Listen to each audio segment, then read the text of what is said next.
1. This is how I lost David. It started right here on the trail near the bank of the Cotton River, late September, as we walked together, David in a shirt and tie, me in a dress but wearing David's suit jacket. I didn't need to tell him I was cold. He shrugged off his jacket the moment the wind whipped up, dropping it like an electric blanket over my shoulders. David always represented warmth to me, a human radiator. I usually had to roll away from him in bed at night. "What are we doing?" I asked. To our right, the Cotton River ribboned through our town. It was tranquil this time of year, especially with the unseasonable cold, below 50, too chilly for even the most ardent jet skiers and boaters who refused to acknowledge the end of summer. "You're taking a walk with your husband on his birthday. Giving an old man his last wish." "Stop. 42 isn't old." I squeezed his arm. "And I have news for you, mate. You don't look old, either." He laughed that off, but it was true. Old is the last word I would ever use to describe David, the picture of health, muscle-bound and trim, quick with that beaming smile. "It's the bald head," he says. "Hides the receding hairline and the gray." Neither of which, as far as I could tell, was true. He'd always had that look. Ever since the day I met him, 13 years ago. Not many men can pull off a shaved head, but David could. The day I met him, my first take on him, in his tank top and shorts and running gear, was that he was a gym teacher, maybe a former football player who'd taken up marathon running after retirement. "Here, stop," he said. "Right here on the path." "Why?" "What do you mean, why?" he said. "You said we could do whatever I wanted for my birthday." "Yeah, I did," I said. "I figured it would involve me dressing up in a nurse costume or something. But whatever. It's your call." David walked 10 steps farther, then turned back to face me. Behind him, Anna's Bridge, one of those creaky old truss bridges that always remind me of a carnival ride. Though it looked majestic in the late afternoon, backed by a fluorescent orange sky, the river emblazoned with the sun's reflection. It was like a scene from a postcard. "This is where we were standing," he said. "The first time I saw you, I remembered. Of course I remembered." He'd stopped just in that spot, cooling off after a run, looking out over the river. I was jogging from the other direction, toward him, when I stopped right where I was now standing to adjust my music. "You called out to me," he said to me then. "What are you jamming on those headphones? Folk music? Polka?" I laughed at the time. He was flirting with me, not particularly well, but I was drawn to his silliness, his confidence in being so playful, like he instantly knew for both of us that we were a match. I remembered him 2 weeks later, when I ran into him at the start of a 10K race downtown. We ended up running the race together, clocking a slow time but talking and laughing all the while. It was some of the most enjoyable 61 minutes and 28 seconds of my life. We were married within a year. Now in his crisp dress shirt and purple silk tie, David walked up and touched his forehead to mine. "I knew right then, Marcy, the first time I laid eyes on you right here. I swear I did. This was what he wanted to do before our swanky dinner tonight. This was his birthday wish. Not a Bears game or a night in Chicago. Not a trip to Vegas. Anything he wanted, I told him, just name it, and his choice was to return to the place we first met. That was David, my corny, romantic husband. He kissed me softly, then whispered, "Now, what was that about a nurse's costume?" I laughed, bumping teeth with his. Then I looked over David's shoulder as an SUV sped onto Anna's Bridge, veering wildly, drawing a horn from an oncoming vehicle. The SUV broke sharply to the right, crashing into the truss's side gate with a hideous crunch, the protective railings snapping free, the entire bridge rocking and swaying as the SUV's nose broke free of the bridge and dangled over the edge for just a moment, as if aimed at the river below. "Oh no," I whispered. Before surrendering to gravity, the SUV hitting the water grill first, bobbing and floating for a moment before sinking below the orange glow of the water. David threw off his shoes and sprinted toward the bank of the river. David! No! No! Find a tree branch or something we can grab, he shouted as he bounded down the incline, through the tangled foliage by the river's edge. You can't go in there. Stay on shore, he shouted back at me. You can pull us in, and call 911. The lifeguard rules buzzed through my head. Don't bring victims ashore. Keep them afloat until help arrives. As I called out to David again, pleading with him in vain. David, don't! David, don't! I pulled out my phone as he swam furiously through the water toward the crash site. Just like that, hardly more than a snap of a finger, and life would never be the same. 2. Come up, David.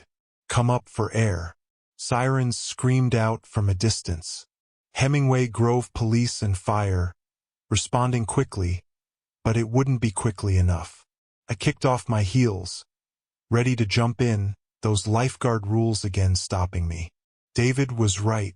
It was best that I stand by the shore, ready to haul people onto the bank if they could make it that far. Come up, David. The SUV had fallen in the dead center of the river, which was the width of around half a football field, or so it had been described to me when I was a child. David had swum the 20, maybe 30 yards in no time. That wasn't the problem. He was a strong swimmer, a triathlete. The problem was how long he'd been under once he reached the spot where the SUV had sunk. I tried to keep track of the seconds but couldn't stay calm. Couldn't trust my count. 45 seconds? A minute? Maybe it was more like 30 seconds. Maybe he still had time.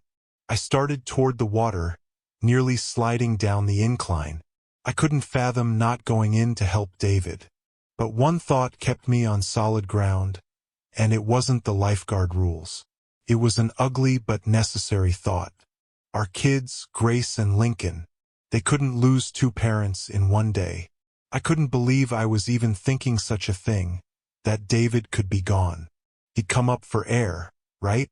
Even if he couldn't pry free the driver and any other passengers, his instincts would force him to the surface for air, right?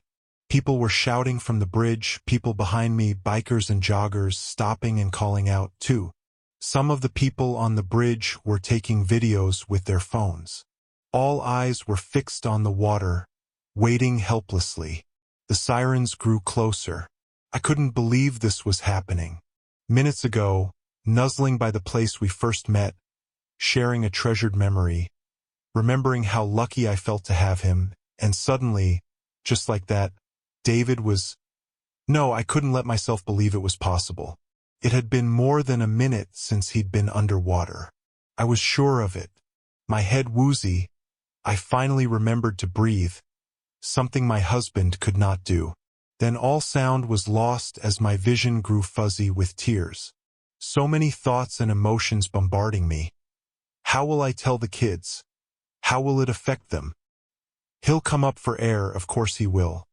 How unfair that he did everything right in life, followed the rules, cared for and loved his family, and he has to be taken away by the actions of some reckless, probably drunk driver. He'll survive, you know he will, you know David. Why did today have to be his birthday? Why did this have to be his birthday wish? Why did we have to be at this spot? Why couldn't we have been anywhere else in the world? And I felt myself but couldn't hear myself screaming, shouting, pleading. Then I sensed a whoosh overhead, a strong current of air passing over me. A helicopter, the words Hemingway Grove Rescue on the side, racing through the air toward the crash site, as people on the bridge waved and pointed toward the spot in the water. He'll come up for air, I told myself. He just will. The helicopter hovered over the area, dangerously close to the bridge. A panel door slid open automatically. A ladder unfolded from a mechanical lever, lowering to the water's surface. Jump in, I silently pleaded. Jump in and rescue him. But I could see nobody in the helicopter save the pilot. The police hadn't had time to scramble a rescue team. Just the copter itself, from wherever it had been nearby. He'll grab the ladder, I told myself. They'll fly him to safety. He'll wave to the crowd a hero, and we will live happily ever after. Believe it will happen. Believe it with all your will. It will happen. Believe it will happen. Grab the ladder, David. Please, please, David, grab the ladder and come back to us. Don't leave us on your 42nd birthday. Not when the kids are so young and need you. Not when we have so much time left together. Grab the ladder, David. Do it. Now. A hand popped out of the water and grabbed a rung of the ladder. 3. David did the smart thing. He didn't try to swim with the unconscious man to the river shore. He stayed right where he was, his left arm wrapped around the ladder's rung, his right arm around the chest of the man he'd pulled from the SUV, bracing himself against the current of the river. I stood by the riverbank, still in shock, wilting with relief, feeling like a miracle had just been bestowed on me. But he wasn't safe yet. That water was cold, and freezing water sapped strength. How long could he hold both himself and a grown man out of the water? I watched him, never took my eyes off him while I hit redial for 911. A Marine unit is on its way, ma'am, I was told. Hold on. A boat is coming, I shouted, but I was certain David couldn't hear me. Focusing his energy on staying above water, the harsh splashes from the river's current, which seemed to be picking up, tossing him about while he clung to the ladder. Somehow, he managed to turn his head in my direction and find me. I waved to him and shouted, "I love you," but he couldn't possibly hear me or read my lips. I saw it first from the reaction of the people on the bridge, pointing and jumping and shouting. The police rescue boat coming from the east, siren flashing, nearly flying over the water, racing to the scene. Get there, I whispered. Hang on, David. Hang on just a little longer. They're coming. The boat slowed and pulled up right alongside the ladder. Rescuers opened a side door on the boat and dropped some kind of wide, flat platform onto the water. 2 officers crawled out onto it, as if carefully navigating an ice floe. One rescuer grabbed the man and pulled him onto the platform. The other rescuer dragged David onto the boat. I exhaled the largest breath ever. The boat sped off, presumably to some meeting point with an ambulance, while rescue workers looked to be performing CPR on the other man. I ran back to our car, parked by the pub David owns, and drove quickly to the hospital. I called our daughter, Grace, who at age 12 had a phone. Hemingway Grove was a small town in most respects, and I wanted her to hear the news from me first. When I heard her voice, emotion clogged my throat. But I had to minimize the drama, the danger. I just told her that we'd had some excitement and Daddy had rescued a man who fell in the river. Everybody's fine, I assured her. Was I right? For by the time I arrived at St. Benedict's Hospital, several reporters from the local news stations had already gathered. I pushed through them, found the receptionist in the emergency department, and before long was ushered inside. I pushed open the curtain enough to see David, wrapped in several blankets, and 4 in his right forearm. A doctor was examining him. David's eyes began to tear up when they found mine. I rushed over, careful not to mess with anything, and put my hands on his face. You're okay. Are you? I managed that much before I choked up, bursting into tears. I'm okay, Mars, he whispered, his voice hoarse. God, am I glad to see you. Is he okay? I said to the nurse, a young woman. He's being treated for mild hypothermia, she said. He should be fine. We're keeping him in blankets and giving him a warmed saltwater solution in his veins. Hey, David said. I'm fine. I pressed my lips against his forehead. I couldn't embrace him, couldn't hold him, swaddled as he was like an infant, other than to gently place an arm around his shoulder. The usual warmth that radiated off him was not there. His skin was discolored and cool to the touch. All I could think about was you, he said, his voice shaky and weak. You and The kids, the whole time, for the next 3 hours, I didn't leave his side, except to call Grace with updates. Daddy is fine. Daddy is doing better. Daddy is warmer now. They say Daddy can come home later tonight. Our babysitter, who had planned on our being out late anyway for David's birthday celebration. Boy, did that feel like a distant memory? Said everything was fine at home, that the kids watched the video over and over on Grace's phone in between Grace texting with her friends in Lincoln, age 10, playing PlayStation 5 on our television. There was video, apparently, of the incident. I remembered the people on the bridge with their phones out. I could tell David was improving as time wore on by the wisecracks he made.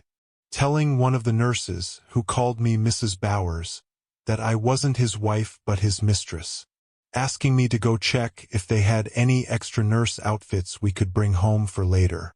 Knock, knock.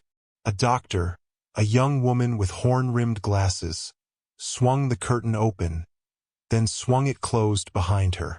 I'll need to take a look at that arm, Mr. Bowers. David had punched out the driver's side window during the rescue.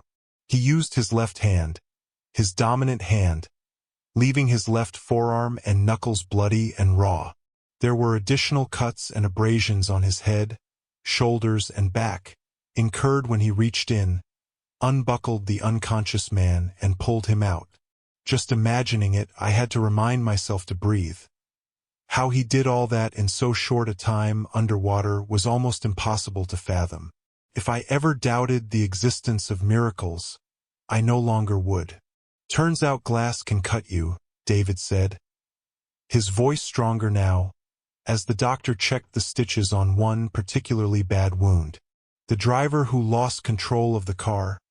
He had an epileptic seizure, said the doctor, looking up at us. We were able to stabilize him. He's going to make it, thanks to the air trapped inside the SUV, said David. Mostly thanks to you, Mr. Bowers. The doctor nodded at him before resuming her look at his arm. You know how many reporters are out there waiting for you to come out? David's head fell back against the pillow. The public relations guy here wants to do a press conference when you're able, she said. A press conference? David scoffed. For what? You should take a bow, I said. Take a bow for doing something anyone would have done? The doctor looked back up at him. I'm not sure just anyone would have done what you did. Looked pretty heroic to me. You saw it? I asked. Oh, the video's gone viral. The doctor chuckled. You haven't seen it? Yes, the video. Our kids had seen it, but we hadn't. David had lived it, and I was not in a hurry to revisit those terrifying moments. Still, I looked at my phone. Typed in a few words, Cotton River Anna's Bridge Rescue, and there was the video already online in several spots, mostly on social media but apparently even on the local news. David and I watched it together. The video was taken from the bridge. It began as David swam madly toward the spot where the SUV went under and ran all the way through the arrival of the helicopter, which temporarily blocked the phone's view before the person holding it moved. David's reaching for the rescue ladder, victim in tow, and the Marine unit of the Hemingway Grove Police Department coming to their assistance. Listen to your wife, said the doctor. You should be recognized. David let out a big sigh. Doctor, you know what I want to do? After you tell me I'm free to leave? I want to go home and be with my family. That's what I've wanted since the moment I hit that water. You think I earned that right? The doctor looked at David, then at me and smiled. I think you absolutely did. Around midnight, David was discharged. We were pretty sure that the reporters had gone home, but we left by the rear exit just in case. Walking into our home, normally a routine event, felt like a gift from heaven under the circumstances. The kids were long asleep but had secured a promise that Daddy would come in and kiss them when he got home. 10-year-old Lincoln, buried under his Avengers covers, moaned and mumbled but didn't awaken. Grace, our 12-year-old, never opened her eyes as David stroked her hair and kissed her cheeks. As we started out of the room, she mumbled, "Daddy's okay." "Daddy isn't leaving." David crouched back down to her, nuzzled her face. "Daddy isn't leaving, Gracie," he said. "Daddy isn't ever leaving." 1 month later. 1, 3, 2, 1. Blast off, otherwise known as Monday morning at the Bowers home. The machinery slowly groaning and shrugging and clanging into motion. Starting with my canine alarm clock, Lulu, our cav, lying on my chest, her wagging tail whoosh-whooshing back and forth over our comforter. She oofs at me, puppy breath on my face, before graduating to a full-scale whimper cry. I trudge downstairs and open the kitchen door. She bounds out into the cool October air. She'll spend the next hour racing around our fenced-in yard, chasing rabbits and squirrels, having no idea what to do if she catches one. I turn on the coffee grinder and, while it crunches and whirs away, reach for the coffee pot. It's not there, so I try the dishwasher. Nope. I do a 360 around the kitchen but don't see it. Sometimes we take the pot into the living room on a lazy Sunday morning. But no, not there, either. I'm expected to survive Monday morning without coffee? Screw it. I head upstairs. David's beaten me into the shower, but he doesn't take long. No hair to wash, at least. I can't find the coffee pot, I say to him as he gets out of the shower. I'll look for it. I'll get the lunches, too. He mumbles while throwing on a sweater and jeans. By 7, I'm out of the shower and dressed for court. David is down the hall in Grace's bedroom, engaged in intense negotiations over the process of getting out of bed. David could wake a tiger without being bitten, but Grace knows how to play him. "Hey, mister." I flip on the light in Lincoln's room, both to help wake him up and to avoid tripping over something on the carpet. Walking through a 10-year-old boy's room is like navigating a minefield, except the consequences of a mistake are not death or dismemberment. They're more along the lines of stubbing a toe or, my favorite, stepping in something of mysterious origin, something squishy or slimy. On the bed is an Avenger's comforter, tucked and nestled into the shape of a boy. I poke my finger into the center mass and hear a moan. I reach under the bottom, find a foot, and tickle it, resulting in a reflexive kick and a protesting groan. I pull down the top of the comforter and find the face of a boy with messy dark hair, face flushed with heat, who looks like a younger version of the man I married. "Morning, buddy." I head over to his dresser and pull out a long-sleeved Blackhawks t-shirt, sweats, and underwear. The sock drawer is empty. Right. I washed them last night and left them in the dryer. "How'd you do in fantasy last night, bud?" "McCaffrey do okay." "McCaffrey's hurt," says Lincoln in his squeaky voice. "He's out for the season." "How about Lamar Jackson?" And thus I have exhausted my knowledge of fantasy football, a game Lincoln plays with his father in a league of 10-year-olds that David started up. Lincoln loves it, and talking about it is a good way to shake off his morning cobwebs. "Can I see your phone?" he asks, sitting up, eyes still closed. "Downstairs you can," I say. "After you get dressed and brush your hair and eat breakfast, including the fruit." Downstairs, David is looking through the kitchen pantry. "I can't find Grace's lunchbox," he says. "Not in her backpack, either." I look over at the island, where Lincoln's lunchbox is open, filled with his food and covered in ice packs. Grace's food, leftover sushi from last night, carrots and ranch and sliced apples, is out on the island, but no lunchbox. I sigh. "Is she up yet?" David closes the pantry door. "Depends on what you mean by up. She's not out of bed yet?" I glance at the clock. It's almost 20 past 7. I take the stairs and march into her room. "Grace, get up right now." Grace opens her eyes, sits up, and tosses her covers. "Fian," she says as a 3-syllable word. I pass David, standing in the hallway, who says, "Why can't I get her to do that?" Because you spoil her, I do not say. Because you can't discipline a girl with an angelic face like that. Because Grace knows she has you wrapped around her little finger. Grace, did you leave your lunchbox at school? He asks. No, she scoffs. As if the question were beneath her. As if she were personally offended at the insinuation. Is it in the car? I brought it home on Friday. She slams closed the bathroom door. Morning is to Grace like rain is to a picnic. Back downstairs, I make breakfast. Peanut butter toast and veggie sausage for Lincoln. Scrambled eggs with green Tabasco for Grace. A bowl of fruit to share. I check Lincoln's backpack while I move around the eggs in the pan. His school iPad is inside. Lincoln, did you charge your school iPad? I ask as he waddles into the kitchen, still half asleep, clothed but barefoot, hair standing on end. I don't know. He looks over at me. Well, obviously, if you're asking, I didn't. Obviously. Whose responsibility is that? Is it mine or is it yours? He rubs his eyes, declining to answer on the ground that it might incriminate him. Where are your socks? Oh, right. The dryer, what the hell? David says, looking out the back window. What?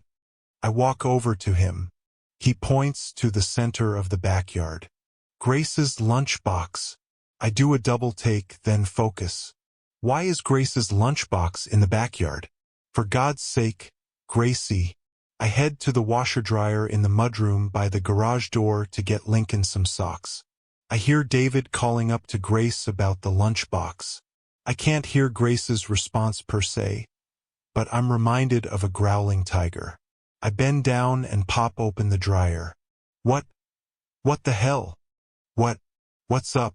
David calls to me. I pull the coffee pot out of the dryer. I walk into the kitchen and show it to David. Great. You found it. In the dryer. He makes a face. I think we need a family meeting on where things go. Lunch boxes not in the backyard. Coffee pots not in the dryer. Seriously, I say. Is today bizarro day? He takes the pot from me and kisses my forehead. No, it's Monday morning. Lincoln, when you're done eating, feed Lulu, would ya, sport? Where's Lulu? The backyard, I say. No, she's not. Yes, I look out the window. Don't see her. But the backyard is bordered with shrubbery on all sides, and she often gets in the bushes when she's chasing small animals. I step out into the cool air and call out her name. She isn't there. Did we leave the gate open? No, the gate on the chain-link fence is closed, as usual. Lulu, I call again. Lulu. I grab Grace's lunchbox and bring it inside. David, the dog is gone. She's really gone. Okay. I'll go find her. David sighs and heads for the door. Welcome to Monday morning. 8:20.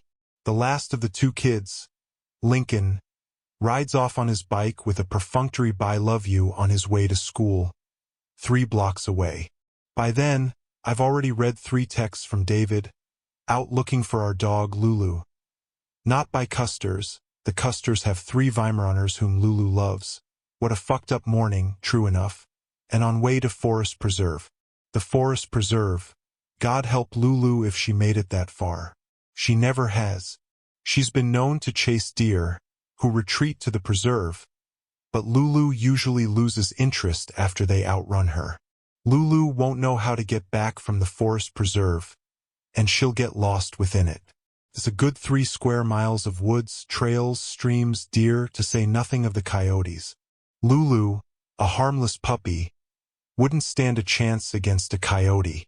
Mr. Walters, the 3rd-grade teacher 3 blocks away, lost a puppy to a coyote. He now carries a golf club around while he walks his new dog, always on a leash. I shudder away that thought and head in the opposite direction of David, toward the town square, texting my mom Chain to be on the lookout for Lulu, attaching a photo for the few of them who wouldn't recognize her. 22 strong. That chain of mothers covers all 4 directions from our house, on Cedar Lane. And then I'm off on foot through the neighborhood, zigzagging between front yards and backyards, crunching over the yellow and burnt orange leaves that dance across the yards in the wind, angling around tombstones and inflatable ghosts and witches and skeletons, pumpkins with evil grins and celebrity faces. Always calling Lulu want a treat, so she won't think she's in trouble and hide from me, as she's prone to do. You're not supposed to reward a dog's bad behavior, but I'm past rules. I just want her back. Lulu has been gone a solid hour now. At this point, the odds are not good for a dog. But I stiff-arm that mounting sense of panic. My mom chain texts back like a hail of gunfire, each vibration bringing me hope. Oh no. We'll be on lookout, haven't seen her, but we'll look. Poor Lulu. 8:30. Nothing. David tells me by phone, out of breath, jogging through the Hemingway Forest Preserve. How the hell did she get out? The gate was closed. No way she jumps that fence. We built it high enough a deer couldn't jump it. I have no idea. Maybe the gnomes who moved Grace's lunchbox and our coffee pot took Lulu for a walk. 8:40. I've hit downtown, the square as we call it, remade in cobblestone a few years ago to preserve the old-fashioned small-town theme, as if a town of 36,000 in central Illinois needed that reminder. Some of the stores have played along, with their old-fashioned awnings, retro signage, and brick facades. In the center of the square is a large statue of our town's founder, a fur trader named Abner Hemingway, there to disappoint any visitors who have a certain literary figure in mind when they detour off I-57 for a bite to eat or an overnight stay. David always quips that we should change our motto from small-town charm to sorry, not that guy. He estimates that his pub, less than a mile off the interstate, makes around half its annual revenue on a misimpression. Could Lulu have made it this far? With the passage of more than 60 minutes now, she could have gone in any direction. She could be in the preserve, up by the school, dodging traffic on First Street. Should I get in my Nissan and drive around to cover more ground? The smell of fresh croissants from Pilsner's Delights. My stomach would ordinarily growl were it not churning in knots. I'm wasting my time. I'm walking around the square, checking behind and around the mostly quiet storefronts, on the off chance that my dog has made it this far, which seems like such a long shot. Still, I do it. The general store, no. The barber shop, no. Not by the men's store or the ice cream parlor. The pharmacy, jeweler, karate studio, diner, print shop, sporting goods store, antiques shop, credit union, Thai restaurant, the other antiques shop, the women's boutique, 5 minutes to 9. I have court at 9:30. David already has suppliers waiting for him at the pub. We're running out of time before that moment, that dreaded, ugly moment of resignation, when we throw up our hands and decide to stop searching, to go to work and resort to putting up signs all over town. I already know the outcome if it comes to that. We'll never see that sweet little face again. Lost your dog. I turn and see a man with red hair, dressed in workout clothes, wearing sunglasses, sitting on one of the benches with a paper cup of coffee in hand. I don't recognize him, but the town's just big enough, thank God, that not everyone knows everyone. Someone like me, born and raised here, probably knows almost everyone in the street. But not this guy. He's probably a visitor making a stopover on his way to Memphis or Florida, staying at Hemingway's Inn over on Iroquois, thinking there will be memorabilia from Ernest himself, there is, and rooms named with cheesy references to For Whom the Bell Tolls and the Sun Also Rises, there are. She's a Cavalier King Charles, I tell him. 20 pounds, white with big brown spots. Haven't seen her, but I'll keep a lookout. Her tag has my phone number. Sure thing. I wouldn't worry. She'll probably find her way back home. It'll be like she never left. He gives me a big toothy smile before getting up and walking away. Like she never left? I highly doubt that strange red-headed guy. But he doesn't know Lulu. She could get lost inside a car. There is 0.0 chance Lulu will come back on her own. Either we find her or someone else does and calls us. Or she's lost forever. And 9, I shake my head. I have to head home, get in my car, and drive to court. Where are you, sweet girl? I whisper, my voice trembling. I won't give up looking. Promise. 3. I don't find Lulu on my walk back to the house. But I have to get this court appearance out of the way so I can come back home and keep searching. Nobody took her. David reassures me through my earbuds after I suggest the possibility while driving to court. David's on his way to the pub. That happens, I say, gripping the steering wheel. Dogfighters like to use little dogs for practice for the big dogs. They steal them and Marcy, don't go there. She dug a hole under the fence or slipped through the bars or something. I don't know. She's running around the neighborhood somewhere, and we're gonna find her. I'll get done with this meeting and go back and spend the whole day looking for her if I have to. I try to let those words calm me, but we both know things are getting worse as every minute passes. And now we're not even out there looking for her. She could be back in our neighborhood, trotting around, tail wagging, looking for us, and we're not there. I slam on my brakes to avoid the car in front of me, stopping suddenly on 2nd Street. I reach for the horn, but it was my fault. Didn't see the red light. Get a grip, Marcy. Get a grip. I make it to the courthouse in the town next to ours, 3 minutes before the 9:30 call. It's a dumb status hearing on discovery. Meaningless. I'd skip it, but Judge Grimsley dismisses any case in which the plaintiff fails to show up for a hearing. This I'm doing instead of looking for Lulu. I reach into my bag for my court ID to skip the line and the metal detector. But it's not there. My ID isn't there. Huh? I look inside my bag. The ID is always inside the front compartment, attached to a clip for this very reason, so I can't misplace it. But the clip dangles nakedly. I drop the bag to the floor, squat down, and riffle through the entire bag. My case file, notes, laptop, pens, hand sanitizer, breath mints, lint brush, no court ID. I grip my hair. What's going on? What circle of hell has engulfed us this morning? The lunchbox, the coffee pot, Lulu, now my court ID. I see my client, a woman named Rena Lorenzo, standing down the hall outside the courtroom. She comes to every hearing, even the meaningless ones. I wave to her as I get in line with the others for the metal detector. I'm not back in my gray Nissan SUV, heading home, until well after 10. I'm driving around 1st Street, David tells me, finished with his supplier at the pub. Maybe you could look south of the house. It's been close to 3 hours, I say. Our sweet, harmless little dog, who has no clue how to help herself.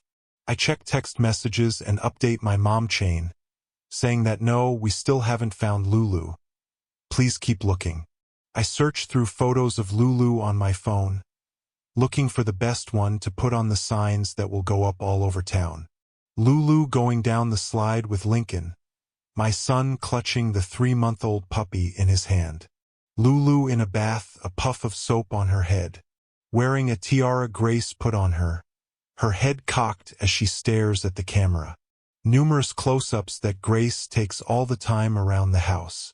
Those big brown eyes, framed by coffee-colored spots, the thin snout with the button nose. A dull pain in my stomach as I park in the driveway. David pulls his car up alongside mine. What a morning, he says when he gets out. I forgot my inventory list at home. I had to go look it up on my computer at work. Tell me about it. I couldn't find my court ID. If I lose that, your court ID's right there on the dash, he says, pointing inside my car.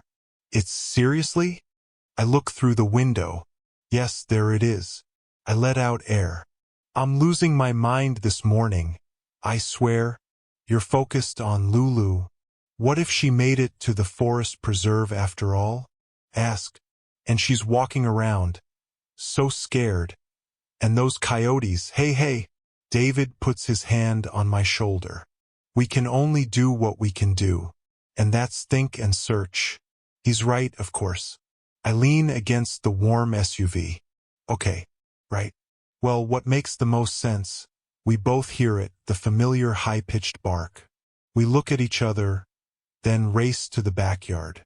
Coming up to the fence, from inside the yard, is Lulu, her tail wagging eagerly, her bark more like a whine. Oh my God, honey. I open the gate and squat down, relief flooding through me as Lulu jumps all over me, knocking me back to a seated position. What the hell happened? David looks around. The gate's still closed. How'd she get back in? I don't know, and I don't care.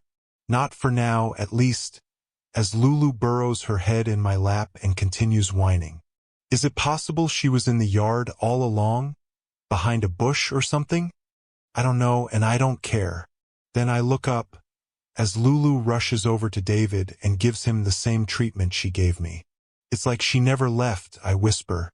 For near bedtime for the kiddos. At least this day can't get any worse. 14 times 12, says David, sitting on the couch in the family room off the kitchen. The Monday night football game on but muted. 168. Grace answers almost immediately while texting on her phone. How? 14 times 10 is 140. 14 times 2 is 28. 140 plus 28 is 168. 16 times 13. Like David, Grace is a math whiz, taking double advanced math this year with the 7th graders, a year above her. She takes after me and looks, fair-haired, green eyes, but has David's brain. David does complex math in his head all the time. For fun, he says, geek stuff, but no ordinary brain is drawn to such mental machinations. Lincoln has returned to the kitchen table, a long string of cheese stretching off his bite of takeout pizza. Yep, I bailed on dinner. I have a gremlin on my shoulder I call Chill Mom, who assured me it was okay that I had to work late and pick up food to go. Whoever invented math was not a nice person, my son says. David leans his head back on the couch cushion, turned toward Lincoln. Don't think of it as an invention. Think of it as a discovery. Math is part of our world, like nature. Somebody just figured out how it operates. It's how we explain the world, like science. Why you own a pub is beyond me, I say, as I often do. He'd be a perfect math teacher, the enthusiasm, cornball humor, wicked knowledge, or a perfect financial whiz, playing the market and inventing algorithms. But since the day when, 8 months after I met him, he saw that vacant property located 4 blocks off the interstate and decided to open a pub, Hemingway's Pub, Natch, it's all he's done. David seems content, but watching him light up when he enters the world of numbers, I wonder if he's following his true calling. Life's short, after all. Money's great, but as they say, if you do what you love, you won't work a day in your life. As if I'm one to talk. David bounces off the couch and picks up a Nerf football, drops back to pass. Be honest, he says. Do you think it's too late for me to try out for quarterback for the Bears? Yes, the kids reply in unison. You're too old, Daddy, Grace notes. You're 42. That means you've turned 13 times. Well, yes, wait, how many times? 14 times, Grace says, correcting herself. 14. She smacks her forehead. Grace doesn't like being wrong. She scored 99 out of 100 on a science test last week and stewed all weekend about the one question she got wrong. I'll need to keep an eye on that perfectionist trait as she grows older. It could be as much of an albatross as an asset. Okay, fine. David drops the football. There's always my dream of being a singer and dancer. He does a bit of a stare, complete with the nimble footwork. What do you think? I think you should never do that in front of my friends, Grace deadpants. I'm going to do it tomorrow, he says, walking over to her, tickling her. I'm going to follow you to school dancing and singing. I'm going to announce, I am Grace Bowers's father, And I'm sorry, but I just gotta dance. All right, bed, now I say, ready to put this bizarro day behind us. A half hour later, Lincoln nestles into bed under the covers. David strokes his hair. Excited for the Justin Fields costume mommy got you? I'm lucky he has a costume at all. Consumed as I was over the last 2 weeks with a trial before Judge Donnelly, my professional family life balance askew during that time, I desperately searched the internet last Friday night for a youth-sized Justin Fields jersey, finally finding one that would arrive before Halloween for the low rush delivery price of $39.99.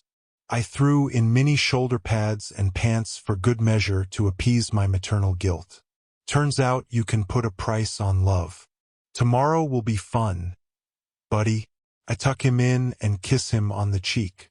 Daddy, he says as David pulls away. Do you remember your mommy and daddy? Ever since David pulled that man out of the Cotton River, we've had variations of this conversation at night. I wonder if David's brush with death affected the kids more than I realize, the notion of their father's mortality. Oh, a little bit, says David. David's parents died in a house fire in Youngstown, Ohio, when he was 4 years old. Having no siblings or next of kin, David was placed in foster care. He had 3 families, so to speak, before he turned 18. Were you scared in the water? In the river when Mr. Peterson's car went in? Yeah, sure, Link, I was scared. But you know what kept me going? Lincoln shakes his head. Knowing that you and Grace and Mommy were waiting for me. Knowing that I'd never leave you guys. He gives Lincoln another kiss on the cheek. Never, ever. Careful, warns cautious Mom, the gremlin on my other shoulder, who competes with chill Mom. Don't make promises you can't keep. What if you have a brain aneurysm or get hit by a truck and poof, you're gone? But David doesn't go to such dark places. He sees the world in bright, vivid colors. I walk into the master bedroom. David comes in, too. I hear the click of the lock on the bedroom door. I know what that means. Grace isn't down yet, I say. She'll be in her bathroom for half an hour at least. His hands slide underneath my shirt. I feel myself reacting. David gets me. He gets me like no man ever has. Say yes, he says, and I'll give you the best 90 seconds of your day. Oh, the faux modesty. But he's right about one thing: if we wait for optimal conditions, we'll be too tired to do it. Lock the door, make it quick and quiet, and if Grace knocks, make up an excuse. Okay. Sailor, I say, whipping down the comforter to climb into bed. We both see it, to his left and my right, through the bedroom window overlooking the backyard. A burst of flickering light. A flame. Fire. 5. Stay with the kids, David says, rushing out the bedroom door, but I'm right behind him down the stairs. When we hit the first floor, we see the flames outside, on the patio leading into the backyard.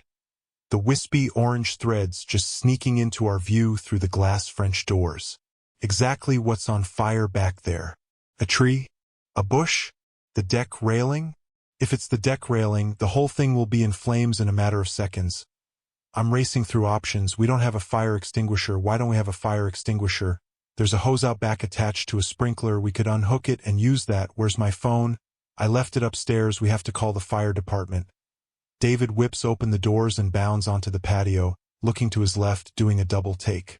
Just as I'm reaching the patio myself, David says, "What the fuck?" I look to my left. The grill. Our Weber grill, the old-fashioned, egg-shaped, charcoal-burning kind David prefers over the fancy gas ones. The oval lid is popped open, and flames billow out from the core. Charcoal, freshly lit on fire. Like someone's starting a cookout. What the fuck is right, I whisper. David jogs down the rear walkway of our house, then pivots and heads into the backyard. I can't take my eyes off the grill. The flames already subsiding as the charcoal begins its slow sizzle to a white-hot char. David hustles back to the patio out of breath. Whoever did it took off, he says. But why, who would? I look at him. Should we call the police? David shrugs. And say what? Someone snuck behind our house and started a barbecue? It's a trespass, I say, but David's right. The cops would chalk it up to a teenage prank, a modern-day version of the ding-dong ditch game we used to play as kids, ringing someone's doorbell and running. And they'd probably be right. Well, I'm sure Kyle would be happy to rush right over, says David. Oh, stop. Seriously, what is this? Just stupid teenagers. I mean, I guess so. David paces around the patio, our table and chairs still intact, undisturbed. He walks along the rear walkway again, returns to the backyard. It's kind of hostile, though, you know? I was gonna say creepy.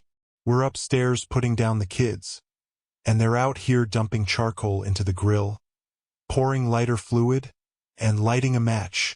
Weird and hostile and creepy, all of the above, he says.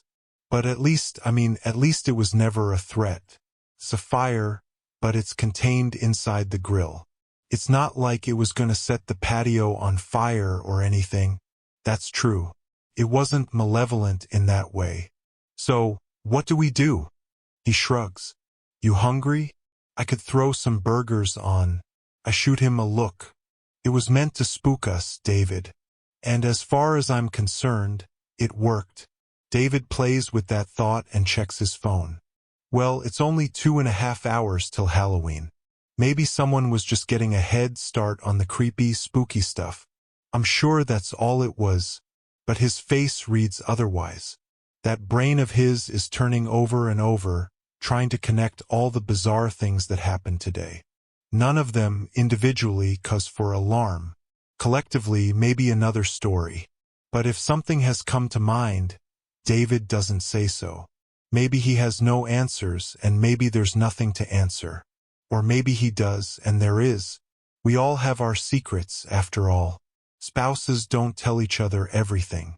6. Finally, I stand before my vanity, toothbrush working. I'm ready to put this ridiculous day behind us. The dog alone. Did she leave and return through a closed gate? Was she in our yard all along in the bushes and we missed her? Or did someone take her and return her? Not to mention the fire and the coffee pot and lunchbox and court ID. My phone buzzes with a text message. The message is from an old acquaintance, a coworker, Howard Shimkus. Well, not so much a coworker as one of the senior partners and top trial lawyers at Millard Holloway in Chicago. The text reads, "Today's the day. 15th anniversary." Oh, that's right. 15 years ago. I'd rather forget. I usually do forget, actually, my previous life a more distant memory every year, but then Howard sends me a text on this date, the day before Halloween, as if it's an annual tradition. He is correct that today is the day, though the whole thing became public news the following morning, leading the press to label it the Halloween massacre. 3 witnesses in total, all scheduled to testify against mob boss Michael Cagnina at his upcoming racketeering trial. A debt collector, an enforcer for Cagnina, a racetrack owner who had helped Cagnina launder money and run a gambling ring, and Howard's and my client Silas Renfro, Michael Cagnina's top assassin. All 3, along with half a dozen federal marshals, found burned beyond recognition, nothing but torch skeletons, inside the detention center where they were being kept as protected witnesses. Now close to 70 years old, Howard is in the twilight of his career as one of the top white shoe defense lawyers in Chicago, and here I am, far removed from those high-powered cases, back living in the town where I was born, chasing deadbeat husbands, handling adoptions and divorces. I am long forgotten to Howard, yet he thinks of me this one time every year. Maybe that's because I'm the only other person who knows the truth. Who's that on the phone? David asks, grabbing some dental floss. I scoop away my phone. Nobody, I say. Just a nervous client. 7. Question. Why does a woman who graduates summa cum laude from one of the best law schools in the country, then lands a job at one of the top law firms in Chicago, Come back to Hemingway freakin' Grove to live and practice small-town family law? Tommy Malone clicks off his handheld recorder and taps the brake as the car in front of his, a green Jeep driven by Darlene Faraday, comes to a stop on the road outside Hemingway's pub, left turn signal blinking. The parking lot is pretty full, impressive for a Monday night near midnight. The pub itself is done up well for tonight's pre-Halloween party. The giant statue of Ernest Hemingway stands front and center on the lawn overlooking the street, a giant witch's hat propped atop Ernie's head. The statue surrounded by ornate backlit tombstones and pumpkins. Fun, he thinks, without being too cheesy. Pretty damn expensive, too. Darlene's car turns into the lot. Tommy follows in with his rental. Darlene drives her car around to the rear of the building. Tommy stops much sooner, along the street side of the paved lot. He kills the engine and waits for Darlene. While waiting, he raises the recorder to his mouth again. Question: how do a lawyer with individual one-time clients and a bar owner with small profit margins manage to build a new house that must have set them back $1 million? In cash, no less, no mortgage. He hears the door slam on Darlene's car. He reaches under his seat and removes the hammer. Darlene takes the walkway up to the pub's side entrance, adjusting the purse strap over her shoulder. She's tall and fit at age 40, roughly the same build as Marcy Bowers, who is the same age. Pretty too, he thinks as Darlene enters the pub. Not like Marcy, though. Marcy is striking. Not just those eyes, those sculpted features, but the way she carried herself this morning as she hustled around the town square searching for her dog, surely stressed and hurried but burying all that under an implacable expression, even managing to be polite to Tommy, seated on the bench. Formidable, Tommy thinks. That's the word. Marcy Bowers is formidable. Tommy reaches into the glove compartment and removes a long rusty nail he found at a construction site down the street. He gets out of his rental car, hearing the vague sounds of music, the Red Hot Chili Peppers, from the pub. He walks over to Darlene's Jeep in the rear of the lot, looking around for anyone else, but they're all inside boozing it up and socializing. He stops at Darlene's Jeep, glances around again. Then he squats down and hammers the nail into the rear driver's side tire. Darlene Faraday bursts into a laugh, liking Tommy's wisecrack, though her amusement is probably fueled more by alcohol than by Tommy's sense of humor. I haven't done this since college, she says, getting food after the bars. Tommy and Darlene are at a truck stop diner just off the interstate, only a few blocks away from Hemingway's pub. Darlene's Jeep and Tommy's rental sedan are the only vehicles in the lot that don't have at least 8 wheels. I'm not keeping you up, I hope? The salon opens late on Tuesdays, she says. So a Monday night is like a Saturday night to me. A salon? You do hair. Darlene Faraday is the co-owner of a Hair Out of Place, a salon she opened 14 years ago. But Tommy's not supposed to know that. Sure do. I could give you a free haircut before you leave town if you'd like. I'd offer to color it, too. But I wouldn't dream of changing that hair of yours. Ah yes, the carrot top. A curse more than a blessing. Do you have any idea how many of my clients would kill to have red hair? It's distinctive, especially on a man. Flirting with me, Darlene? Tommy can't tell. She's divorced, another thing he isn't supposed to know. He wouldn't mind going a round or two with her, especially if it would loosen her tongue. Well, I lucked out tonight, he says. I can't find much for background on Marcy Bowers or David Bowers. And here I run into a sorority sister of Marcy's. I think I'm the one who lucked out, she says. I wouldn't have the first idea how to change a tire. Oh, that was nothing. It wasn't nothing to me. Not at 1 in the morning. But I'm not sure I've been much help about Marcy. We aren't in touch as much as we used to be. All I can tell you is what I already said. She was super smart and serious, and she wanted out of HG, Right, but the way Darlene's saying it, same way she said it earlier when they first discussed Marcy, suggests resentment. Like Marcy thought she was too good for the town or something. But she got out, he says. And then she came back. She came back because her mother was dying and her father was already gone. Basically, hospice care for her mother, right? But then she stayed. That's what I find interesting. She didn't go back to Chicago.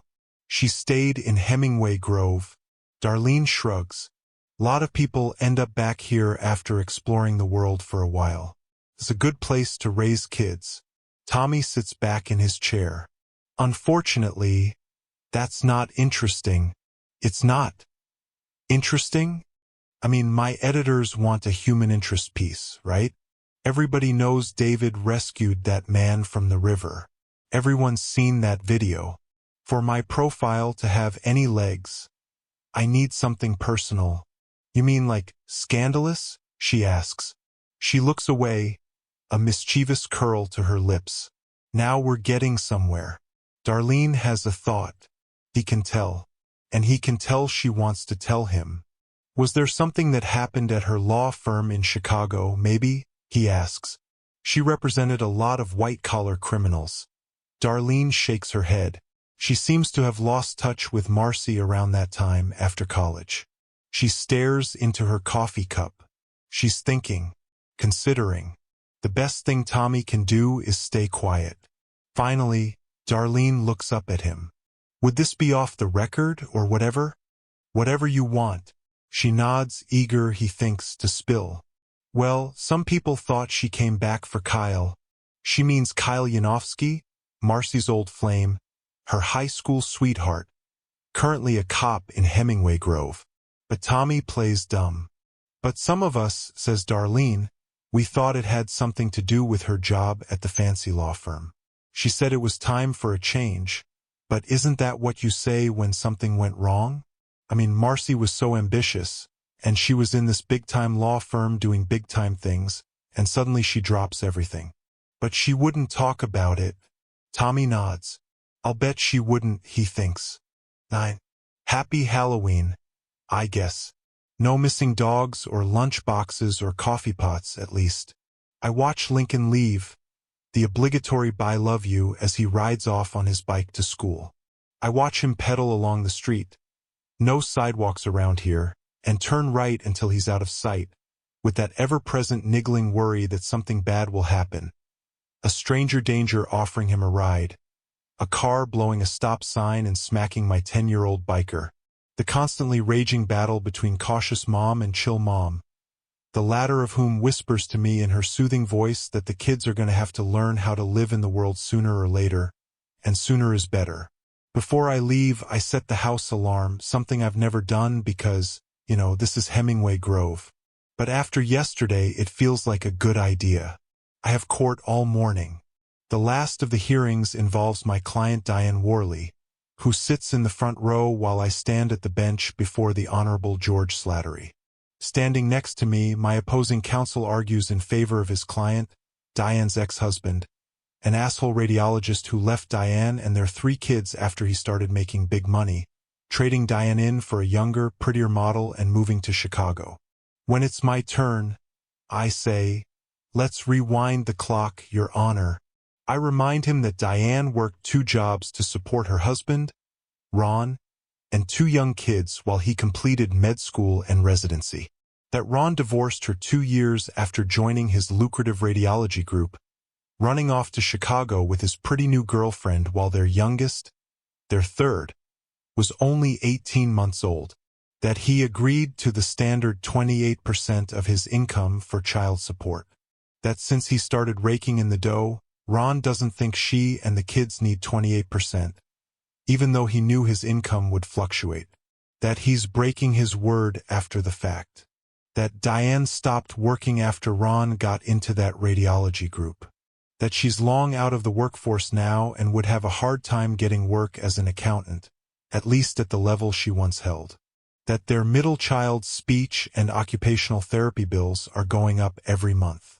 The judge, with his bald white head, with his wildly unkempt gray eyebrows and deep circles under his eyes, which make him vaguely resemble a raccoon, turns to me when I'm done and says, I'm going to grant the husband's petition. I don't think the wife deserves a windfall for her husband's success. A windfall? I almost come out of my skin. This isn't maintenance. This is child support for the kids. Counsel. The judge turns on me. I'm making my ruling. I'm not going to punish the husband for his success. Sharing your newfound wealth with your children is not punishment, Your Honor. The judge leans forward. I am making my ruling, Ms. Bowers. Would you like to be held in contempt? I look away but remain silent. These old men, they have no idea what it's like for women in Diane's situation. Women who have sacrificed their prime employment years to raise children and later find themselves beholden to their ex-husband's generosity. My hands ball into fists, but there's nothing I can do that won't make matters worse. My phone buzzes. I slip it out of my pocket and peek at the face. Caller ID says it's my home alarm company. Probably a low battery on one of the sensors. Since we never turn on the alarm, a battery's probably gone dead and we didn't even know it. Get a date from the clerk, the judge finishes. That's all. My phone buzzes a second time. Same number. That can only mean one thing. As I look at a distraught Diane, shaking her head and holding back tears, I answer the phone. Hello? This is Marcy. This is Jade with Secure Alarm. We're registering a breach on the patio door. I'm not home. Nobody's home, I say. Would you like us to contact the police? Somebody's breaking into our home? Call the police, I say. I'll be right there. 10. Sergeant Kyle Yanofsky rolls his cruiser alongside another squad car on Prairie Drive, aimed in the opposite direction. In the car are two patrol officers, Blatt and Stevens. How's diaper training? Kyle asks Blatt, a senior patrol officer now, who was assigned to Stevens, the rookie. You let him drive, I see. Has he killed anyone yet? No, but the day ain't over. Blatt works the toothpick in his mouth. Mark Blatt always viewed himself as a cowboy, Kyle thinks, always hoping today will be the day he pulls his service weapon in the line of duty. He should have picked a different town to serve and protect. Stevens, Kyle says, has Blatt told you the story of when he chased the streaker across the high school football field? Not yet, Sergeant. Well, he will. If you want to know what really happened, buy me a beer sometime. He was resisting, says Blatt. Yeah, sure. Kyle smirks at the memory and nods at Blatt. Tell him the one about the guy we curbed the night before Easter, the Range Rover. Think it was 2018. Blatt chuckles. Yeah. Kyle and I see this car that's weaving on Old Anna Road. It's like 2 in the morning. So we curb him and Kyle has the driver's side. Asks the guy where he's going. Guy says, I'm going to a lecture about the dangers of alcohol abuse, smoking, and staying out late. Kyle says, who's giving a lecture at 2 in the morning? The guy says, my wife. Kyle is laughing at the memory before the story's over. All right, ladies, go serve and protect. And Stevens, don't let Blatt give you shit about your sideburns. Stevens touches the side of his face. My sideburns? He looks at Blatt. What about my sideburns? A call cackles through the radio. All units, we have a home alarm distress signal at 343 Cedar. Patio door. 343 Cedar. Kyle looks at the officers. I know that address. That's 2 blocks away, says Stevens. Unit 12 responding, says Blatt to dispatch. 343 Cedar is Marcy's house. Unit 19 responding, Kyle says. 11. The kids aren't home. I keep reminding myself, my chest burning with dread while I drive. Whatever the burglars steal, they steal. It's all replaceable. My family is not. But our dog. Lulu will be freaked with the alarm going off. Whoever broke in, they wouldn't hurt Lulu, would they? I can come home, David says into my earbuds. Where are you? I ask him, not hearing the crowd noise I'd usually expect from the lunch rush.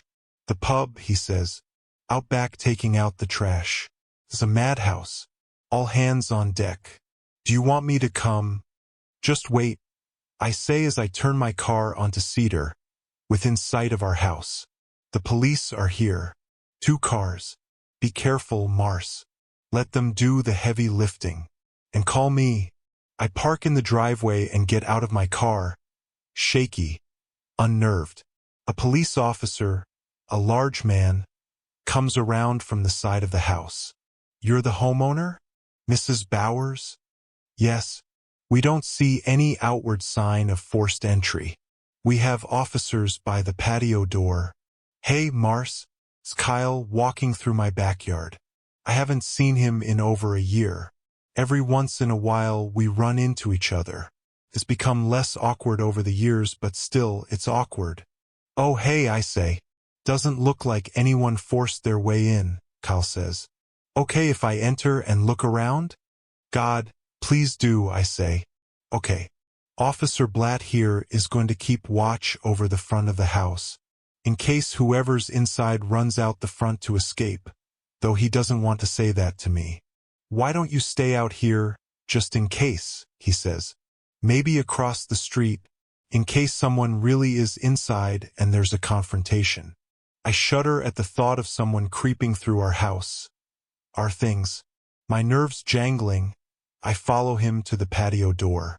There's another cop, skinny and young, shifting his weight from one foot to the other, hand on his holster.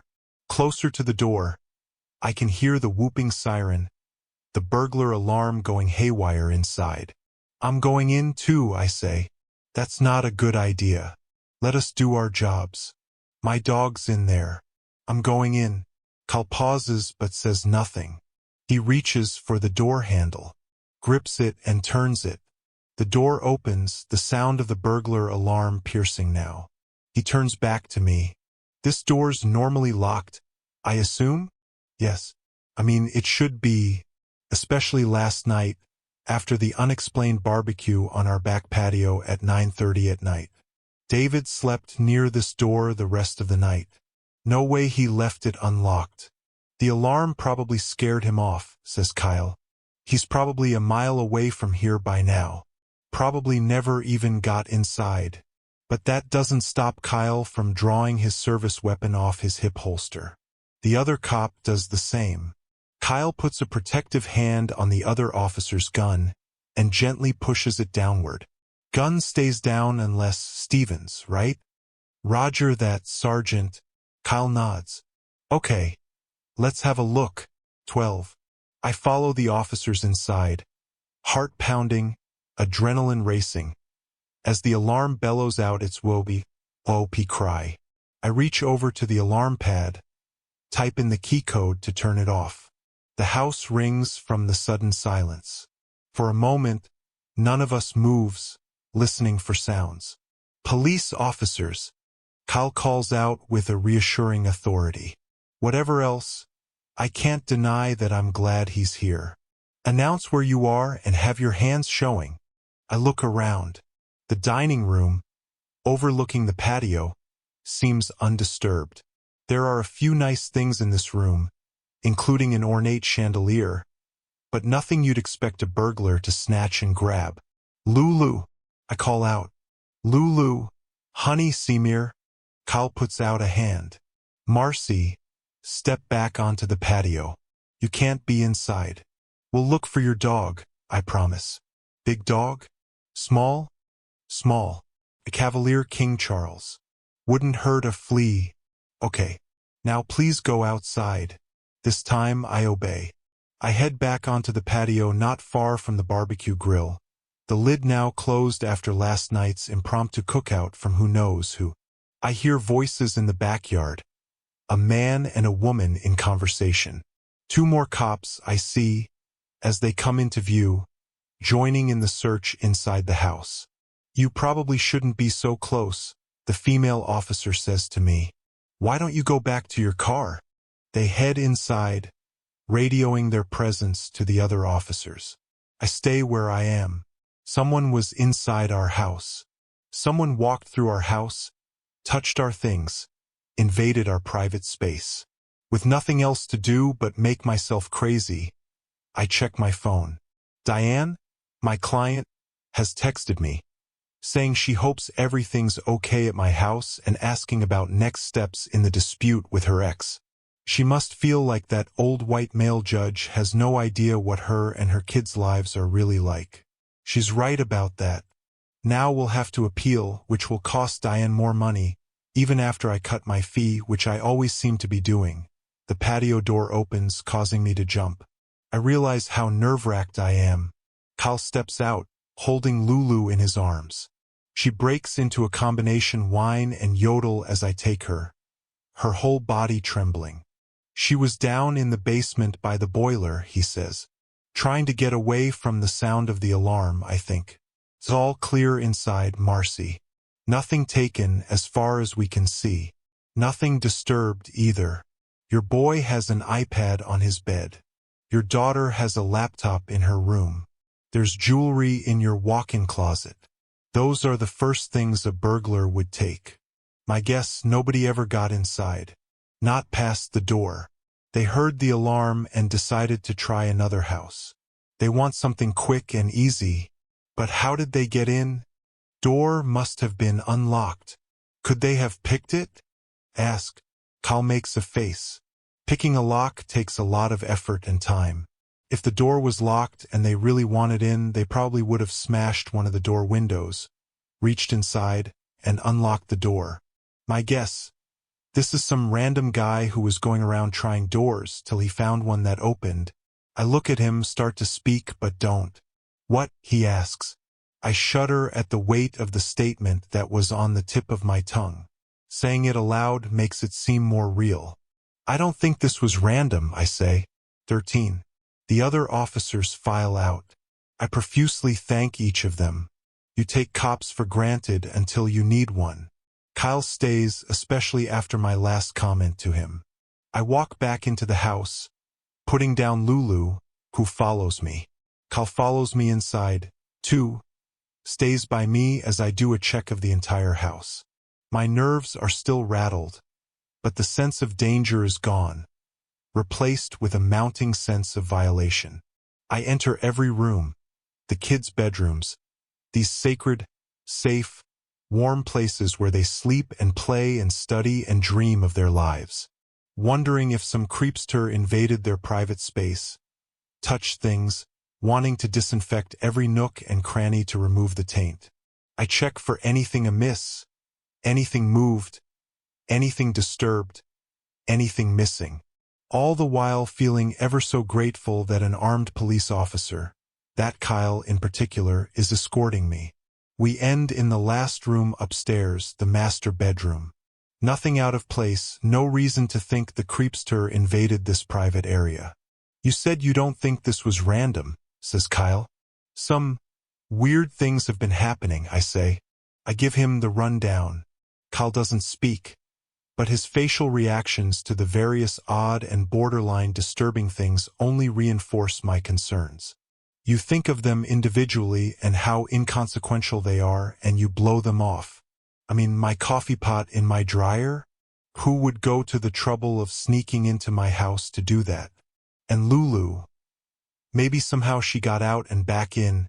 But now you think differently, he says. Wouldn't you? Well, seriously, unless I've started hallucinating or sleepwalking, how did my coffee pot get inside the dryer overnight? It didn't walk over there by itself. God, I sound like my mother. Your house alarm wasn't set? We don't set it usually. Today was the first day. We had one installed when we built this house, but we never... I mean, look where we live, Kyle. Who robs houses in Hemingway Grove? I bring a hand to my face, shake my head.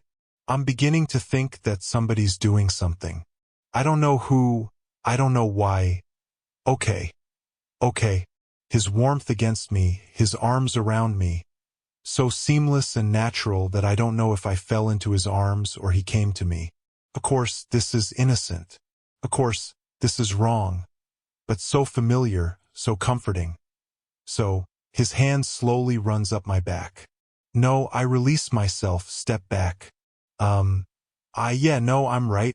Right. Obviously. His face flushed. Kyle steps back, puts his hands on his hips, nods his head toward the door. Yeah. So I'll probably go back downstairs? Sure. He leaves the bedroom and heads downstairs. He opens the French doors and steps onto the patio before turning back, now at a safe distance, cooler heads having prevailed. So we should pass a car by your house on a regular basis for a while, he says, regaining his balance, returning to the business at hand. Think about installing cameras. They're a good deterrent. Good idea. And thanks, Kyle. Thanks for doing this. It was good seeing you. His eyes meet mine and stay there for a beat too long. Then he blinks away the eye contact. Just doing my job. He turns and walks through the backyard without another word. 14. Oh, the Mandalorian. I love that guy. I drop a couple of fun-size candy bars into Ethan's pillowcase and wave to his parents, Greta and Tyler, standing on the sidewalk. Ethan, in that Star Wars costume, is only 5. I remember vividly when both Grace and Lincoln were that age, when I stood on those sidewalks watching them shuffle up walkways asking homeowners for candy, when my kids wouldn't dream of doing anything without their mommy or daddy nearby. And now Lincoln, after begging and pleading, has gone trick-or-treating without me. All for the best, chill mom tells me. You don't want to raise a mama's boy. The sun has long set. The trick-or-treaters are dwindling now, our bowl of candy less than half full. I check my phone. 10 after 7, I say. Lincoln said he'd be home by 7. Lemme call him.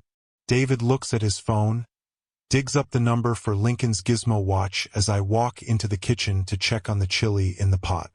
We both hear the buzzing in the kitchen drawer. David, phone against his ear, walks over and pulls open the drawer. He punches out his phone. Gizmo watch is in the drawer, so we have no way of contacting Lincoln. He said he'd wear it. I should have double-checked. David turns to me. I'm sure it's fine. He's out with Will. I stir the chili. Take note of the bottle of green Tabasco sauce on the counter. David always sneaks some of that in when I'm not looking. Somebody could have done all these things that have been happening, I say. Our alarm wasn't set. They could have walked in, moved around Grace's lunchbox and the coffee pot, maybe gone into the garage and moved my court ID onto the dashboard. I know, but that's crazy. Maybe it is, I say, but it's less crazy than any other explanation. Nobody's been hurt, right? It's all ultimately harmless. They move around the lunchbox and coffee pot. They take Lulu but bring her back. They start a fire but only in our grill to contain it. They break into our house but don't take anything. Just for kicks? Like you said, ultimately harmless. David comes over and rubs my shoulders. This isn't bothering him as much as it's bothering me. I wiggle away from his touch. But that's the thing. Whoever it is, he's risking criminal charges. He's broken into our house twice. Just to do harmless stuff? Just having fun? Someone who wants to have fun wouldn't take that kind of risk. It's as if they're messing with us, David. Trying to send us a message or something. I walk over to the front door and look out. On the street, Grace says goodbye to her 3 friends, Monica, Ellie, and Rainey. A ladybug, Ray from Star Wars, and a waitress from a 1950s diner, respectively, and bounds up the walkway to the door. Still no Lincoln. Well, good evening, Your Honor. I say to my daughter, in her black robe and lace collar, the notorious RBG. Yeah, she says in her typical understated way. We are raising a very serious girl, apparently. David thinks it comes from me. Food's ready. Veggie chili and salad. Did you see Lincoln out there? No. Lincoln's not home yet. Not yet. Wash your hands, honey. Can I lay out the candy? She holds up a swollen pillowcase. She and Lincoln will set out their candy and make trades. Hey, there she is, the notorious RBG. David kisses Grace on the forehead. Or am I supposed to bow to you? Grace holds out her hand. Bow to me, good sir, she says with a British accent. And of course, David complies in grand fashion. David can bring out the playful in Grace in a way that I can't. 7:20, I say to him as Grace races into the family room to lay out her candy. David nods. Maybe he went to Will's house. That wasn't the plan. I know, but it's Halloween. Maybe I should call over there. I let out a nervous sigh. I wouldn't. It's just that with all this weird stuff, you know. I know. I'll go out and look for him. And I'll call Will's house on the way. Good. That would be good. Then I hear that squeaky prepubescent voice. I almost jump as the door pops open, cool air rushing in, and there's my miniature Chicago Bears quarterback, beaming. Hey, it's Justin Fields, David says, putting his hand on my shoulder, preempting me, trying to defuse the tension. He doesn't want me to bark at Lincoln, doesn't want him seeing our nerves. He's right about that, I guess. Lincoln was just a little late, and he didn't have his gizmo watch. He lost track of time. He's not used to keeping track of time. So I just muss his hair and watch him and David head into the family room, recounting where he and Will went, the huge candy bars the Lindermans gave out, the smoke machine the Wrights had on their lawn, and I breathe an enormous sigh of relief. Let the trade talks begin, David announces. I'm in the kitchen now, getting the chili ready to be served, warming milk for the hot cocoa after dinner. Grace will eat anything with honey and hates vanilla. Lincoln likes nuts and caramel the most. Biggest candy bar I've ever seen. Looks like a special treat. I should get 2 small bars for this one. No way. What's this? That's more like a gift. Can you open it? I look through the kitchen into the family room. David is trying to unwrap a small purple bag tied with a bow, while Lincoln predicts it's probably something chocolate. Oh my God! David drops the open bag, then puts out his arm. Stay. Back up. Back up. Back up. Get away. What? I rush into the family room as both kids get to their feet. David turns the bag over, the contents falling out. A mouse. Not a fake one, not plastic or rubber, a real one. A little shriveled gray rodent with its tail wrapped around it. Not moving. Dead. What the? David looks up at me. That's so cool, says Lincoln. A mouse. Somebody gave Lincoln a dead mouse? That's not a mouse, says Grace. Look at the tail. I get up close for a better look. She's right. It's not a mouse. It's a rat. 15. If we hear of any other reports, we'll let you know, says the police officer, a young man in uniform, standing in our foyer. Thanks, officer.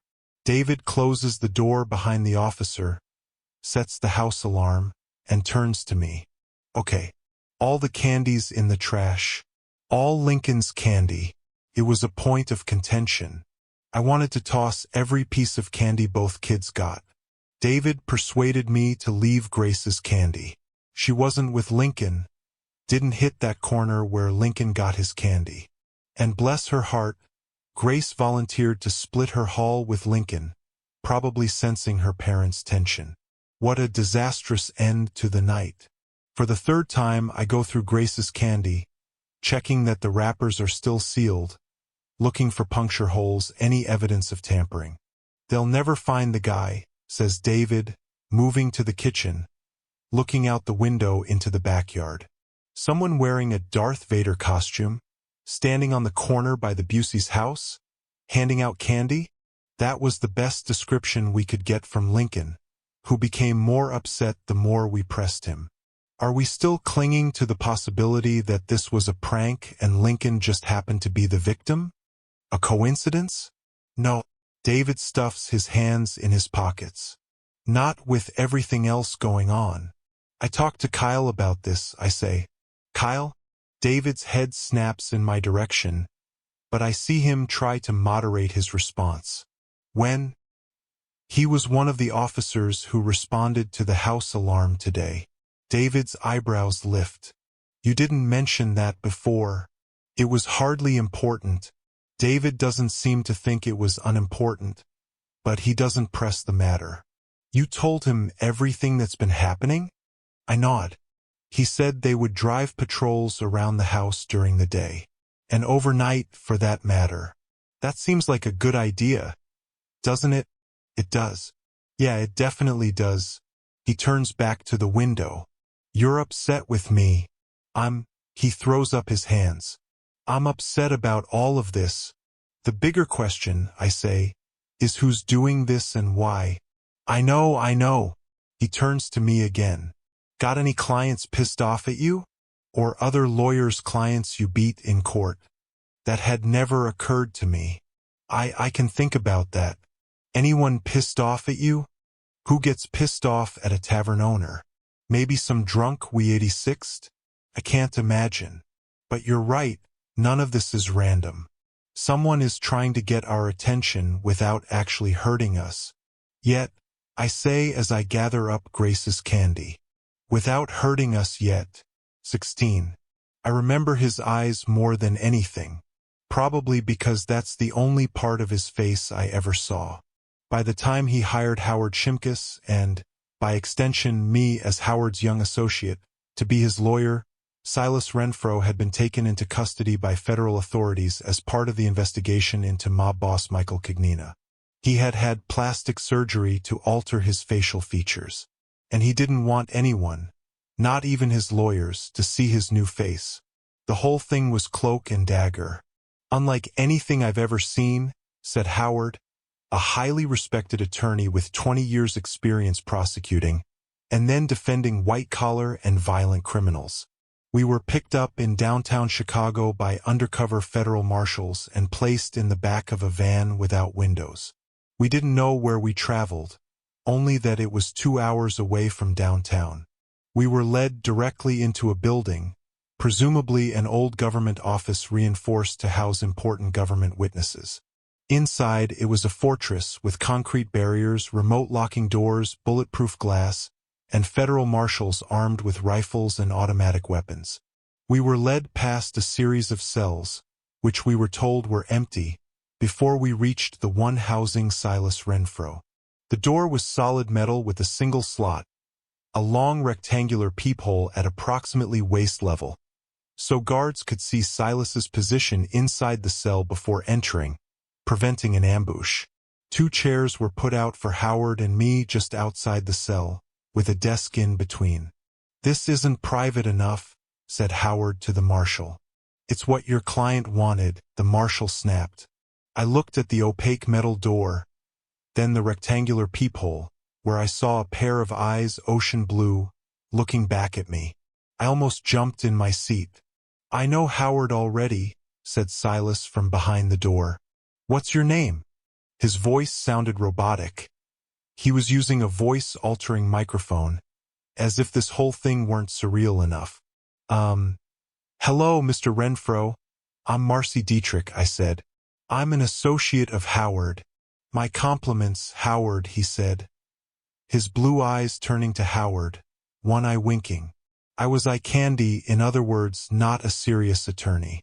The curse of any young female lawyer trying to break in. Howard said, Nice to see you again, Silas.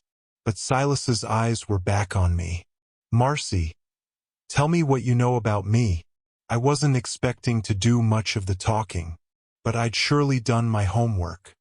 You're Michael Cognina's reputed assassin, I said.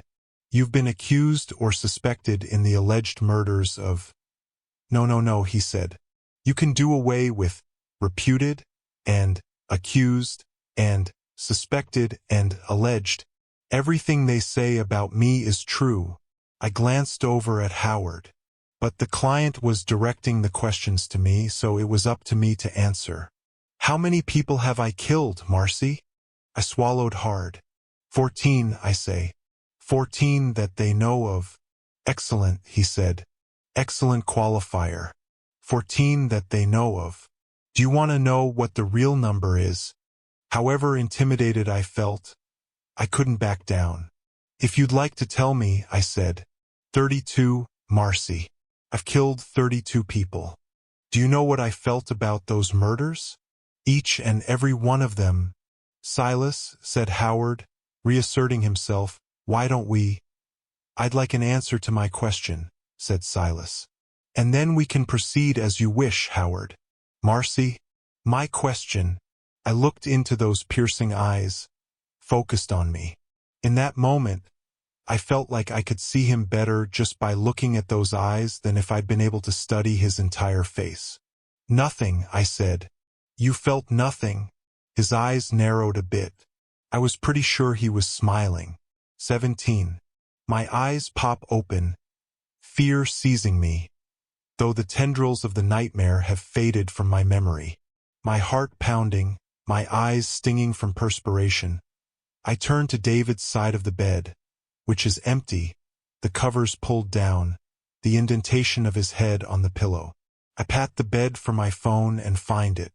The phone glows back at me with a time of 2:38 in the morning. Lulu, sleeping at the foot of the bed, lets out a loud sigh but otherwise doesn't move. I hear movement downstairs, footfalls as if pacing. The faint murmur of David's voice, low and deep. I don't have my contacts in but fumble for my cheater glasses on the nightstand. Then I send him a quick text message. Everything okay? I hit send. A ping sounds from inside the bedroom. David's phone, resting on his nightstand, a power cord stuck inside it. He doesn't have his phone with him? Then who is he talking to and how? My feet drop onto the rug. My head swims in fogginess. I've tossed and turned all night, with all the craziness happening. I've hardly slept, though I somehow managed to miss David's getting out of bed. I walk into the hallway, lean on the banister that spirals down to the foyer by the front door. It's not that simple, okay? David whispers, almost a hiss. I take the stairs down, my hand on the railing, as I hear David say something quickly that I can't make out. Hey Mars, you okay? David, who must have heard me, walks into the foyer as I'm halfway down the stairs. Who were you talking to? I whisper. Just a private security company, he says. At 2:30 in the morning? Those places have 24/7 service. I was thinking about hiring somebody. He meets me on the stairs. Maybe I'm overreacting, getting creeped out in the middle of the night. I just wanted to talk to them at least. Okay, but how? Ask. Your phone's on the nightstand. Oh yeah, I know, the landline. The landline? I ask as we head back up the stairs. We never used the landline phone. We debated even installing one when we built this house. My phone was dying. You were saying it's not that simple? What's not that simple? David falls into our bed. They're gonna call back later today. We'll see if it makes sense to have someone stay around here for a while. Climb into bed. Okay, but it feels like it's not okay. I need sleep, he says. I'm exhausted. I put my head on the pillow and stare at the ceiling, thinking about the words I heard him say, the tone of his voice, feeling like I'm missing something. David rolls over, facing me, touching my arm. I was just explaining to the guy on the phone that I had been thinking all these things happening to us were silly coincidences, but maybe it's not that simple. That's all it was. That doesn't land well with me. That's not what it sounded like. It sounded like the resolution of an argument, something more emotional, more personal, more intimate. He was snapping at someone. He was flustered, upset. It's not that simple. Okay? I look at him but don't say anything. What's not that simple? David closes his eyes and goes silent. I stay silent too, but don't close my eyes for hours. Teen. Camille looks out the window of her fifth-floor apartment on 1st Street, the day after Halloween. The snow is beginning to fall, and in Hemingway Grove it usually sticks. Day 63, she whispers. She checks her phone for the time. 11:15. She can just barely squeeze it in. She moves the coffee table against the couch, pushes back the love seat to give herself some room. She starts with stretching. Lunges and leg swings, cactus and eagle arms, spinal twists and bridges. Then she walks over to the bathroom, jumps up, and grabs the pull-up bar mounted over the bathroom door. Locks her legs at 45 degrees and bangs out 25 pull-ups in rapid succession. She drops to the floor for push-ups, 25 of them at a gunshot pace, her nose touching the carpet each time, back straight as a ruler. She repeats the routine, spent when she's finished. Not the longest or greatest workout, but it will have to do for now. She checks her phone again for the time. She showers, good and hot, letting the water scald her face. She towels off and wipes a circle on the steamy mirror to look at herself. Staring back at her is a 40-year-old woman, physically in the best shape of her life, muscles toned and taut, only 6 months removed from her third triathlon. Maybe a few new lines on her face, some softening of the skin beneath the eyes, but her dark hair still isn't showing gray. She was never much for glamour, never cared much for the opinions of others. She wants to look good for herself, wants to feel young and vibrant, not old and creaky. Day 63. She doesn't look any different. She doesn't feel any different. Not physically, at least. This is what you get, she thinks. This is what you get when you fall in love with a married man. She dresses and heads to the window again. Sees his car pass on First Street. There is a parking lot for the building, but he won't turn in. He will park at least a block away and approach the building by an indirect route. He will be bundled up, a watch cap pulled low over his forehead, his coat collar high around his neck. He will do everything he can to avoid notice, to conceal his appearance. Hemingway Grove is a small town, after all. It's hard to stay anonymous, especially if you own a popular bar and restaurant. Even more so if a video of you performing a dramatic river rescue just went viral.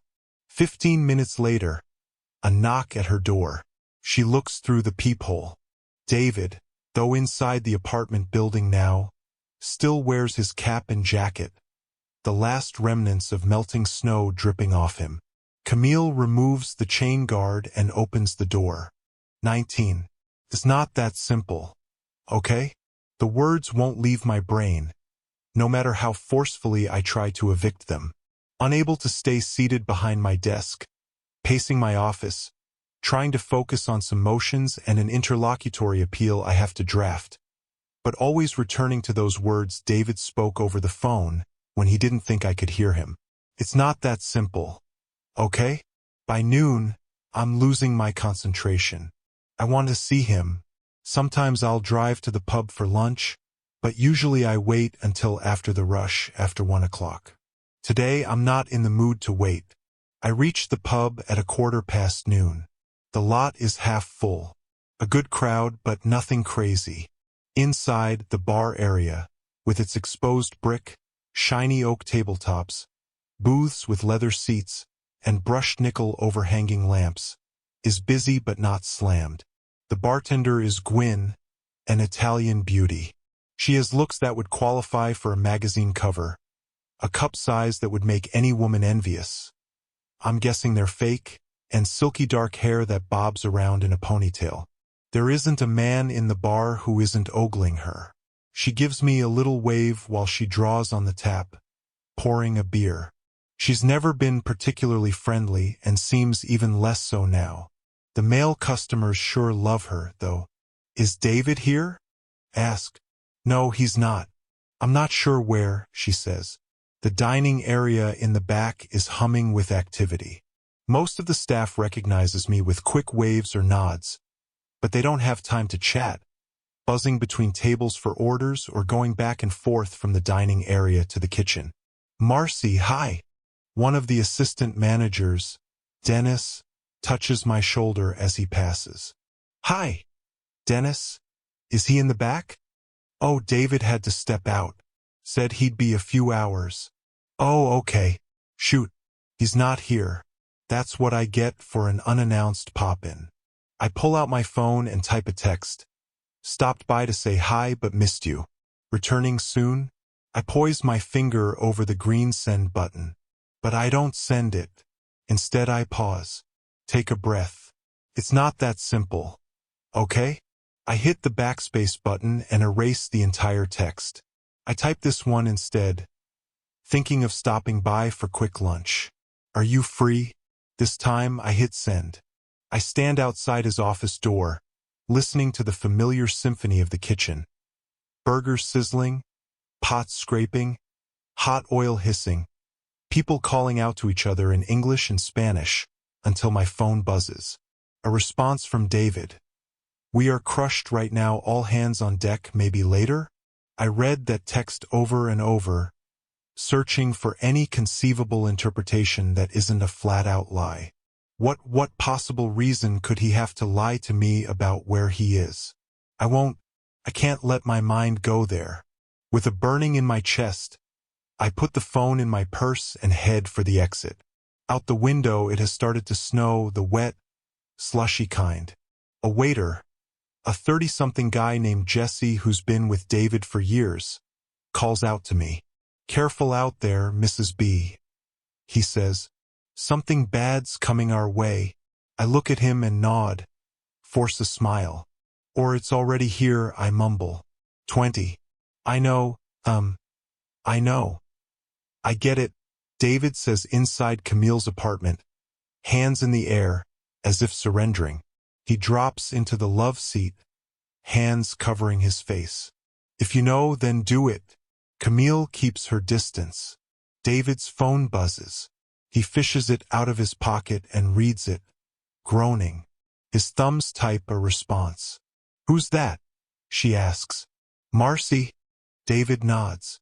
She wants to stop by the pub for a quick lunch. And what are you telling her? That we're slammed right now. It's a bad time. He hits a button, sending the text, then tosses the phone on the love seat. More lies, says Camille. He looks up at her. What do you expect me to tell her? She walks over to the window overlooking First Street. The snowfall is picking up. They're predicting 3 to 4 inches. You have to tell Marcy, she says. It's long past time. David bounces off the love seat, scooping up his phone with a sweep. It's not that simple, Cam. He shakes his head with a fury, blows out air, looks up at the ceiling. It's not that simple. The same answer he gave to her last night on the phone. Do it now, David, she says. Or I promise you, it will get worse. 21. Sergeant Kyle Yanofsky reads the intake reports from last night over lunch. Part of the paperwork that comes with his rank, though it's his least favorite part of the job. He does it over a late lunch, a tuna sub with chips. The intake was higher than usual last night, given that it was Halloween, which usually spawns overactive imaginations and worried neighbors, even in a quiet town like Hemingway Grove. Wait, the Bowers house. Officer Dunleavy took the call last night. Kyle reads it, does a double take. A dead rat, he whispers. Someone put a dead rat in the Bowers kids' trick-or-treat bag? Wrapped it up and everything? Kyle puts down the reports, spins around in his chair, and goes to his computer. He types in a search and pulls up a news video from 13 years ago. A reporter from Channel 7 News in Chicago.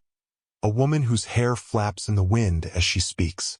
We are live outside the federal courthouse in downtown Chicago, where reputed organized crime boss Michael Kignina was just sentenced to over 16 years in prison following his conviction on multiple counts of tax evasion.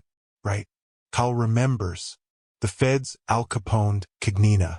Couldn't get him on the violence or extortion, so they got him on tax evasion.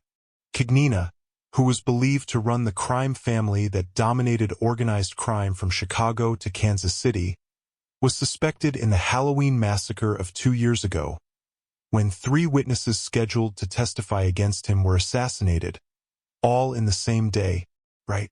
Cal remembers that well, too. Everybody heard about it. It happened not long before Marcy came back to Hemingway Grove for good. He always wondered if her representation of one of those dead witnesses had something to do with her return to HG. He pulls up what he can on the witness whom Marcy represented, Silas Renfro. He finds a documentary on PBS from around that same time, well over a decade ago. A narrator with a baritone voice tells the story as photographs and video of mob boss Michael Cagnina move on and off of the screen. Little is known of Silas Renfro, the man long believed to be the mysterious gunman who carried out the execution orders given by Cagnina during the violent reign of the Cagnina crime family. Though authorities long suspected him, Renfro was rarely photographed and kept such a low profile that he was often referred to as Silent Silas. Renfro never paid taxes, never held a job, never put his name on a mortgage or lease or utility bill. That didn't stop the FBI, ultimately, from apprehending him after months of surveillance. Renfro was one of the 3 witnesses killed in the so-called Halloween massacre after gunmen stormed a secret detention center outside of Rockford, Illinois, murdering half a dozen federal marshals before killing the 3 witnesses scheduled to testify against Cagnina. Though they could never prove their claims, the FBI has long suspected that Cagnina was behind the execution of these 3 witnesses. For his final search, he clicks on another video, this one from not long ago, also from a Chicago news station, but the reporting is taking place hundreds of miles west of there, outside a federal supermax prison. Joan, any minute now, former mob boss Michael Cagnina will be released from federal custody in Florence, Colorado, after serving over 13 years of his 16-year sentence for tax evasion. Cal shakes his head. Jesus. Michael Cagnina got sprung this past May, only 5 months ago. And now Marcy's having all this trouble. Can't be a coincidence. 22. Special Agent Francis Blair, at his desk in the FBI field office in Chicago, leans back in his chair, eyes closed, as he listens to the contents of the wiretap through his earbuds. 2 men talking. I got 3 tickets to the show tonight. What time does it start? I'll probably get there about 6:30. The ticket is a pound of meth. The show is the meat, the drop-off from the manufacturer to the distributors. Blair doesn't work narcotics. He's still in organized crime. And the conversation on the audio recording isn't taking place in Chicago but nearly 1,200 miles away in Tampa, Florida. A city far removed from Blair's jurisdiction. A city that otherwise would hold no importance for him other than this simple fact. It is now the home of Michael Cagnina, the mob boss released from prison only 5 months ago. And these 2 men on the wiretap, former associates of Cagnina. He takes out the earbuds just as his supervisor walks past his office and stops, greets Blair with a "How you doing? How's the task force treating you?" asks the supervisor. The task force that Blair got roped into, he means an operation run by U.S. Customs to catch a ring of cargo thieves. I'm going in for the initial meet today, he says. Is that what you're listening to? His supervisor nods, gestures toward the earbuds Blair just tossed. They've got wires up? No, this isn't the task force shit. These are from DEA out of Tampa. Blair's supervisor, only a year from retirement now, makes a face. DEA? Tampa? The hell are you doing? Listen. Oh, don't tell me this is about Cagnina. Blair lifts a shoulder. Just checking to see if he's getting back in the game. And is he? Not as far as I can tell, Blair concedes. You gotta let Cagnina go, says his supervisor. What's done is done. He's down in Florida now. And he's retired. Right, I know, says Blair. I took my shot and missed. Missed? 13 years in the pen isn't missing, Frankie. Who cares if it was tax evasion? You put him out of business. Yeah, maybe, but not for the shit that would have put him away for life. Guy murders 3 witnesses. and nobody lays a glove on him for that. Well, hey, least you're not bitter. His supervisor taps the door but points at him before leaving. Frankie, he says, leave Michael Cagnina alone. 23. If only I knew 15 years ago what I know now. If only the partner I worked for, Howard Shimkus, hadn't been so busy with other cases. You don't have to go alone, Howard told me in his spacious partner's office as paralegals and assistants packed his trial bags. Really, Marcy? Silas can wait until this trial's over, and then I'll go with you. The trial should be over in 3 weeks. The feds had just made their formal plea offer to Silas in return for testifying against mob boss Michael Cagnina, and normally Howard and I would have delivered that plea offer to Silas personally. No phone calls or emails were allowed. Those were traceable forms of communication, and the government was determined to keep Silas's whereabouts a secret. Only clandestine in-person visits were permitted. But Howard, in demand as a high-profile defense lawyer, had a fraud trial about to start in federal court in southern Illinois, so he couldn't afford the full day it took to visit Silas. 2-hour blind drives to and from the undisclosed location where Silas was held, plus the visit itself. Howard sensed it, I knew. Sensed that Silas had gotten under my skin the first time, the only time we'd met up to that point. But the last thing a young associate like me wanted to do was confirm as much, make the senior partner think I couldn't handle my stint in the big leagues. No problem, I assured Howard. I can handle it solo. Sitting in the windowless rear compartment of the van, driven by federal marshals, I didn't even know which direction we were traveling in. All I knew was that it had to be far from downtown Chicago. I had nothing to do for 2 hours but occupy myself with work, reviewing Silas's file and the plea offer. 32 kills, he'd told me the first and only time I'd met him. Suspected in 14 murders, but the real number was more than twice that. By the time I was out of the van, 2 hours later, I was nauseated, motion sick. I tried to enjoy a few seconds of fresh air between the van and the fortified entrance to the building where the feds held my client. Or maybe I was just feeling nerves. I walked past the barriers, the automated doors, the bulletproof glass, through the maze of hallways, reaching my chair placed in the hallway outside his holding cell. Hello, Marcy Dietrich, through the slot in the metal door, Silas's deep blue eyes. The bionic voice with the voice scrambler he used. I tried to picture him but couldn't. Nobody had photographs of him. He had managed to obscure his identity entirely.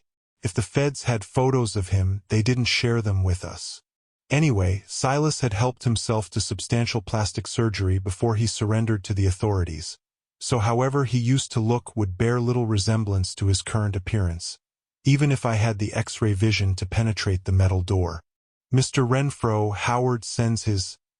I told you last time to call me Silas Marcy. And yes, I know Howard couldn't make it. He is very much in demand, that one. He is, I said, feeling the tension in my voice. I straightened my posture and took a deep breath. You'd like to be like Howard, I assume? An attorney everyone wants to hire? Prominent and wealthy? I'd never thought about it that way. I wanted out, I knew that much, out of Hemingway Grove onto a challenging career in the law in the big city. Where it would lead I hadn't forecasted. It could be you're taking a job with a big law firm just to pay off your law school debt. Many people in your position do that. Or maybe you want the acclaim of working for a prestigious firm like Millard Holloway. A tremendous stepping stone, if nothing else. A stamp of approval. I raised a shoulder. I suppose I'm just trying to learn as much as I can for right now. What comes down the road? I don't... No, he said. Marcy, you undoubtedly had several offers out of law school. The top of your class from University of Chicago. Any number of law firms would have taken you and put you in some department representing the large corporations that pay those princely legal fees. One robber baron suing another. But you didn't choose them. You joined a firm with a substantial criminal defense practice. You wanted to work for Howard Shimkus. Why criminal law, Marcy? Of all the things available to you, I sat back in my chair, feeling stripped bare. A simple question, one that I'd never really asked myself. He was right. I was drawn to criminal law. I'd lived a prim and proper life. I followed the rules. I was the high school valedictorian who dated the varsity quarterback, the sorority girl and honor student, the editor of the law review at U of C, always serious and straight. Little Miss Perfect. I'd stayed right down the middle, and I wanted to explore the extremes. I wanted to represent the people who broke the rules, who took incalculable risks, who spat in the face of convention, who did things I'd never have dreamed of doing myself. You want to live vicariously through people like me, Silas said. Take a walk on the wild side without getting too wild. I'd spent all of 1 hour with this man, and he was dissecting me. So how do you like it? He asked. You know what I've done. All the people I've killed. Do you simply tolerate representing me? Or do you enjoy it? I look at it professionally, I said. I don't judge my clients. Of course you do, Marcy. You may be too polished to say so, but you either enjoy it or you don't. And you certainly judge me. You wouldn't be human if you didn't. Mr. Renfro, I think our time would be. If I'm making you uncomfortable, Marcy, I'll stop. I didn't mean to rattle a nice young lady like you. You didn't rattle me. I realize how intimidated you must be. I looked down. He was baiting me, trying to piss me off. It was working. I looked back up at him. I think you're a monster, I said. The hallway went quiet. Silas kept his eyes on me. I kept mine on him. I considered the possibility that I had just committed career suicide. His eyes narrowed, which again made me think he was smiling. But he waited me out, probably wondering if I would fill in the silence with a profuse apology. But I was playing his game now. I wasn't going to back down. And yet you're representing me, he said. Yes. The thought of representing me thrills you, doesn't it? Yes. If I decided to go to trial, you'd represent me to your fullest, wouldn't you? Yes. You think you could actually win, don't? I know I could. The sound of Silas chuckling through voice alteration sounded like something from a movie, like a hideous robotic monster, Darth Vader on laughing gas. Now we're getting somewhere, Marcy, he said. 24. Special Agent Francis Blair runs his hand over his unshaved face. Looking the part in his puffy red vest, unbuttoned flannel shirt with a black t-shirt underneath, ratty jeans and work boots. Inside the van with him is the technical team and the head of this task force, Agent Neary with U.S. Customs, a career government guy, gray-haired and wrinkled, a smoker's gravelly voice. You're a long way from mobsters and organized crime, he says to Blair by way of apology. Appreciate your help on this. Blair looks at his watch. So we know nothing about who's showing up? No idea, says Neary. They say you'll know. And then you'll ask the question, any chance I can bum a smoke off ya? Blair says, exactly. And then he'll say, think I can spare one. That's the code. Then the contact will show Blair the crates holding the stolen video game consoles. We won't have eyes or ears inside, you understand, says Neary. Once you get past the gate, you're flying without a net. Blair already knows that, of course. The task force is following ass-covering protocol by making sure they reiterate to their agent that he's about to go in cold, so if this whole thing goes to shit, they can say they warned him. He has to go solo because of the security guards, who are corrupt, part of the theft ring. They pat down everyone entering the freight area, ostensibly looking for contraband and weapons, but they're really searching for wires and hidden body cameras. So the FBI can't sneak in there and install surveillance. And Blair can't go in mic'd up. No wire, no body cam, no badge, no weapon, no backup. Flying without a net, as Neary said. I get it, says Blair. If they make me, I'm toast. Blair pops out of the van, a block down from the freight company's main entrance. The whipping winds off nearby Lake Michigan lift Blair's hair as he approaches the gate and the guard station. A beefy guard steps out from the booth. Checks Blair's papers, Blair's fake name, front company. The guard pats Blair down and runs a wand over him.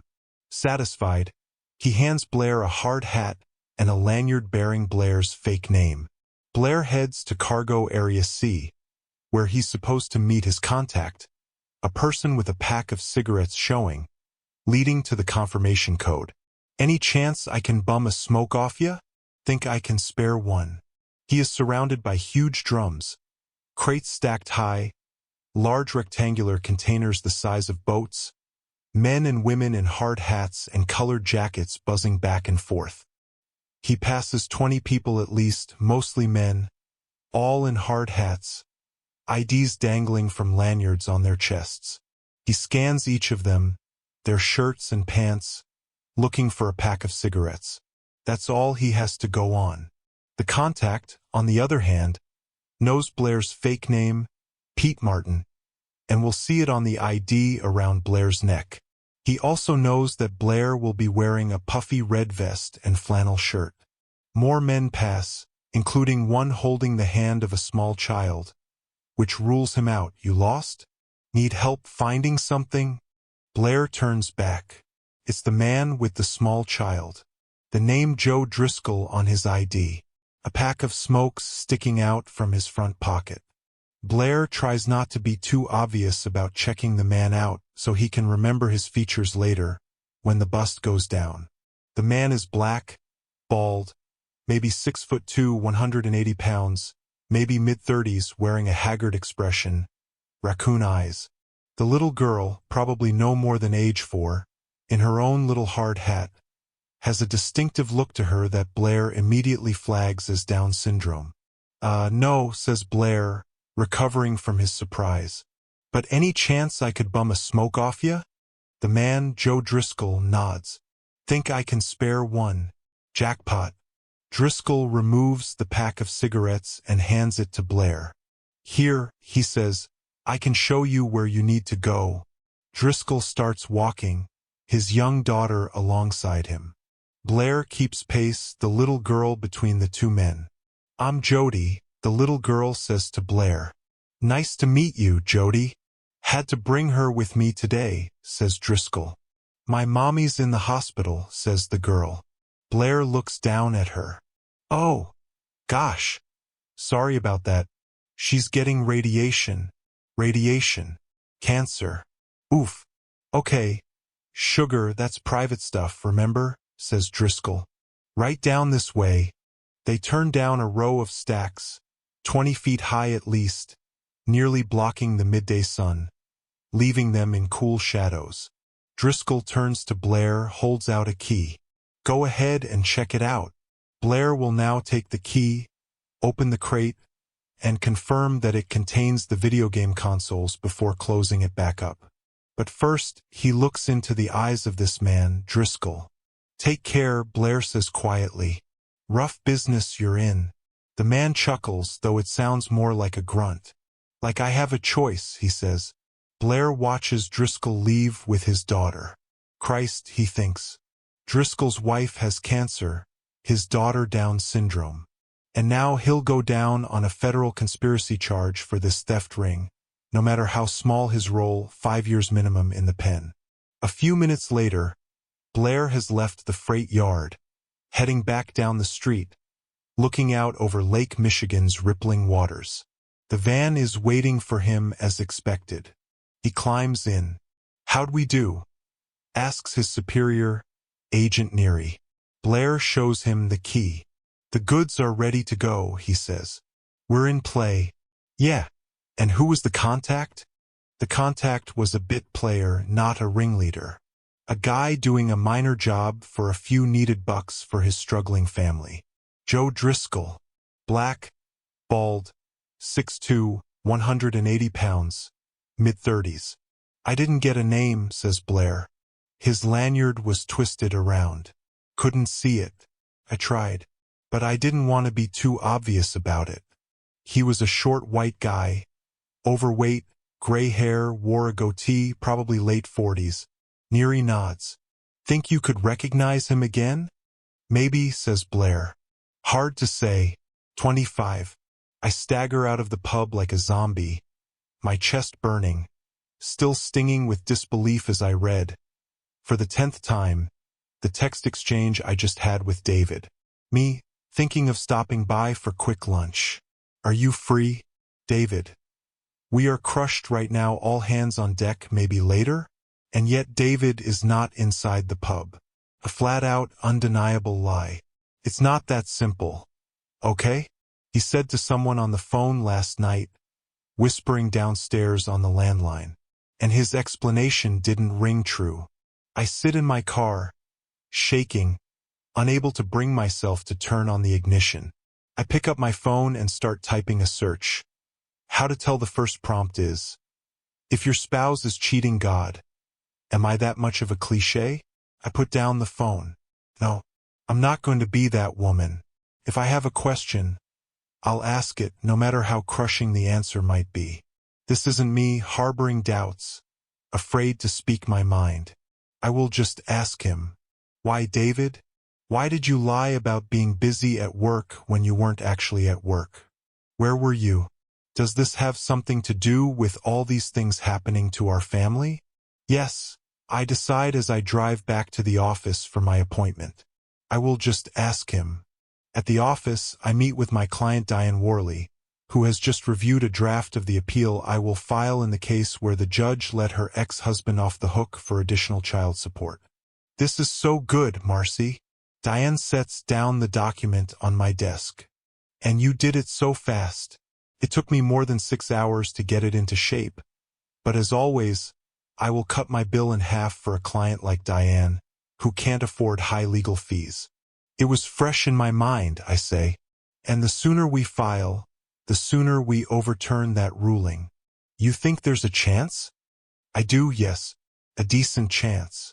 You never know with judges. I look around my office. Nothing fancy. Diplomas on the walls, family photos on my desk, a glamorous view of the parking lot through my window. But it's mine. I may not enjoy matrimonial law as much as criminal defense, but at least I feel good about my clients now. And at least I call my own shots now. I don't know if the appellate court will overturn this decision.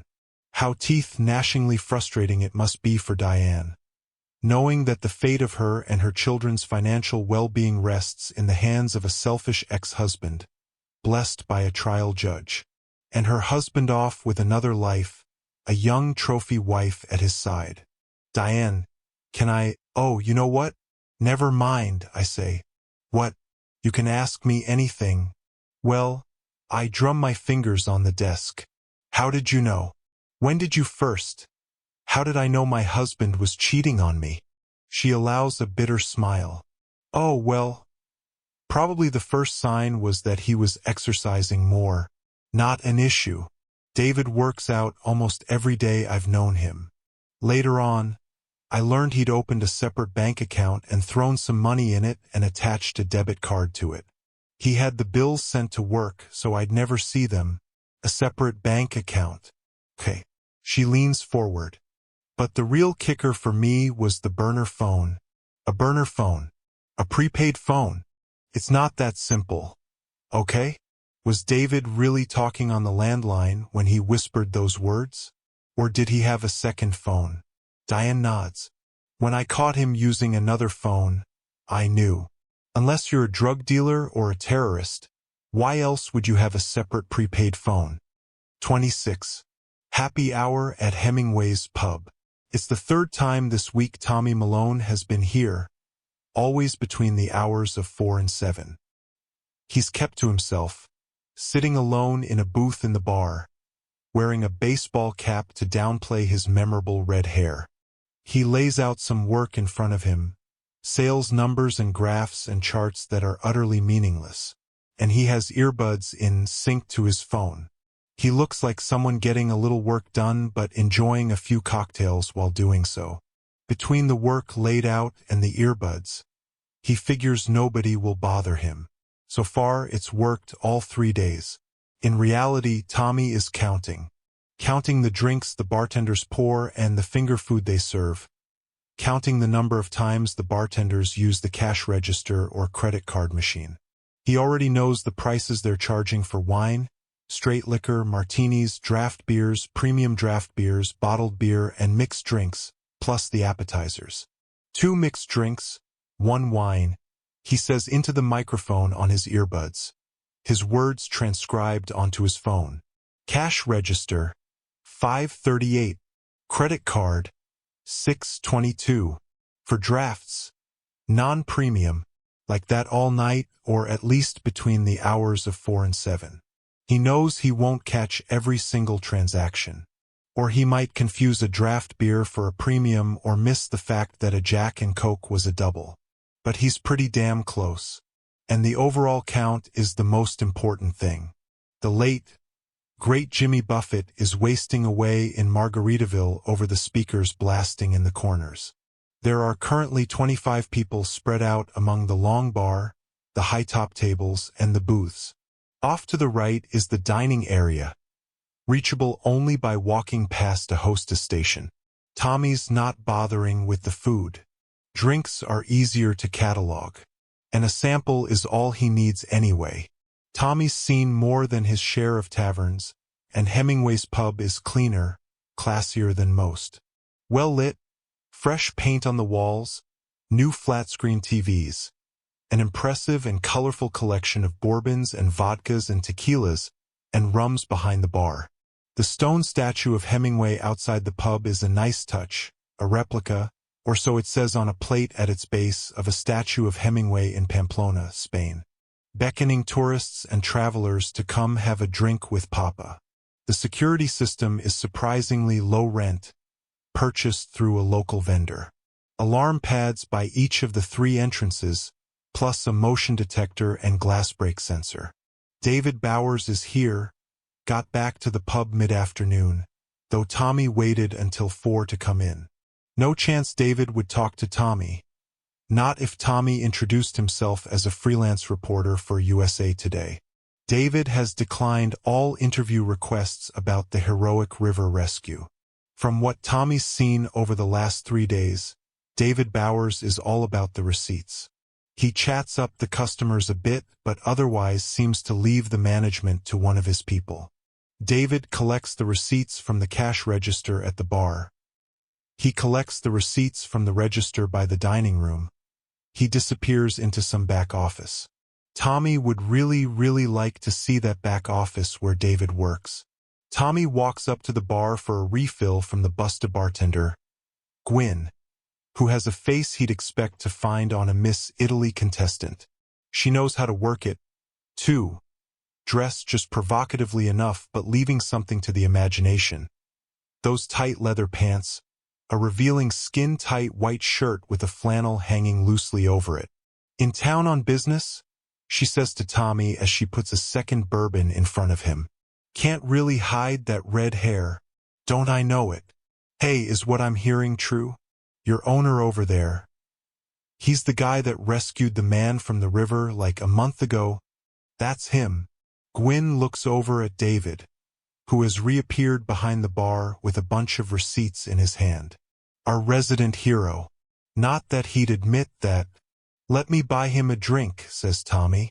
Pour us a Baker's. Oh, David doesn't drink. No? He owns a bar and doesn't drink. She shrugs. Never has, as far as I know. Interesting. My girlfriend went nuts over that video of him rescuing that man, Tommy says. Me, I've never seen anything so brave. No way I'd have the guts to do what he did. Any chance? Any chance I could take a picture with him and send it to her? David, Gwyn says as she walks away, attending to another customer. Customer wants a picture with the Cotton River hero. David walks over and greets Tommy with an extended hand, lighting up with a smile. Could be an act for the customer, sure, but Tommy senses otherwise. That's David's default position. Tommy figures happy and positive energy and all that shit. Having a good time tonight? He asks Tommy. Everything good? Yeah, great. Nice selection of bourbon. So, any chance at a photo? So I can impress my girlfriend?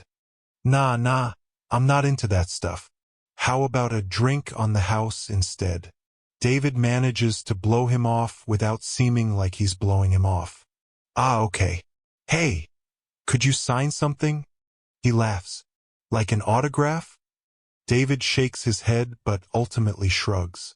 I guess that's fine. He grabs the back of a blank receipt, poises his left hand over it with a pen. Actually, I'd feel like a pompous jerk signing an autograph. Tommy decides not to push it and returns to the booth. He didn't really want the autograph anyway. He just wanted to see which hand David would use to write. Left. He used his left hand. Tommy leaves at 7 and walks around to the rear of the restaurant, where his rental car is parked and where, not coincidentally, the supply entrance to the restaurant is located. The entrance is surrounded by a tall wooden fence, but for purely cosmetic reasons, concealing the dumpsters and air conditioner, not security. It's easy enough to open the swinging gate to gain access to the entrance, which is protected by a knobless metal door that looks quite thick. Next to it, an alarm pad.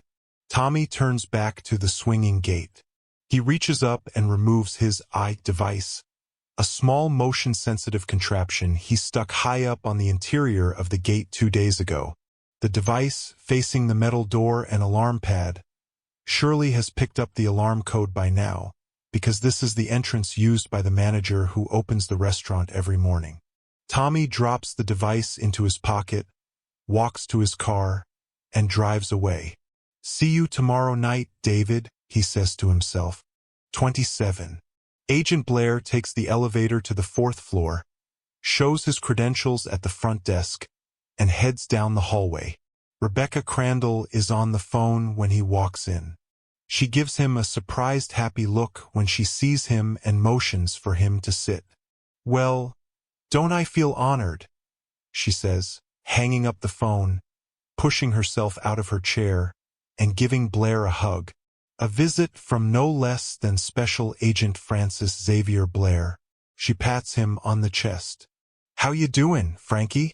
Never had it so good, he says, his standard line. Blair goes way back with Becky Crandall, back to their days together at the Bureau, before Becky moved over to a different part of the Alphabet Soup Club, becoming a supervisor in the criminal division of the IRS's Chicago office. They play some quick catch-up. Becky's on her 2nd marriage and has 3 kids, all in their teens. Blair's personal life, on the other hand, is not much of a story. 1 divorce, nobody since, and no kids to show for it. You're still in OC, I hear, she says. Blair makes a face. Yeah, but I got roped into a task force with customs. Cargo theft. Real exciting stuff. Anyway, OC isn't the organized crime it used to be. Now it means street gangs and drugs, maybe a few small-time extortion rings. No more Michael Cagninas. Hey, she says, snapping her fingers, I thought of you, 5-6 months ago? When Cagnina got sprung. Blair makes a face. What a world, right? 13 years he gets. All the rackets he ran, the people he terrorized and killed. Not to mention killing the 3 witnesses who would have nailed him on all that. And all he goes down for is a paper crime. Becky nods, gets serious, checking him out. Somebody needs to let the past go, she says. Yeah, he only went down for tax evasion, but that's something, at least. That's 13 years inside. Every damn person says that. But Blair can't let it go. He won't let it go. That's why you've stayed in the Bureau in organized crime, no less, all this time, says Becky. Am I right? I mean, you're the only one left. Everyone else on that team moved on from the Bureau after that debacle with the witnesses. Not you, though. What, you're hoping Cagnina will reopen for business so you can catch him? Blair waves her off. Nothing like that. I'm just a glutton for punishment is all. Becky isn't buying it. She gives him a sidelong glance, a smirk on her face. Seriously, Francis Xavier. Get Michael Cagnina out of your head. She drops her hands on the desk. So why the visit? Looking to move over to revenue, so you can see my smiling face every day. Blair tosses a file on her desk. She picks it up. Let me guess, she says. You want the IRS to give you the what, to dig up whatever we can on some person of interest, but you won't give us the why. Blair smiles. That about covers it. Sorry. It's sensitive stuff. So who's the lucky person of interest? She opens the file. Bowers, she reads. Hemingway Grove? Blair nods. And I need it right away, he says. 28. A fresh start, Silas Renfro said to me through his bionic voice. His blue eyes visible through the slot of the holding cell. You don't ever think about that? Fresh starts. It was the fourth time I'd met with Silas over the course of 3 weeks, while the partner from my firm, Howard Shimkus, was on a trial downstate. It was the second Monday of October, Columbus Day, a day when all the courts were closed, so I had time freed up to make the trek here with my federal escort. Ostensibly, Silas and I were still debating whether to accept the plea deal the government had offered him. We could also make a counteroffer or reject the deal and prepare for trial. But Silas was always changing the subject, always turning it away from the case and on to me, or even to current events as best he could follow them from this solitary lockup. I had the real sense that Silas was lonely. Oh, what am I saying? You're so young, he said, correcting himself.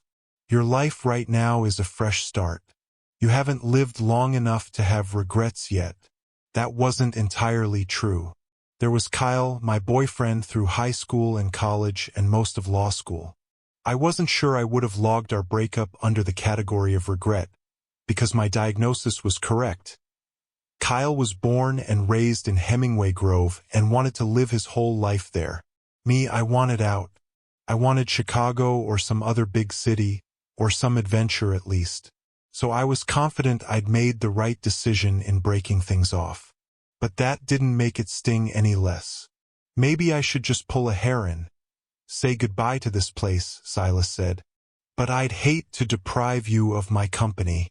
Whimsy and sarcasm did not translate well when delivered through a voice-altering microphone. Human feelings expressed in a robot's voice. Nor did I understand what Silas meant by a heron, which as far as I knew was a long-necked bird. But it sure seemed like he was talking about suicide. We should get back to the plea offer, I said, lifting a packet of papers from my lap as I sat in the chair outside his cell. Or decide whether we should take our chances at trial. Trial, he said, in apparent mockery. Again, hard to discern in his altered voice. Do you really think Mickey Two Guns will stand trial for what he's done? Mickey Two Guns, one of the many nicknames for Michael Cagnina, apparently the one Silas favored. Why wouldn't he? I asked. You think he'll take a plea? He laughed, or at least it sounded like a laugh. No, Marcy, I do not think he will take a plea. Not in a million years. As best as I could discern with that voice, he was talking down to me, stating the obvious. I didn't understand what was so obvious. You really are young, he said. Then explain, please. I didn't hide my irritation. Condescension was my Achilles heel. I'd rather someone spit in my face than patronize me. I have a better chance of becoming Pope, Silas said, than surviving in here long enough to testify against Michael Cagnina. 29. 7 o'clock. The kids are back from their various activities. Grace's dance lesson, Lincoln's indoor soccer practice, and they're eating noodles with red sauce and broccoli the way Grace likes it. We all look up as David comes in from the garage through the mudroom. I feel a twinge as I see him, looking sleep-deprived, dark circles beneath his eyes, as he forces a smile. How we doing, gang? Sorry. Things have been crazy. There's pasta, I tell him. I nibbled on something at work. He rubs his hands while he looks out the kitchen window into the backyard. Grace had a question on math, I say. Sure, yeah. Let me make one phone call. He disappears from the kitchen not 2 minutes after arriving. Dinner is almost over, then the kids will help me, or at least they're supposed to help me, clean up. Grace, put away your phone, I say, catching her while she's supposed to be wiping the table. Did you practice piano? Yes. No, she didn't, says Lincoln. Hey, yes, I did, genius. Hey! I jump at the sound of David's voice, surprised both by his reappearance and by the harshness of his voice. He points a finger at Grace. No, genius, comment. Calling someone a genius is an insult? She protests. When you say it like that, of course it is, and you know it. Cut it out, Grace. Fine. She puts down her phone. Next time I'll call him an idiot. Would that be better? Grace, I say. Don't get cute, young lady. David slams his hand down on the kitchen island with a whomp. I'm not in the mood for cute. Okay, wow, okay, I say. I think we've covered it. David turns to me. We've made a point of not stepping on each other when addressing the kids, not undermining the other's authority. But he's never been physical with his anger. I don't think I've ever seen him hit or slap something when he's mad. And over this? The kids have pushed things way further than this before. Grace, I say, apologize to Lincoln for calling him genius.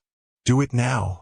David takes a step back, blows out a breath of air, glancing at me again. Whatever, he snaps. He turns and walks out of the kitchen again. While Grace fumbles out an apology to Lincoln, I follow David, about to climb the stairs. Let's go get some air, I say. Go for a walk. He turns back to me. Now, it's like, there's at least 3 inches of snow outside. Yes, now, I say. You and I need to talk. It's not a great time, Mars. No, David, I say, steeling myself against the shiver running through me. It's long past time. 30 Camille holds a cup of ginger tea as she stands by the picture window in her 5th-floor apartment, overlooking the downtown. She is careful not to brush against the telescope mounted on a tripod by the window, positioned just so. She carefully moves her eye to the eyepiece. David's house, a good half-mile away, looks peaceful right now. A few inches of freshly fallen snow clinging to the rooftop, the snow in his yard glistening in the landscape lighting. Most of the downstairs is lit up. She catches a glimpse of the sun, Lincoln, passing by a window, tossing a football in the air.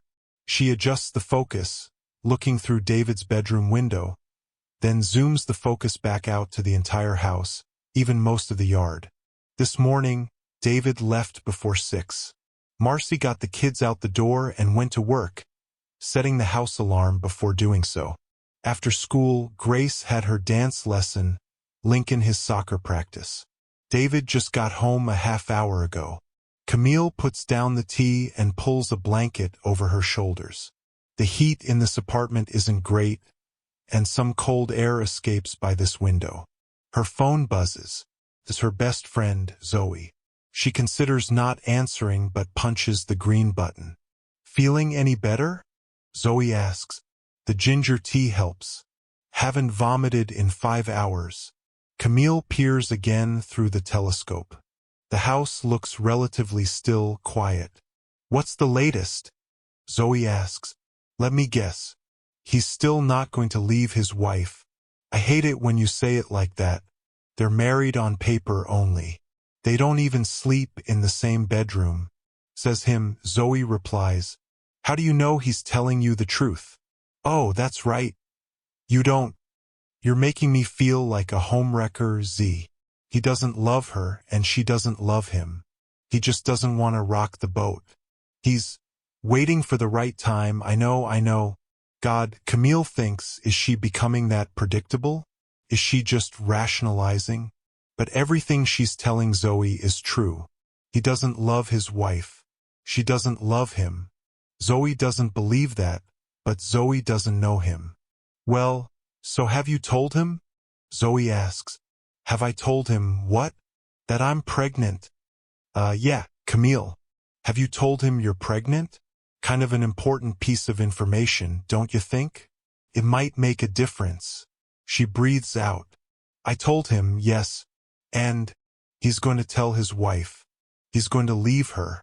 We're going to get married and raise our child together. Camille looks back through the telescope, tensing as she sees David and Marcy leaving out the front door. Gotta go, Z, talk soon. She punches out the phone. She focuses in on them. Marcy, not looking happy, walking in front of David as they move down the porch. David, with his coat collar up, cap on his head, looks even less happy, worried, even. The expressions on their faces, the body language, distant, unaffectionate. Did she confront you, David? Camille whispers. Is this the moment of truth? 31. Just blurt it out. I tell myself as the cold air stings me on the front porch of our house. Just say it. Then it will be over. Then whatever happens, happens. No matter how horrible. Marcy, let's at least stay close to home, David says to me as we head down our front walk to the street. With all the weird stuff happening lately, I reach the street and turn around. We can stop right here if you want. Okay, sure. What's going on? I swallow over the lump in my throat, try to even out my breathing.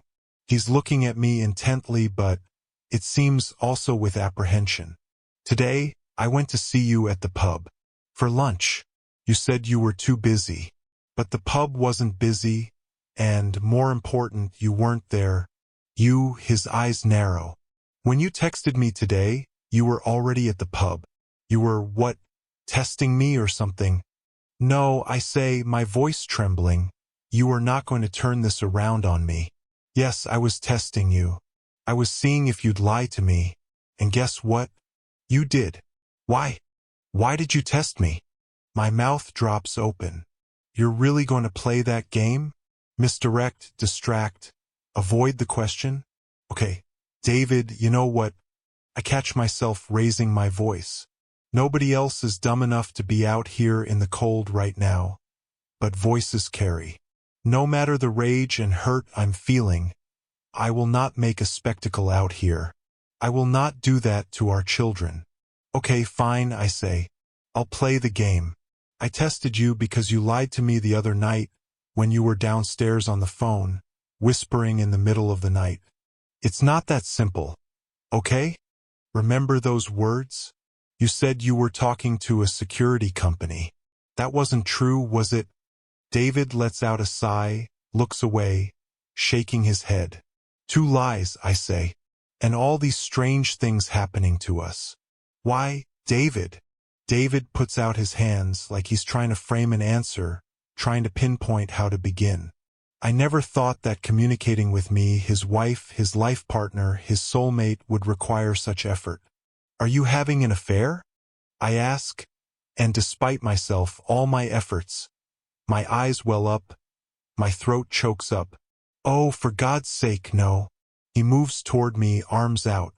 Marcy, of course not, but I step back. I'm not that easy. No matter how desperately I want him to deny an affair, to hear those words from him, I'm not that easy. Then what? Oh God. His head falls back a moment. Then he says, we're having money problems. He lowers his head, eyes closed. Money problems? The pub isn't doing well lately, he says, a hand shielding his eyes. The economy and everything. I'm trying to make it work. I'm talking to the bank about refinancing the loan on the building. This is all about money? I say, cocking my head. Well, I don't know about all that weird stuff with the dog and the lunchbox and the coffee pot and breaking into our house. I have no idea. But yesterday, for example, when I wasn't at the pub and I wasn't honest with you, I was at the bank working on a loan refi. I didn't want you to know. Replace one piece of bad news with another. But nothing compares to the thought of your spouse giving himself to another woman. I feel relief flood through me. And the phone call? It's not that simple. Okay? What was that? Same thing. I was talking to one of my managers, the one who takes the early morning deliveries. Yes. We've fallen, he shakes his head. We've fallen behind on payments. Our produced delivery didn't come. That's a killer for us. He told me to start laying off some people, but it's not that simple, okay? You lay off employees, you can't stay open, you sink even deeper into debt. Anyway, I didn't want you to know. I didn't want you to know any of it, Mars. Why? Why wouldn't you want me to? Because I promised I'd always provide for you and our family. That's why, he says. I made that promise to you. I never asked you to make me that promise, if you'll recall. I always planned on maintaining a law practice. I don't need to be taken care of. We're a team. If we're having problems, then we deal with them together. I know. He looks up at me. I know. Don't ever lie to me again, David, I say. He puts his hand to his chest. I won't. He walks over, leans his forehead against mine. Marcy Dietrich Bowers, how could you think for 1 second that I was cheating on you? Really? Me? He presses his lips to mine. Money problems, they're money problems, we can figure something out. There is only one David. There is only one Bowers family. You and the kids are the only things that matter to me in this world. He whispers. You're it. You're everything. 32. I lock the bedroom door after Grace and Lincoln are down for the night. David and I tear at each other's clothes.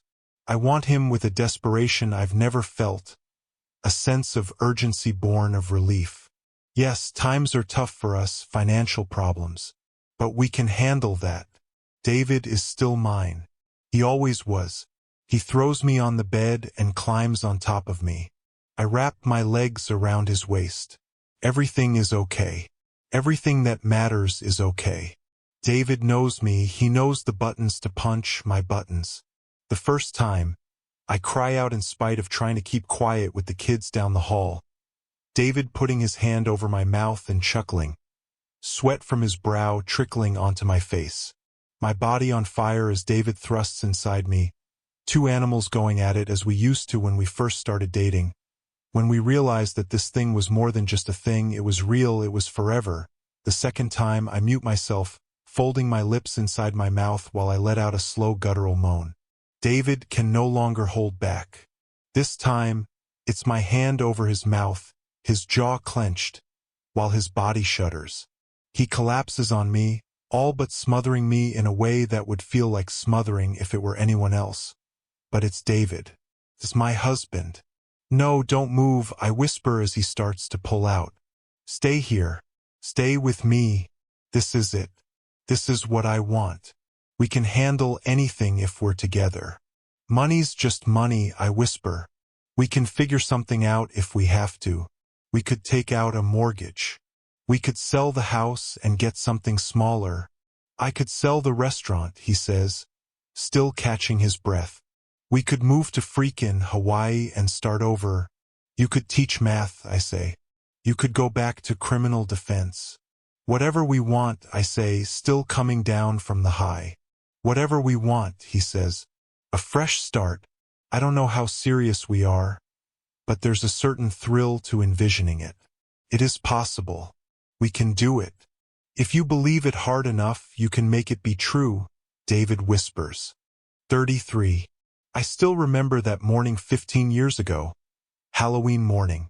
I was in my law office, sipping a Starbucks coffee and getting ready to draft an appellate brief, when my secretary buzzed me on the intercom with 2 breathless messages. Howard Shimkus was on the phone, needing to speak with me urgently, and 2 FBI agents were in the outer office, demanding to see me. Taking a call from one of our senior partners took priority. You're not going to believe this, Marcy, Howard said. Silas Renfro is dead. He's all 3 witnesses in that secret detention center. They got to all 3 witnesses. They're all dead.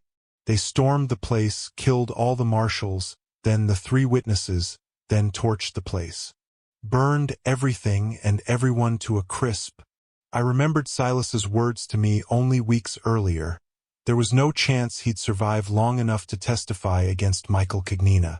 The FBI just paid me a visit. Some guys from the Springfield office, said Howard. What a coincidence. I have 2 FBI agents waiting outside my office right now.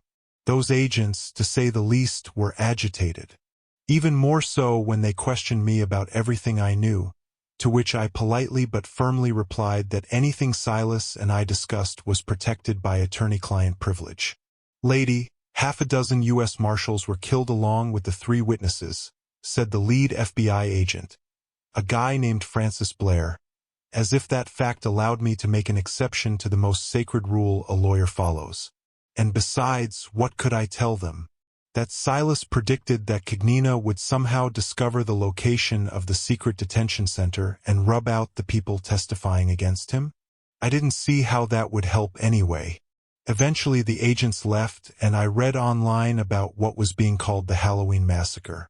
It had taken place up north in a suburb of Rockford, a town called Roscoe, where the detention center was located. The 3 witnesses shot, decapitated, and set on fire. A 6 U.S. Marshals killed in a gunfight. The whole detention center torched.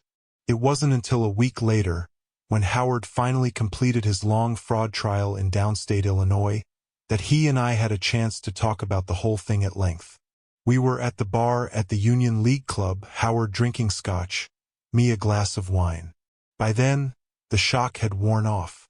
The Halloween Massacre had taken on celebrity status, and no lawyer enjoyed notoriety more than Howard. He'd even started to have a sense of humor about it. To Silas, he said, raising his glass, "Not his first of scotch. We hardly knew ye. Literally. We never saw your face. We never heard your real voice. And we had no fucking idea where we were when we visited you. Now," he patted my arm, "give me stories. A blow-by-blow of everything you discussed." So I did. How Silas preferred talking about anything other than the charges against him. How he tried to get to know me personally and talk about myself. How he even started getting a little too personal, including what I took to be a reference to suicide. He said something about pulling a heron or something and saying goodbye. Howard's round head whipped in my direction. He said, "What? Say that again." He said if he could pull a heron and say good, oh shit, sweet holy motherfuck. Howard fell back against his chair, losing the color in his face. Then he reached for my arm. "Who have you? Wait, you didn't. Tell me you didn't say this to the FBI. "No, of course not," I said. "It was a privileged conversation. But what does it mean? I thought a heron was some bird that looks like a goose. This is some old-fashioned figure of speech or something." But Howard wasn't listening to my question. He was looking up at the ceiling. "Oh, Jesus Christ," he whispered as his eyes closed. He sat there for a while like that, eyes shut, head back, as if in meditation. He always had a flair for drama. It's probably what made him a good trial lawyer. It sounded like he was talking about killing himself, I said. Howard let out a small sound but otherwise didn't react. "I'm in the dark here, Howard," I said. "Help me out." "No. Stay in the dark. The dark is good. The dark is your friend. But you can't leave me hanging, Marcy. I want you to listen to me.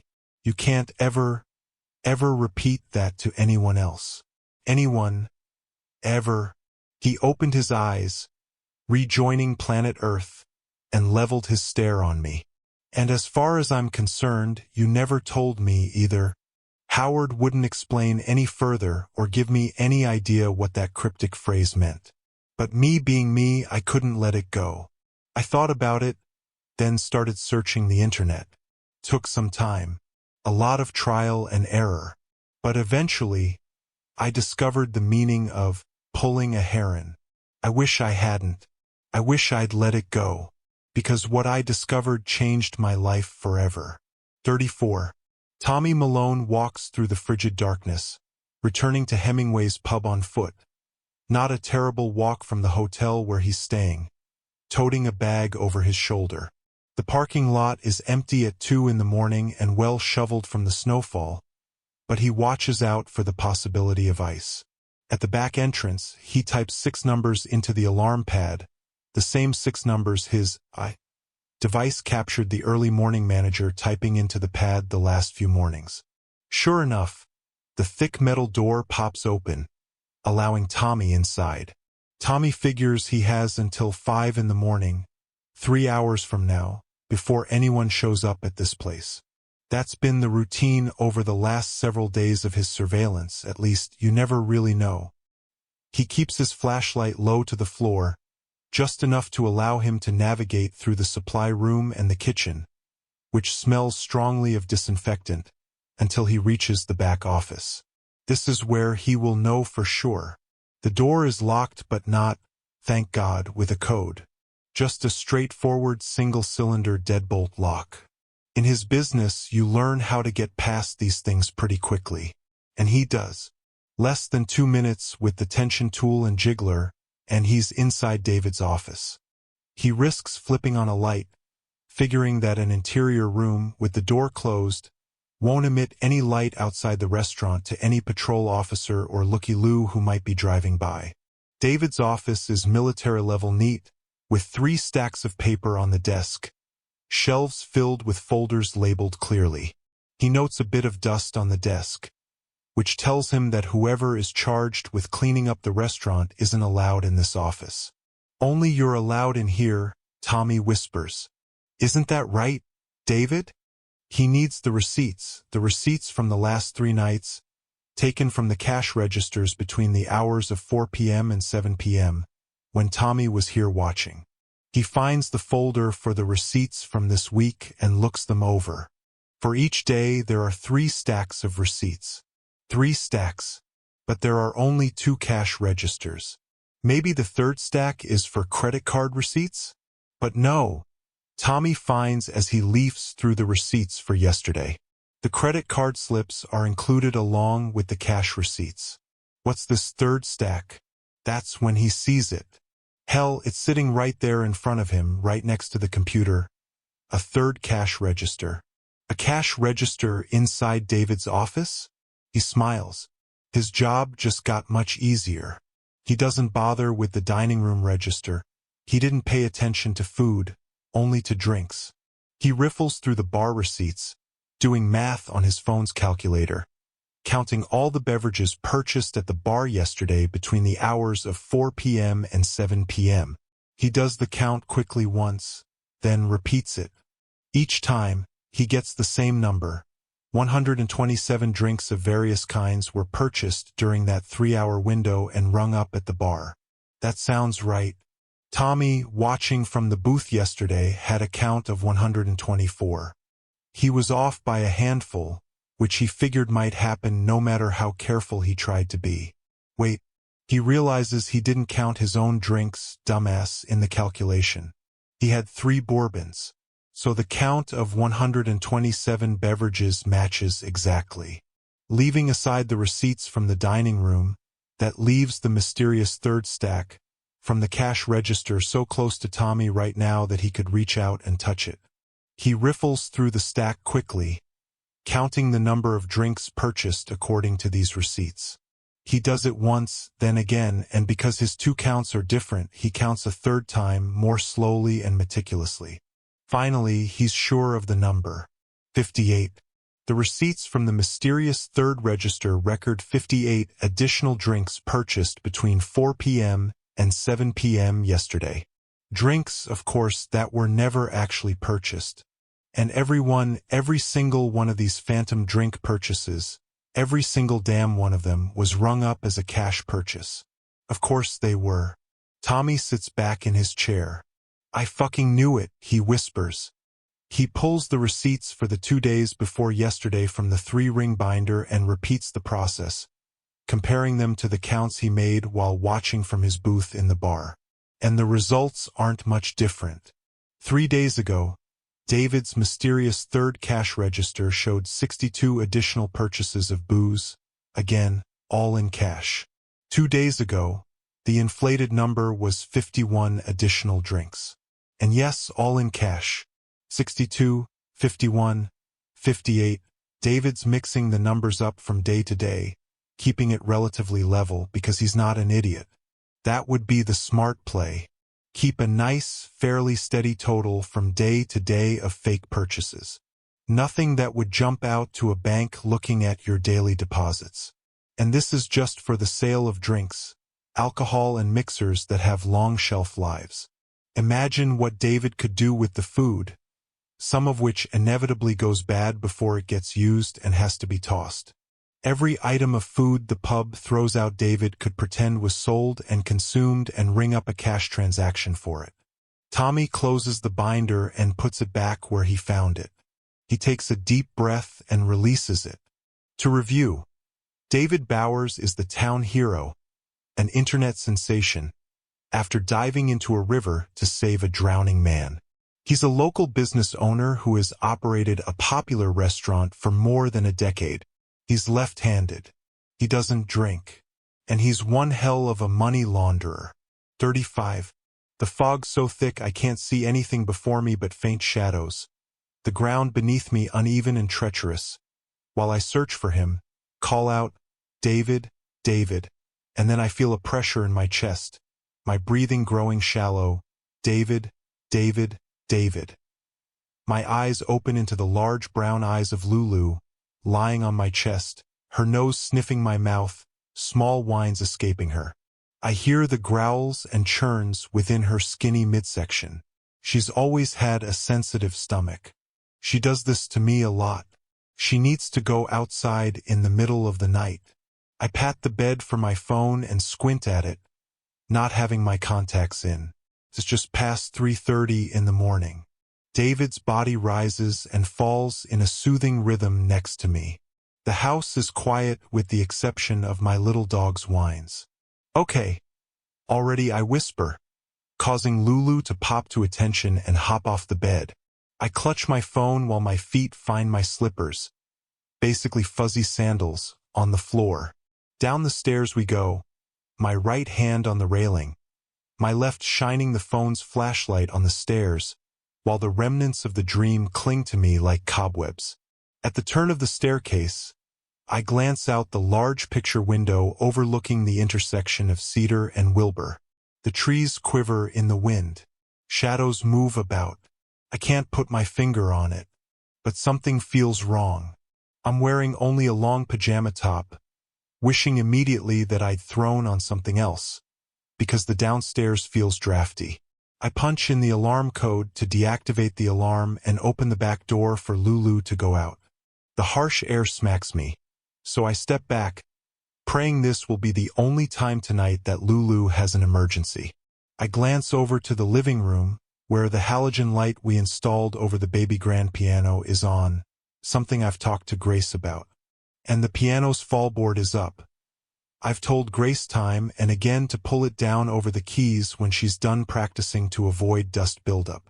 I close the fallboard gently over the keys and walk over by the window to flip off the light switch. The little corner of the room falls dark. I startle when I see, through the window, a car parked up the street on Wilbur. Nothing unusual about people parking their cars along the street, but this car, some kind of boxy SUV, is clearly running. Its headlights are off, but there's no missing the fumes from the exhaust. On a night like this, with temperatures below freezing, it would be impossible to sit in a car without the heat running. I check my phone again to make sure I have this right. It's 3:30 in the morning. So this isn't a parent picking up a kid for before-school athletic practice or a music lesson. This isn't even someone doing a paper route. This is a car trying to minimize its presence with the lights off, a person sitting idly in a car that is directly facing my house. Lulu barks to be let in. I rush to the door, let her back in, close the door and lock it, and punch in the code to reactivate the alarm. Then I return to the window, this time pulling back the curtain entirely so I have a clear look. I can't possibly make out the license plate or the make or model of the vehicle, much less see the occupants. I think of shouting upstairs to David, but the kids might hear. I don't want to leave this spot at the window again. I somehow feel safer with my eyes on that car. So I decide on a compromise. On my phone, I find David on my favorites list and punch the link. Then bring the lit-up phone to my ear, making sure that my actions are clear and visible to the driver up the street as the phone rings. In an instant, the SUV whips backward, does a 180, then heads north on Wilbur, away from me. I don't come close to getting a license plate. I don't know what kind of car it was or have any identifiers. I don't know who was inside the car or what they want. I only know one thing for certain. That car was definitely watching our house. 36. David peers through the window, grimacing. And tell them what? He asks. That a car was parked up the street, and then it left?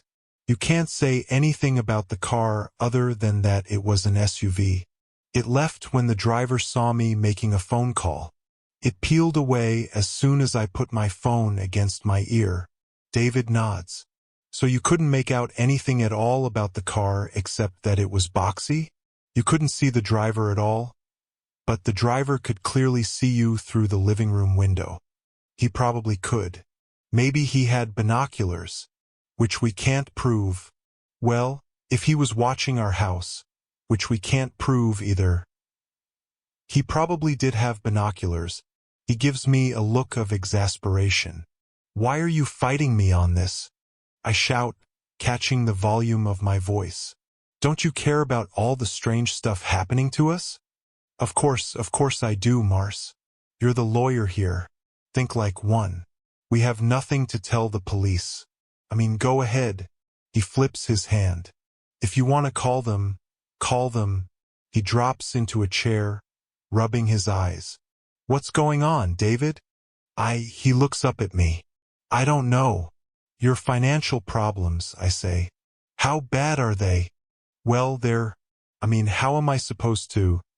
Did you borrow money from someone? Do you owe money to someone who won't take it so well if you don't pay it back? What? Did I borrow money from a loan shark? He laughs. Are you serious? Then what the hell is happening to us? We're being targeted, David. So far, it hasn't been violent. But who's to say it won't escalate? Meanwhile, you're sitting over there playing the fiddle while Rome is burning. He pushes himself out of his chair and lets out a breath. He picks up his phone, dials 3 digits, and puts the phone against his ear. Hi, this is David Bowers at 343 Cedar Lane in Hemingway Grove. I'd like to report a suspicious car sitting outside our house. It just left, but we're afraid it will come back. Great. Thank you. He kills the phone. We'll hire security. Around-the-clock security. With what money? Ask. We're not broke, Mars. The business is struggling, yes, but we have money in the bank. Let's do it. Around the clock. Maybe that will scare off whoever's doing this. 37. At 5:30, Kalyanovsky is already awake and showered, preparing to throw on his uniform, when his phone buzzes. He reaches the Bowers home at 6. The sun is still over an hour from showing its face as he pulls along the curb. The cold hits him hard when he steps out of his ride. Officer Virginia Risley is there, standing by her squadrol, wearing her uniform jacket, hands on her hips when he pulls up. Sorry to bother you, Sarge, but you had a flag on any incident involving the Bowers. Yeah, I did, Ginny. Glad you called. You go back with Mr. Bowers? She asks. I grew up with Marcy Bowers, he says. Hardly know David. He leaves out the part about Marcy dumping him because she claimed she didn't want to settle down in HG, only to later do that very thing, settle down in HG with another man. Well, Mr. Bowers had to leave for work. Mrs. Bowers's daughter has to get up now for music before school. So we're pretty much done. We told her we'd increase the patrols around her house. That's fine, says Kyle. I don't need to talk to them. Just tell me what I need to know. Ginny exhales, frosty air leaving her mouth as she gives him the brief rundown. Okay, so let's look at the ALPRs for the Northeast Quad, says Kyle. Call Ramona over at Town Services and tell her I want them ASAP. Kind of time window we're looking at, around 3:30 in the morning, Can't be too much data. Okay, boss. Ginny gives him a look. Something concerning you here? Oh, they've had some strange stuff happen, he says. She's a lawyer and he owns Hemingway's pub. Maybe someone has a grudge or something. Who knows these days? He puts his hand on Ginny's shoulder. Get the information right away and let me see it the minute you do. Sure thing, Sarge. Hey, you're up and in uniform pretty early. Kyle nods. Got an out-of-town meeting this morning, he says. Where you headed? Chatsworth, he says. Chatsworth? What? Did someone steal a cow or something? Kyle obligingly smiles. He wishes his meeting were that frivolous. It may be his best chance to figure out what the hell is going on with the Bowers family. 38. Sergeant Yanofsky. Is it? Oliver Grafton raises a hand to Kyle. It's Kyle, Agent Grafton. Thanks for seeing me. Call me Ollie. Everyone always did. Never had much time for the formality myself. Everyone else at the bureau, they sort of got off on it, if you know what I mean, the whole special agent crap. I always preferred plain old Ollie. Or Graf if not. Grafton is more than 10 years removed from the FBI now. Retired at age 69 and living alone in a house around 50 miles from Hemingway Grove in a town called Chatsworth. Kyle's great-uncle lived out here. Kyle tries out the name to Grafton, who says it rings a bell. You grew up here, then, says Kyle, sitting at the kitchen table across from Grafton. Grafton nods. Born and raised in this house. Never thought I'd come back. Joined up with the bureau, the Central District, Springfield, after law school and transferred to Chicago in the late 90s. After I retired and then my wife passed, and the house was just sitting here, I figured, why not? It's not a bad place to retire, actually. He looks at Kyle. But you didn't come out here to hear about my life. You want to hear about Mikey the Knife? Kyle smiles at the nickname, one of many he's heard. Or Mickey Two Guns. Grafton chuckles. Michael Cognina. You probably heard he got out not long ago. Heard he's down in Tampa, St. Pete. You worked that case, says Kyle. Back in the day, yeah, I did. Don't remind me, the way everything went south. The bitch of it wasn't the bureau's fault, those witnesses getting killed. That was on the marshal's office. But we all knew when the case against him went in the sewer that it would be us front and center in the shitstorm. He waves a hand. Well, we got him anyway, even if it was on a tax charge. I'm looking at something going on in my town, says Kyle. One of the people in my town was a defense attorney for Silas Renfro in that case. Grafton purses his lips, nods for a long time, almost as if showing respect. Silent Silas, he says. He was a ghost. We looked for him for months until he surrendered to us. One of the most cold-blooded, ruthless killers ever born. As much as we hated to lose him as a witness against Cognina, it seemed like there was some rough justice in seeing him get lit on fire and burned to a crisp. I understand. Kyle plays with his hands. Some strange things are happening to this woman. Silas's former lawyer. People are messing with her. Broke into her home. Moved things around. Put a dead rat in her kid's Halloween bag. A dead rat. Huh. That seems to get Grafton's attention. But why would Cognina have a beef with her? I mean, lawyers annoy all of us, but we don't blame them for what their clients do. That's what I can't figure, says Kyle. It's just that all this weird stuff is happening to her all of a sudden, and Cognina just got out of prison 5 months ago. Seems like it might be connected. Grafton's eyes narrow. Silas's lawyer, he mumbles. Silas, of all people. Why do you say that? Oh, well, it's probably nothing. Really just an old wives' tale. Tell me. Please, says Kyle, feeling like he's getting some traction. Hell, it's not even an old wives' tale. Just something one of the agents said once. After the whole thing was over. After Kaggs was convicted on tax evasion, and we had at least something to show for years of hard work. Yeah? What did this agent say? And he was half in the bag at that. Most of us were. A big blowout after the conviction. You know how cops can drink. Thing was, I was on some medication at the time, so I had to watch myself. He shakes his head. Yeah, Frankie Blair, one of the lead agents. That boy could drink back in the day. Kyle is about to come out of his skin. What did Agent Blair say, Ollie? He said, and I'm pretty sure this is a quote, it stuck with me so much.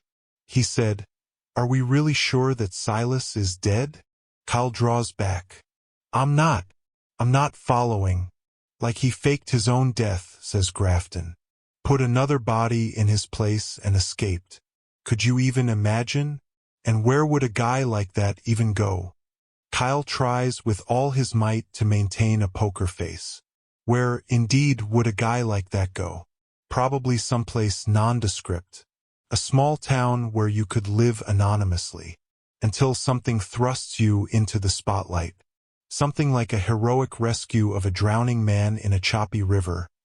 All captured on a video that goes viral. No, Kyle thinks. Can't be. Did Silas Renfro move to Hemingway Grove and marry his former lawyer? 39. When I walked into the office of the senior partner, Howard Shimkus, 15 years ago, I didn't realize that my legal career in Chicago was about to end.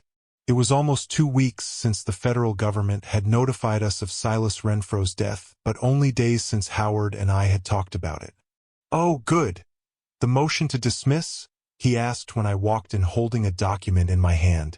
When I put it down on his desk, he took one look at it and immediately knew it wasn't the pleading he'd been expecting. Jesus, Marcy. What are you doing?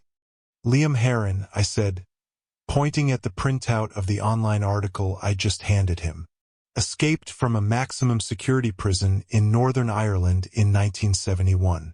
Lured a guard into a laundry shack, killed him, changed clothes with him, then set fire to the shack. Prison officials thought it was Heron who died. By the time they learned otherwise, Heron was long gone. Howard kept a poker face, nodding carefully. That's what it means, Howard. Pulling a heron. He wasn't talking about a bird. He was talking about killing a prison guard and changing places with him. Escaping. Howard was good. A trial lawyer of his experience was long adept at handling surprises, at holding still amid a hurricane. He brought his hands together in a steeple. That's why you were so upset when I mentioned that phrase, I said. Because it means Silas Renfro escaped. We don't know that Silas did any such thing, he said. His voice a strange mixture of calm and aggression. Do we? Do you have some special insight into what happened in that detention facility that no one else seems to have? I didn't, and he knew I didn't. I had no proof. What I had, however, was Howard's reaction that night when I mentioned Silas's Heron reference, swearing me to secrecy, praying with all his might that I hadn't mentioned it to the FBI. To say nothing of the attorney-client privilege, said Howard. Ever heard of that? I've also heard of Rule 11, I said. Committing a fraud on the court. Whoa, whoa, whoa. Close that door. Close it. Howard got to his feet as I shut his office door. You're waiting for me to draft the motion to dismiss, I said. We have to file a suggestion of death to get the criminal charges against Silas dropped. We have to tell the court in writing that he's dead. But he's not. We can say in writing that the government has informed us he's dead. We know that part's true. He seemed proud of himself for that very lawyerly distinction. But inside, I felt something snap. I knew it then, as sure as I ever knew anything. Howard knew what Silas had done. He knew in advance what Silas was planning. That's why he didn't want to be around for any meetings with Silas, why he sent me instead, using his other trial as an excuse. He wanted to create as much distance from Silas as possible, so he could plead ignorance when it happened. And I was just a young associate who could be manipulated, bossed around if I became a problem. This firm doesn't sell out its clients, he said. We get that reputation, we're as good as dead in the legal community. There's a difference, I countered. between selling out a client and being part of the client's fraud. Howard's face turned a shade of purple. He darted a finger in my direction. I don't want to hear that word again from you. Get that motion to dismiss on file today. I don't even need to see it. I can't sign it, I said. Of course you can. It's the most routine of routine motions. It will be granted without any. No, I said. I won't sign it. I'm not going to say he's dead. Because I no longer believe he is. Felt like the ground was shaking beneath me. Howard let out a small chuckle, though he was far from amused. He mentioned something about my future at the firm, my future as a lawyer, but all that was now moot. I knew I could never work for Howard Shimkus again, and thus I was done at Millard Halloway. I'd flamed out at one of the top-tier Chicago law firms within a couple of years. I could have made a big deal of this, I guess. I could have run to the ARDC, our Attorney Disciplinary Commission, or gone to the FBI with my speculation. But it felt, suddenly, as if I were an alien on the planet they call the practice of law. I had to leave. I had to go somewhere else entirely. Wipe the stink off myself and reboot. I went home to HG. I needed a break, and my mother was quite ill. 3 months became 6, 6 became 9, and then she was in hospice care, waiting out the last months of her life from a hospital bed in her home. I mostly cared for her, caught up on light reading, and went for long runs along the Cotton River. A little more than a year later, during one of those long runs along the river, I met another jogger. His name was David Bowers, 40. Camille tosses herself over on the bed, unable to sleep. The afternoon sun beams through the blinds in stripes. She looks at the clock. Almost 3 p.m. She needs to get up anyway. She's beyond exhausted and nauseated, but on edge, too. It wasn't hard to tell what happened last night, watching David and Marcy through her telescope while they stood outside their home. They went from squaring off and accusatory to embracing, lovey-dovey, walking arm in arm back into the house. David somehow deceived Marcy into thinking everything was okay. What on earth is he waiting for? He's making it more difficult for everyone involved by not breaking the news to Marcy sooner rather than later. She hears a knock at her door. She pops up in bed, instantly alert. Who the hell would be knocking on her door? She moves to the door slowly, staying off to the side. Who is it? Police, ma'am, comes the reply. She checks through the peephole. Sure enough, a man on the younger side, handsome and well-built, wearing the police coat with furry collar. A local. She opens the door but leaves the chain on. Camille Stryker? I'm Sergeant Kyle Yanofsky, Hemingway Grove PD, he says. Mind if I come in a second? I do mind, actually. That seems to surprise the sergeant, who blinks hard. You won't let me come in? Do you have a warrant, officer? He's not an officer. He called himself a sergeant. But she's in a pissy mood. No, I do not have a warrant. Then no, you can't come in. He takes a breath, trying to be civil. We're going to have a conversation with you behind that door chain and me out in the hallway? Looks that way, she says. You can start by telling me what this is about. I think you know what this is about, Miss Stryker. She gives him a chilly smile. She's pregnant, nauseated, tired, and grumpy. Not a good combination. But she has to be careful, too. No sense in aggravating the local cops. After a few more moments of awkward silence, the sergeant clears his throat. The reason I'm here, he says, is that I want to know what you were doing outside the Bowers home at 3:30 in the morning. 41. We have a license plate reader that captured your plate crossing the intersection of Wilbur and Front Street at 3:41 a.m. Sergeant Yanofsky tells Camille. Is that a crime? She asks. Driving at 3:41 a.m.? I'm not familiar with the local laws. He doesn't think she's cute. What are you doing in Hemingway Grove, ma'am? Is that a crime? Being in Hemingway Grove? The sergeant frowns. There's no reason to make this difficult. Make what difficult? This conversation we're having? I could end it at any time. I'm under no obligation to talk to you. But I haven't closed the door yet. So if the Bowers family called 911 last night, says the sergeant. After seeing a car idling outside their house in the middle of the night, David called the police on her? That doesn't make sense. Marcy, she thinks. It must have been Marcy. This is what happens, David, when you keep secrets. It always gets messy. What reason do you have to be watching the Bowers house, Miss Stryker? Who said I was watching the Bowers house? Are you saying you weren't? I'm just wondering why you think that. Yeah, she's needlessly egging him on. Annoying a cop who's asking the right questions. The only problem is, she won't answer them. What are you doing in HG? He asks for the second time.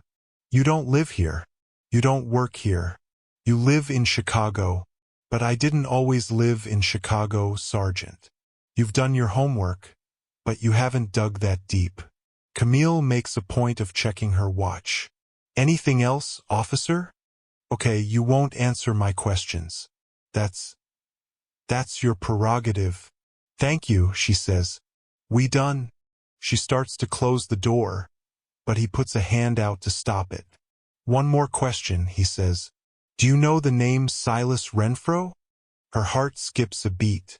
Bye now, she says, closing the door. She falls against the wall and draws a deep breath. The nausea inside her is rising. Whoever named it morning sickness didn't give away the complete story. But it's more than that. It's her nerves, too. The cops have noticed her now. She's no longer invisible. And yes, she most certainly knows the name Silas Renfro. 42. Special Agent Francis Blair walks into Becky Crandall's office at the IRS's Criminal Division in Chicago. Hope I'm not stopping by too late, he says. I know you revenue folks like to call it a day about 4. Fuck off, Francis. She removes her glasses, tucks her hair behind her ears.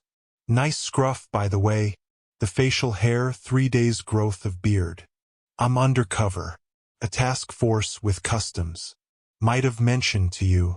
A sting op cargo theft. Been working it about a year now. Well, don't you live the exciting life? Yeah, don't I? Tell me you have something good for me. Beck. You tell me something first, she says. Does this have anything to do with Michael Cagnina? He takes a seat across from her. Why do you ask that? Okay. She leans back in her leather chair. The runaround. Answer a question with a question. I don't need to know, right? Never mind our history. Never mind I worked that fucking Cagnina case with you back in the day. Blair throws up his hands. Not my call, Becky. She pushes a file across the desk to him. Hemingway's Pub is owned by DCB Enterprises. His initials, David Christopher Bowers. An offshore corporation. Offshore. Humph.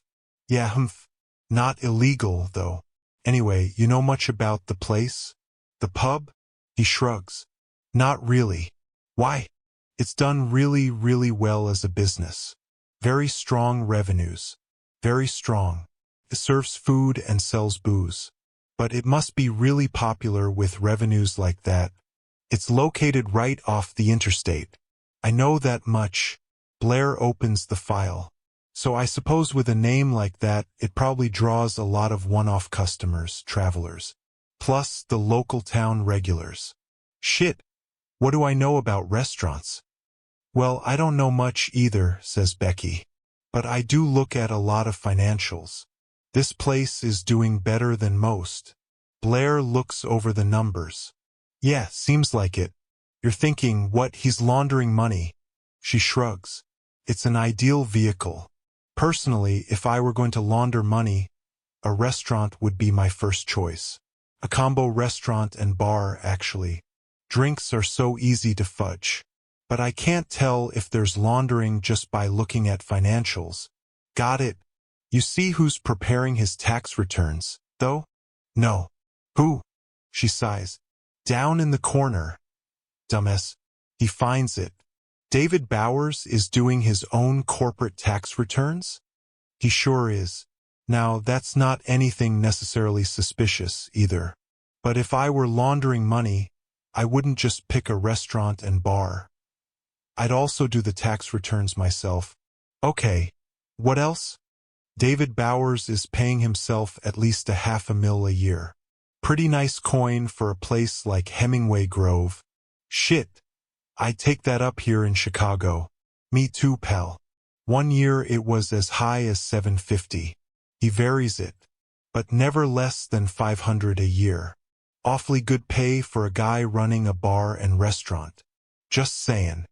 That's probably how he was able to build his house with cash. She looks at Blair. Did you know that? That he has no mortgage on his new house. Paid for it in cash. Yeah, I know that, says Blair. Her eyes narrow. You know that. So you've been looking at this guy already. He lifts a shoulder. Need to know, Beck? She wags a finger at him, getting more comfortable with her thought. I googled this guy David Bowers. Took me 2 seconds to find about 1,000 videos of him making that dramatic river rescue. Pretty freakin' heroic stuff. It was sure. No sense in being disagreeable on that point. Made his face go viral, says Becky. I'm thinking maybe some facial recognition technology with the Bureau might have picked something up. Blair blinks and tries to keep a straight face. Meaning you think you know who this guy is, she adds. Not that you'll tell me. Not that I could, he counters. I mean, even if, hypothetically, you were right. She smiles, shakes her head. And you're still gonna pretend this isn't about Michael Cognina? Beck, I never said one way or the other. For fuck's sake, Frankie. I'm like 7 months from retirement. I'm not looking to get in on anything that's gonna get me whacked. I don't even carry a service weapon anymore. I got 1 foot out the door. I'm gonna take a consulting job with a bank and live the good life any day now. She leans forward. I won't tell anyone. Just let me live vicariously through a former partner. Okay, fine, Beck. But tell me first. What makes you ask? She chuckles. You mean besides the fact that you have Cognina on the brain? That he's your white whale? Besides that? Yeah. Besides that? Okay. Besides that. Because I remember, and so do you, Frankie, that we always thought Cognina managed to stash away some dough before we closed in on him. Right? Didn't we always think that? Like $16, $17 million? Course I remember. So I've got nothing exciting to do here in this gig, says Becky. And maybe my imagination is getting the better of me. Or maybe it's just my advanced age. But I'm thinking if Michael Cognina stowed that money away, about the only way he'd ever be able to spend it is if somebody cleaned it for him first. Blair smiles. Becky was always a smart one. I fucking knew it. She slaps her hand down on her desk. You found Cognina's money launderer, haven't you? 43. Tommy Malone drives by the Bowers home for the second time. It's past 10 in the morning. Nobody should be home. David and Marcy at work, Lincoln and Grace at school. The snow is a problem. The temperatures have eased slightly around here, starting the thawing process, but there are still plenty of patches of crispy snow on the ground. He'll have to be careful about footprints. He parks 2 blocks away and walks. Checks his phone first, the app for his eye. First time he broke into the Bowers home, before they started setting their intruder alarm, he installed the small device in their mudroom high above the washer and dryer. To the homeowner, a tiny thing hardly noticeable alongside the carbon monoxide detector, barely worth a second glance. But for the intruder, miles away with a remote laptop, there's a nice view of the alarm pad every time someone punches in the code. It's worked for Tommy every time, just as it worked for him when he got inside Hemingway's pub through the rear door. He walks slowly, casually, his breath still showing in the air before him. It hasn't warmed up that much, and he thinks about how far he's come. From snatching their dog, Lulu, to tossing their coffee pot in the clothes dryer to dropping a dead rat in the boys' Halloween bag to seeing David washing money through that restaurant. And now this will decide it once and for all. He walks up the driveway, adjusting the neon orange vest that village workers wear, sanitation, electrical, whatever. The vest and denim jeans and tool belt make everybody think municipal employee. Without missing a beat, he lifts the latch on the gate and enters the backyard. There are patches of snow on the ground but a clear, if wet, path to the back door. He gets through the lock easily enough and hears the intruder alarm. He has the code memorized by now. No need to check the app. He punches in the numbers, and the alarm goes silent. He tosses a few dog biscuits to the floor to satiate the yapping dog, Lulu, who remembers him and isn't a fan. More where that came from. This shouldn't take too long. He pulls the can of spray paint off his tool belt. Red spray paint is a nice touch. It only takes him 30 seconds to finish the message on the bright white wall. Lulu is just finishing up the doggy treats when Tommy returns to the alarm pad. He sets the alarm once more, giving him 45 seconds to close the door behind him before the alarm will turn to a loud shrill. But he doesn't close the back door behind him. He leaves it wide open. It won't take long now before he knows for sure. 44. Kyle Yanofsky pulls his car into the Bowers' driveway, the second police vehicle to arrive. He checks the time before he bounces from the car. Coming up on 11 in the morning. The sun has decided to make a cameo appearance, causing him to squint. Officer Ginny Risley is waiting for him on the driveway. She's probably sorry that the Bowers family lives in her assigned district.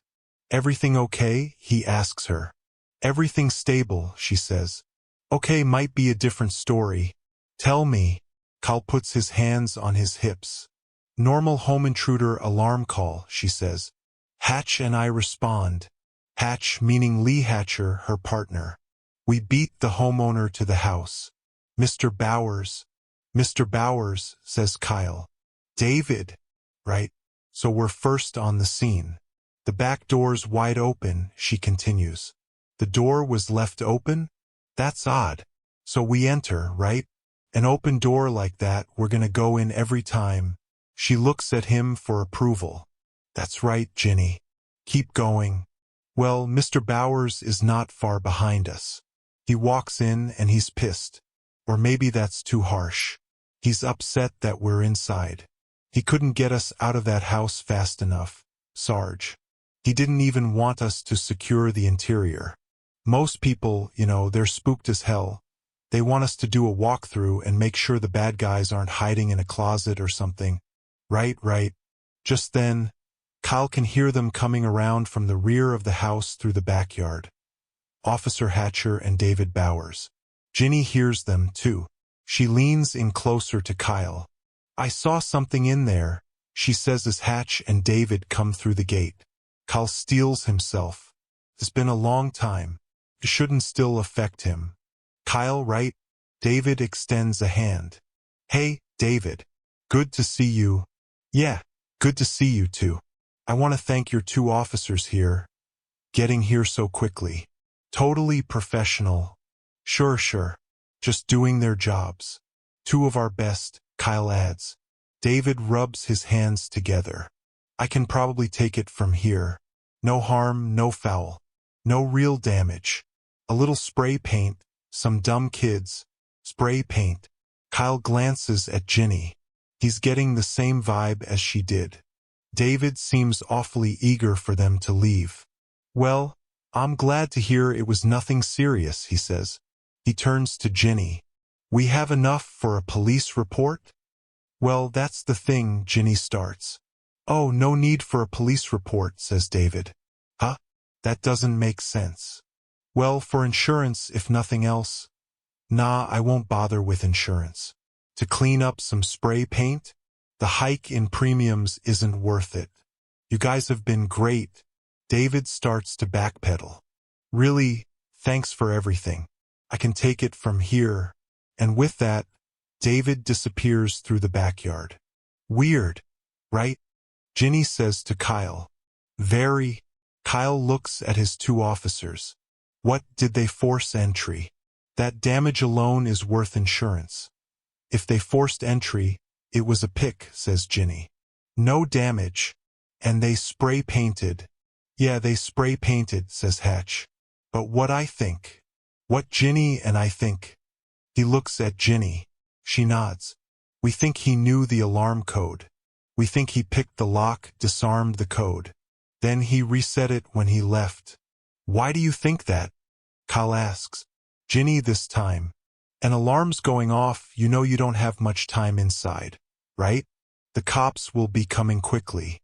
And he took the time to write a note in spray paint. That doesn't seem like something you do if you're in a hurry to take off. Oh, they wrote a note? They didn't just spray around. No, they didn't. It was a note. But here's the thing, Sarge. He disarms the alarm and leaves a note. Spray paints it on the wall. Right? Okay. Yeah. But then before he leaves, he resets the alarm. But leaves the back door wide open. Right. Kyle's tracking their thinking now. He resets the alarm but keeps the door wide open. So after a brief grace period, like 30 seconds, a minute, whatever, that alarm is set and it will detect the open door and go off again. Full bore. Right? And the cops will come. Just like we did. Whoever did this, says Hatch, we think he wanted us to come. But why would he want the cops to come? They both raise their shoulders. It doesn't make sense. Okay. Well, what does the note say? Ginny smirks. She pulls out her phone. I'll text you the picture I took, she says. 45. Tommy Malone sits at a restaurant a mile away from the Bowers house. His earbud is in as he listens to the sounds from the police scanner. Listening in a town like Hemingway Grove is a lot easier than listening to the chatter in a place like Chicago. All units, we have a home alarm distress signal at 343 Cedar. Patio door. That's 343 Cedar. Unit 14 responding. Copy that. 14. Tommy takes a sip of his soda. Pulls the lettuce out of his turkey BLT. Unit 14 to dispatch.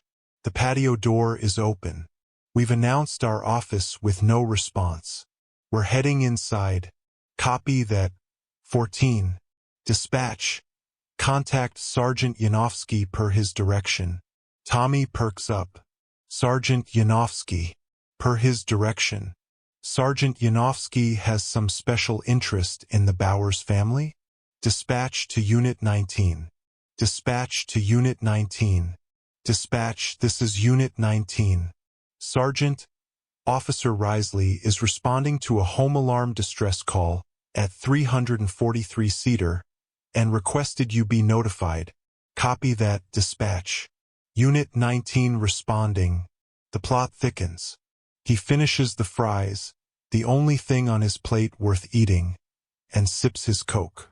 Dispatch, this is Unit 14 at 343 Cedar Lane. The homeowner advises he does not wish to file a report. We're terminating. Checkmate. Tommy closes his eyes. He knew it. He knew it all along. David Bowers didn't want to report this. He wanted to downplay what happened. He didn't want them to see the note. He probably wanted the cops out of that house as soon as possible. He picks up the cell phone and dials the number. It's him, boss, he says. We fucking found him. 46. Kyle Yanofsky drives away from the Bowers house with more questions than answers. Who is doing this to the Bowers family? Is he right about David? And how does Camille Stryker fit into the equation? And what about Marcy? How much does she know? His phone rings. Officer Risley, whom he just left at the Bowers house. He puts it on speakerphone. Hey, Ginny. Everything okay? Yeah, Sarge, I just forgot to tell you. You asked me to look into that lease at the apartment building? Camille Stryker, right? Turns out David Bowers is paying for it. Month to month. Told the landlord she was his cousin. Thanks, Ginny. Cal punches out the phone. Who the hell is Camille Stryker? She lived in Chicago most of her life. He knows her professional background, but not much more. But what she does, or at least did, for a living can't be a coincidence. That and the fact that ever since she arrived in town, strange things have been happening to the Bowers family. He finds the number and dials it, still on speakerphone. This is Ollie. Agent Grafton. It's Sergeant Yanofsky from the Hemingway Grove PD. Sure, Sergeant. Remember, it's Ollie. Or Graf. Right, sorry. Ollie. Ollie, can I bother you with another question on that same topic we discussed? Silas Renfro, you mean? Yes, exactly, says Kyle. Would you happen to remember if Silas Renfro had a girlfriend or wife? 47. Well, you're in good health, no question. You're doing everything right. You're taking the prenatal vitamins. Your diet is the right one, and you're exercising just the appropriate amount. But we know it's still very early. Dr. Morales, a middle-aged woman herself, looks over her glasses at Camille. So we keep our expectations at an even keel, right? Right? Sure. Camille hears herself saying the words, but isn't sure she believes them. At age 40, she didn't think she'd ever have a child. She wasn't planning to have one either. But ever since she got the news from the at-home test, waiting those agonizing 5 minutes and then finding 2 pink lines, not one, on the tiny face of the tester, ever since then, the idea of being a mother has slowly grown and taken shape, just like the child itself, to the point where she can't imagine being anything but a mother now. But she knows the risks at her age. And she isn't quite at 3 months, even. It is way too early for her to have her hopes this high. The good doctor is right. Do you have help? Dr. Morales asks. Is the father in the picture? Camille lets out a small laugh. How much time do you have? None of my business. Just wondering in terms of help. I would say he's in the picture. Camille rocks her head from side to side. How much in the picture is the real question. Okay. Got it. He's married. Not to me. Camille catches herself. Why did she just say that? Why would she volunteer that information to someone who, if not a complete stranger, certainly isn't a close friend? Probably because she isn't a close friend. And she's sworn to secrecy. Or maybe pregnancy does something to your social filters. Her moods lately, though she's kind of enjoyed losing the filters. I see. Well, the doctor puts down her laptop. I'd just like you to have a support network. That's the only reason I ask. I'm good. She's not sure why she said that either. Good is probably not the right word. Scared, uncertain, shaky. All those words fit better. She makes her next appointment at the front desk. Congratulations, the receptionist says to her, a little more loudly and enthusiastically than Camille would have liked. Why don't you announce it to the whole waiting room? The waiting room itself holds only 2 people. One a young woman, white, with a long brown ponytail, who is reading a book. The other, a black woman who is visibly pregnant. Her young boy sitting next to her watching some kind of electronic screen. Nobody seems to be paying much attention to Camille. She returns to her car in the parking garage and heads back toward Hemingway Grove. David set her up with a doctor in HG, but she'd prefer Dr. Morales, who's been her OBGYN for more than a decade. She planned the appointment for noon in Chicago so she could avoid rush hour traffic returning to Hemingway Grove. She travels the 90 miles in less than 2 hours, mostly highway travel, finally exiting onto the ramp for HG, passing Hemingway's pub along the way, with its shiny sign and neat landscaping. She turns into the ground-level parking lot in her apartment building. Waiting there, leaning against a police cruiser, is Sergeant Kyle Yanofsky. She gets out of her Jeep and looks at him with raised eyebrows.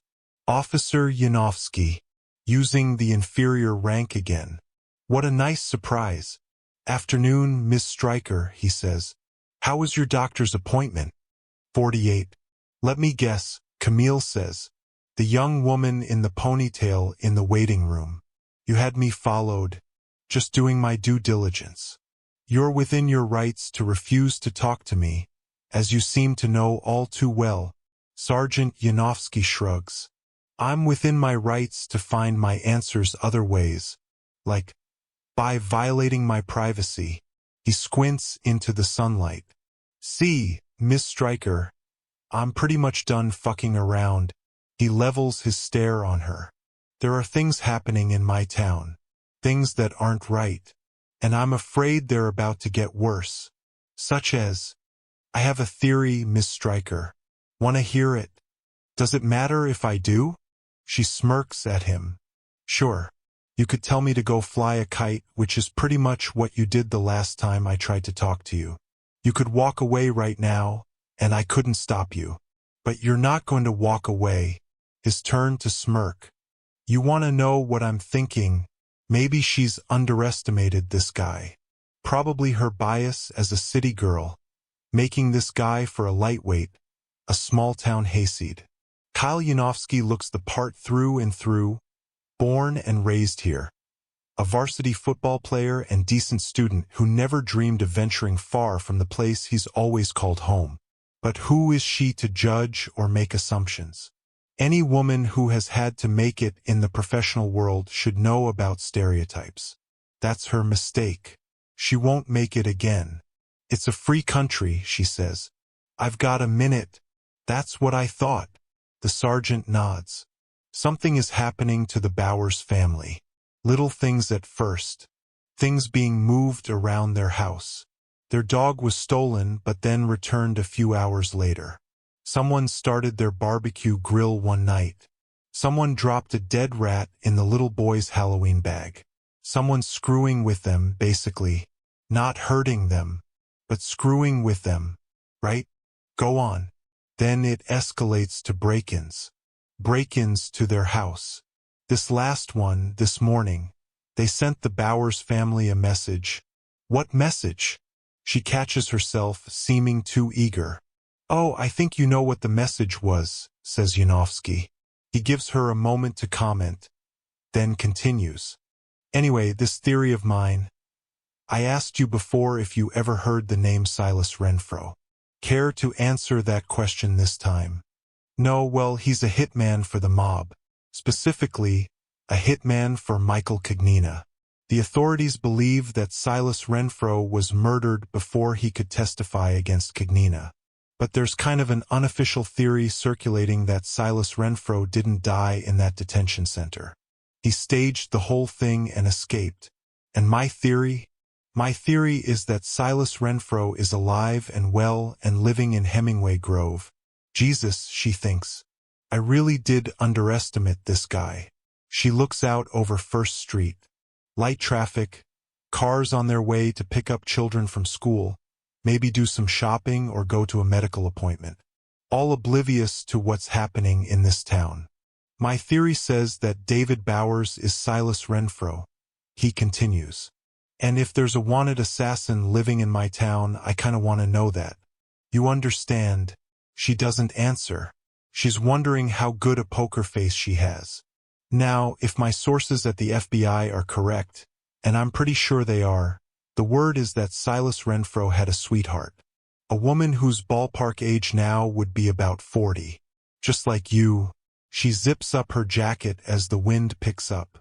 More than anything, it's something to take the focus off her expression. It's getting harder to seem unaffected by what he's saying. 40 and never married, he adds. Sounds like quite a story you have there, officer. I'm 40 and single, so I must be the girlfriend of some hitman who's believed to be dead. Now Yanofsky goes quiet for a time, waiting for her to elaborate. But she won't. She won't say anything more than necessary. You know, the feds could never figure it out how that detention center got raided and all those U.S. Marshals and witnesses got killed. It was a top-secret location. Everyone thought there was someone on the inside. A mole. In fact, way I hear it, every agent involved got questioned, and a lot of reputations and careers were destroyed. Sorry to hear that. Are you? He angles his head. Camille, Your background is tech support. You're a computer girl, right? Used to be, yeah. Yeah, but you didn't work for some big company or some freak internet startup. All that high-tech stuff you did? You did it for the U.S. Marshal Service in Chicago. She breaks eye contact. She will never look at a small-town cop the same way again. All those agents being investigated to see who the mole was, the one who helped Kagnina's boys attack that secret detention facility, says the sergeant. I'll bet they never once looked at some bureaucrat sitting in a little cubicle in front of a computer in a building on South Dearborn in Chicago. She finds herself shaking her head. You helped him, Camille, he says. You used all your tricky tech skills, unlocking back doors and breaking through passwords and all that computer stuff. You found the secret location, didn't you? And you told Kagnina. You helped your boyfriend escape. And you found a spot for him to relocate. Not too close to Chicago, but close enough. No, she whispers. Why he married Marcy, I don't know yet. Good cover, I suppose. And it worked, right? For years. Until David goes and rescues that drowning man and his face goes viral. Some facial rec software hits on the image. Your boyfriend, Silas, is suddenly exposed. Among others to Michael Kagnina, fresh out of prison. How am I doing so far? You're doing exceptionally well, she thinks. And it's getting progressively harder to play dumb. 49. He has her. Cal knows it. He can read it all over her face, no matter how defiant she tries to appear. She's like a boxer taking blow after blow and not fighting back. Tell you what I don't get yet, he says. Why is Kagnina screwing with your boyfriend now? What beef does he have with Silas? Or, asking the same thing a different way, why is Silas hiding from Kagnina? Camille is still putting up her best front. But the look of resignation, if not outright defeat, is all over her. She brushes away a strand of hair and looks out over traffic. He's not without sympathy here. She's pregnant, for Christ's sake, and David is obviously the father, but he doesn't have time for sympathy. If the mob has come to Hemingway Grove, he needs to know. I mean, from my view, Camille, you'd think after Silas killed all those witnesses against him, Kagnina would want to pin a medal on Silas's chest. But instead, he's screwing with him, toying with him, all that shit he's pulled. Like he's trying to prompt him or flush him out. He's trying to do it under the radar, low-key, subtle. The mob isn't usually known for its subtlety. That actually prompts a brief smile, at least a relaxation of her expression. And with that, apparently, a shift in her focus, as if she's shaken out of a trance. I have to go, she says. I can't help you. Talk to David Bowers if you have questions about David Bowers. I'm sorry. No, Kyle steps in her path. This has to stop before there's violence. You're pregnant, Camille. Do you really want violence right now? Tell me I'm right. Or tell me where I'm wrong. Tell me what I'm missing. Tell me something before it's too late. I'm sorry, Sergeant. I have to go. I'm sorry. She pushes past him and heads into the building. 50. Special Agent Francis Blair opens an extra button on his flannel shirt, revealing more of the black t-shirt underneath. Checks his cover outfit once more in the bathroom mirror. He looks the part of a trucker, a longtime union guy who's now a crook, a thief. He'll be glad when this is over. All the rigmarole you see has to go through. Living in a different apartment, not his own. Memorizing his cover. Looking over his shoulder every time he steps out of his cover and returns to his normal life. Wondering every time he enters the FBI building on Roosevelt whether someone might snap his photo. It's been 11 months now, living in this shitbox of a rental unit in Ukrainian village. The heist is next week. He can't wait for the sting to go down so he can return to his normal life and just be Special Agent Francis Blair. Or does he? He looks again in the mirror, a 55-year-old man, a guy who should be a special agent in charge by now, or at least an ASAC, but he's not even a supervisor. Nothing more than a line agent at his ripe old age, a washout, relegated to undercover on a customs task force. A promising young agent whose career was derailed by a mobster named Michael Cognina. He hears his phone buzz. Not his cover phone, but his real one, plugged into a charger in the small kitchen area. He's surprised when he sees the name on caller ID. Ollie Grafton, he answers. How long has it been? Special FX. Ollie replies, right, he forgot that Graf used to use that nickname for Blair, riffing off his initials. They go through some small talk, Graf ribbing Blair about still being in organized crime, Blair asking him if he's worn out the rocking chair yet in retirement down in Chatsworth. Listen, reason I'm calling, says Graf, seeing as how you're the only one from the Cognina team still at the bureau. There's a cop from Hemingway Grove just paid me a visit the other day. Followed up with a phone call today, asking some interesting questions. Hemingway Grove? That doesn't sound good. Questions about none other than Silas Renfro, says Grafton.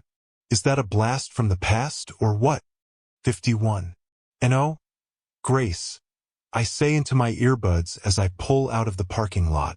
It's Wednesday, and I'm still on edge. We talked about this. I'm picking you up from school. Don't walk home. Why not? How about because I said so?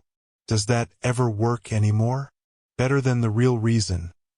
I'm freaked about that car watching our house last week around 3 in the morning. Because I don't want the kids coming home before I'm there. Because I'd like to have armed escorts follow them everywhere they go until I know what the hell is happening to our family. Just wait for me, Grace. You in Lincoln. I'll be there in 10 minutes.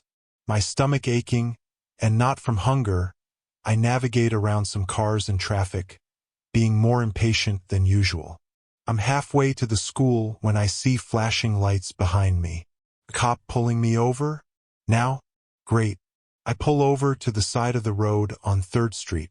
I retrieve my license and registration. Was I speeding? I probably was. In the rearview mirror, I see a familiar face approaching. I buzz down the window. Kyle? He leans in, jaw set, his mouth a straight line. Upset at least, if not angry. You were speeding and committed improper lane changes. Just for the record, he says. It's a valid stop. Probably so, but that's not why he's pulling me over. I have to get my kids, I say. Can we make this fast? Can we make this fast? Sure, Marcy, we can make this fast. Here's fast for you. Have you been playing me all along? I don't. Huh. I put the car into park and shake my head. I don't You know why people are doing things to your family, don't you? You're acting as if all this bizarre stuff is happening and you have no idea why. He makes a show of it with his hands. But you know why, right? Kyle. I reach out, but he steps back. Put your hands on the steering wheel, Marcy. Are you kidding? I search his face but find nothing suggesting it's a joke. That's a lawful order from a sworn officer. Hands on the steering wheel. You're a former defense lawyer, right? You know the drill. Okay. I wrap both hands around the steering wheel. I am no longer a threat to your safety, Sergeant. Now would you please tell me what you think I've done or what you think I know? My concern edging toward anger, too. But my heart is racing. Kyle knows something that I don't. He leans in again, his face coloring. You brought this to our town. You brought him to our town. Brought who to our town? Kyle, what the hell are you talking about? Your husband, he snaps. Tell me his name. His name? You mean like his full name? David Christopher Bowers. He stares at me for what seems like forever, searching my face, while he seethes. I've known Kyle most of my life.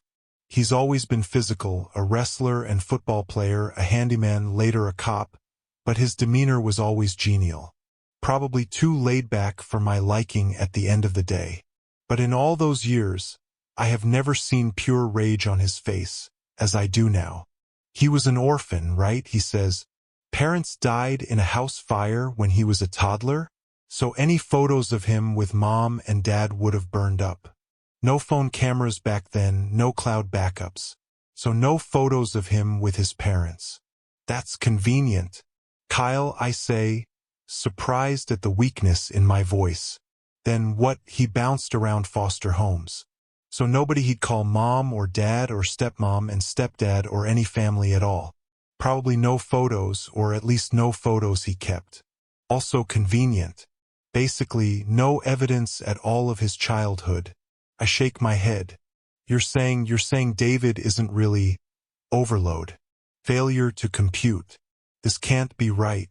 This isn't true. But he seems so sure of himself. Marcy, I am going to give you one more chance. Kyle draws out each word, his voice shaking. This time, I want David's real name. 52. David Bowers bends over at the waist, hands on his knees. Behind him, the rear door of Hemingway's pub.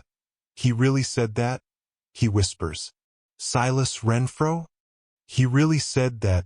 Despite herself, Camille is tempted to feel sorry for David, who looks utterly broken and terrified. Sergeant Yanofsky has proved to be a pretty quick study. David straightens up, puts his hands on his head, looks up at the darkening sky. If he's looking for divine intervention, he's out of luck. David made his own bed. You've been wishing this away, David? He nods, finally looks at her. That's exactly what I've been doing. Hoping if I denied it to myself and everyone else, it would go away. I figured nobody could prove anything, right? So just deny, deny, deny. Nothing else made sense. All things considered, she thinks that probably was as good a play as anything else. But now it's over. David can clearly see that now. Camille feels a wave of queasiness, takes a step to steady herself. Still with the nausea? David looks at her. Still with the nausea. How's the baby doing? Fine. David shivers, rubs his arms. Can't be warmer than 30 degrees out here, and all he has on is a flannel shirt and khakis. But his nerves must be playing a role too. You're going to tell Marcy everything, she says. He nods. No choice now. Everything, she repeats. Yeah, everything. It's gonna kill her. He blows out air. It's gonna kill her. Give her some credit. She's a strong lady. David heads toward the door, his posture slumped. A defeated, broken man. Then he turns back to her. How long we known each other, Cam? Oh geez. She looks up. All that time. He puts out a hand. All that time nobody ever knew about They never knew about us. They never knew about me. And I swear, I thought nobody ever would. And then you had to go save a drowning man in a river. A grim smirk plays on his face. No good deed goes unpunished, I guess. 53. I laugh when I hear the name. Actually laugh. Kyle is obviously not joking, but I laugh anyway. That's absurd, I say. Kyle, still at my car window holding up traffic on 3rd Street, is having none of it. I'm done with your crap, Mars. I swear to God I am. My crap? I think I'd know if I were married to Silas Renfro. My point exactly, he says. You were his lawyer. You knew him. You're one of the only people who saw his face. He could deny it to anyone else, but you were the one person who would know. So why are you playing this game? I blink hard, feeling a jolt. Something sinks inside me. What? Kyle says. What? Talk to me, Marcy. I didn't, I say. I never saw his face. I look at Kyle. He wouldn't let anyone see his face. Not even his lawyers. We spoke through a solid wall. I saw his eyes, like through a peephole. That was it. I bring a hand to my face. No, it's absurd. Preposterous, right? Then why is my entire body shaking all of a sudden? Silas Renfro didn't die in that detention center.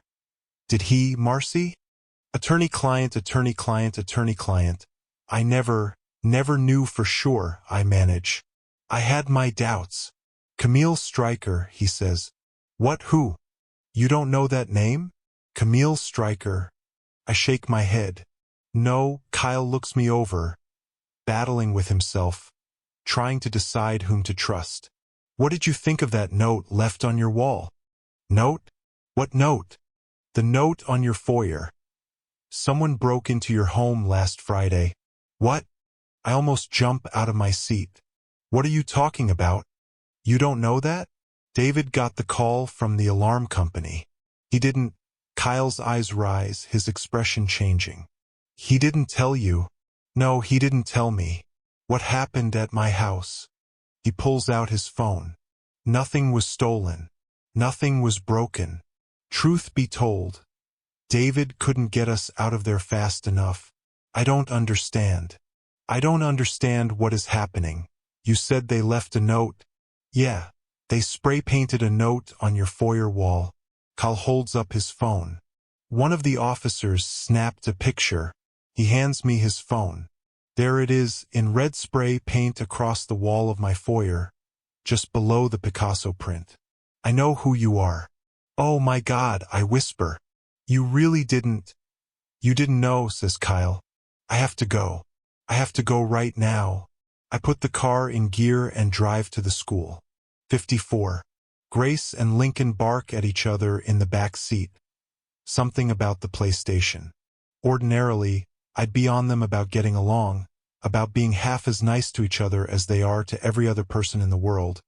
But right now I feel about as stable as a jug of nitroglycerin next to an open flame. I pull into the garage and kill the engine. Wait here, I say.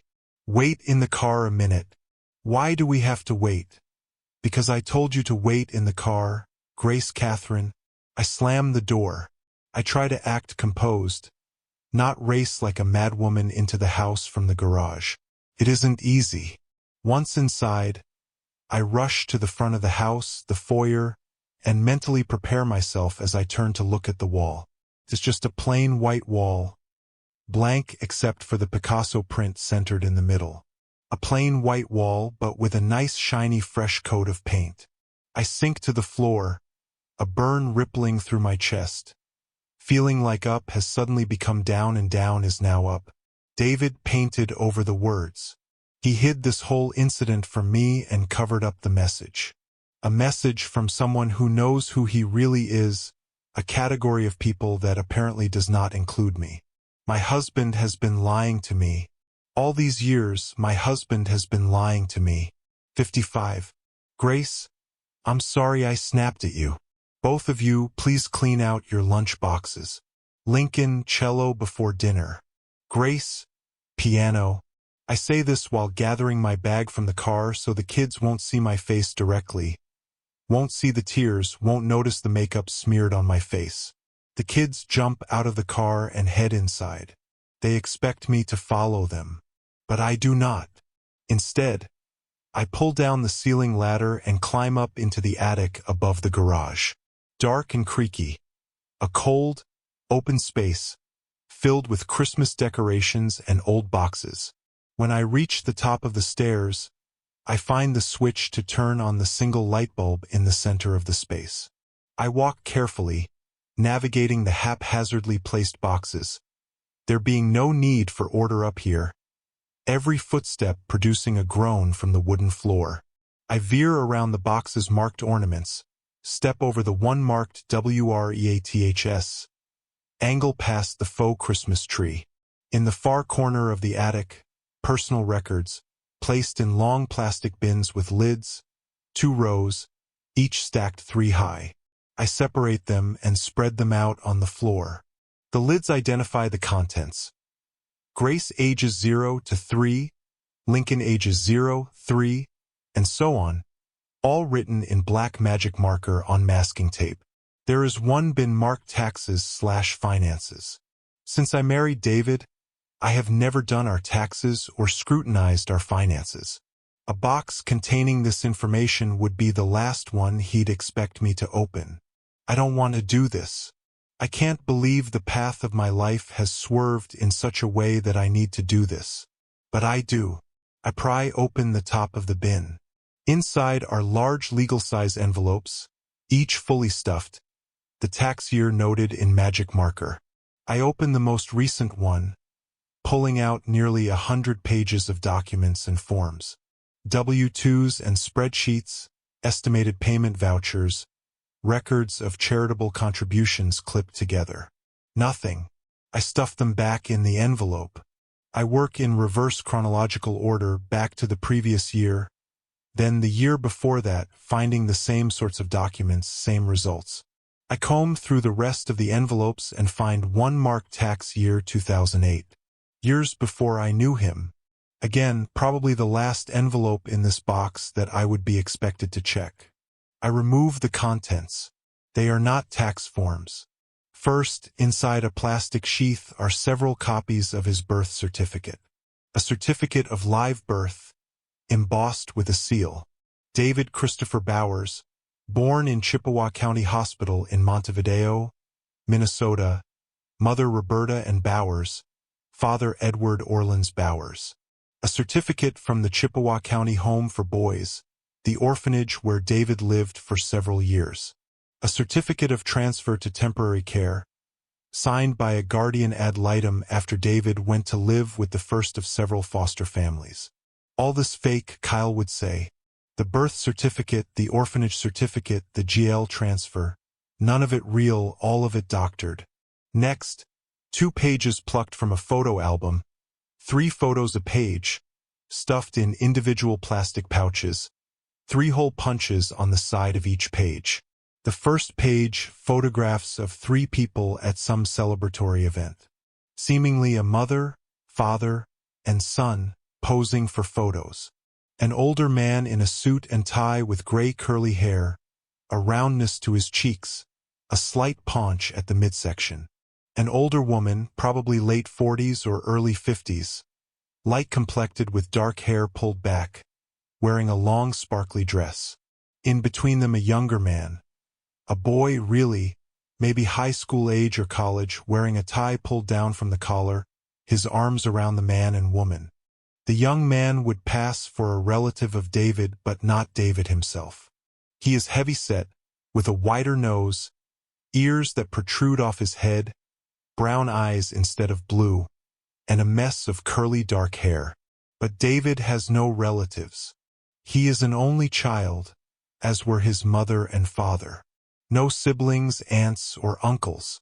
I channel Kyle's voice. How convenient. Okay, think harder. Looking at these photos, comparing them to David now, he could have lost weight, obviously, since this photo.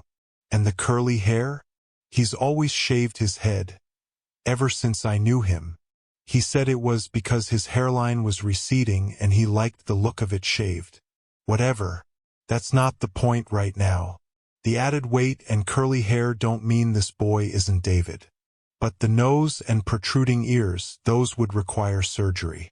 But with surgery, yeah, maybe. This could be a childhood photo of David. No, I say quietly but firmly. No way. This is all crazy.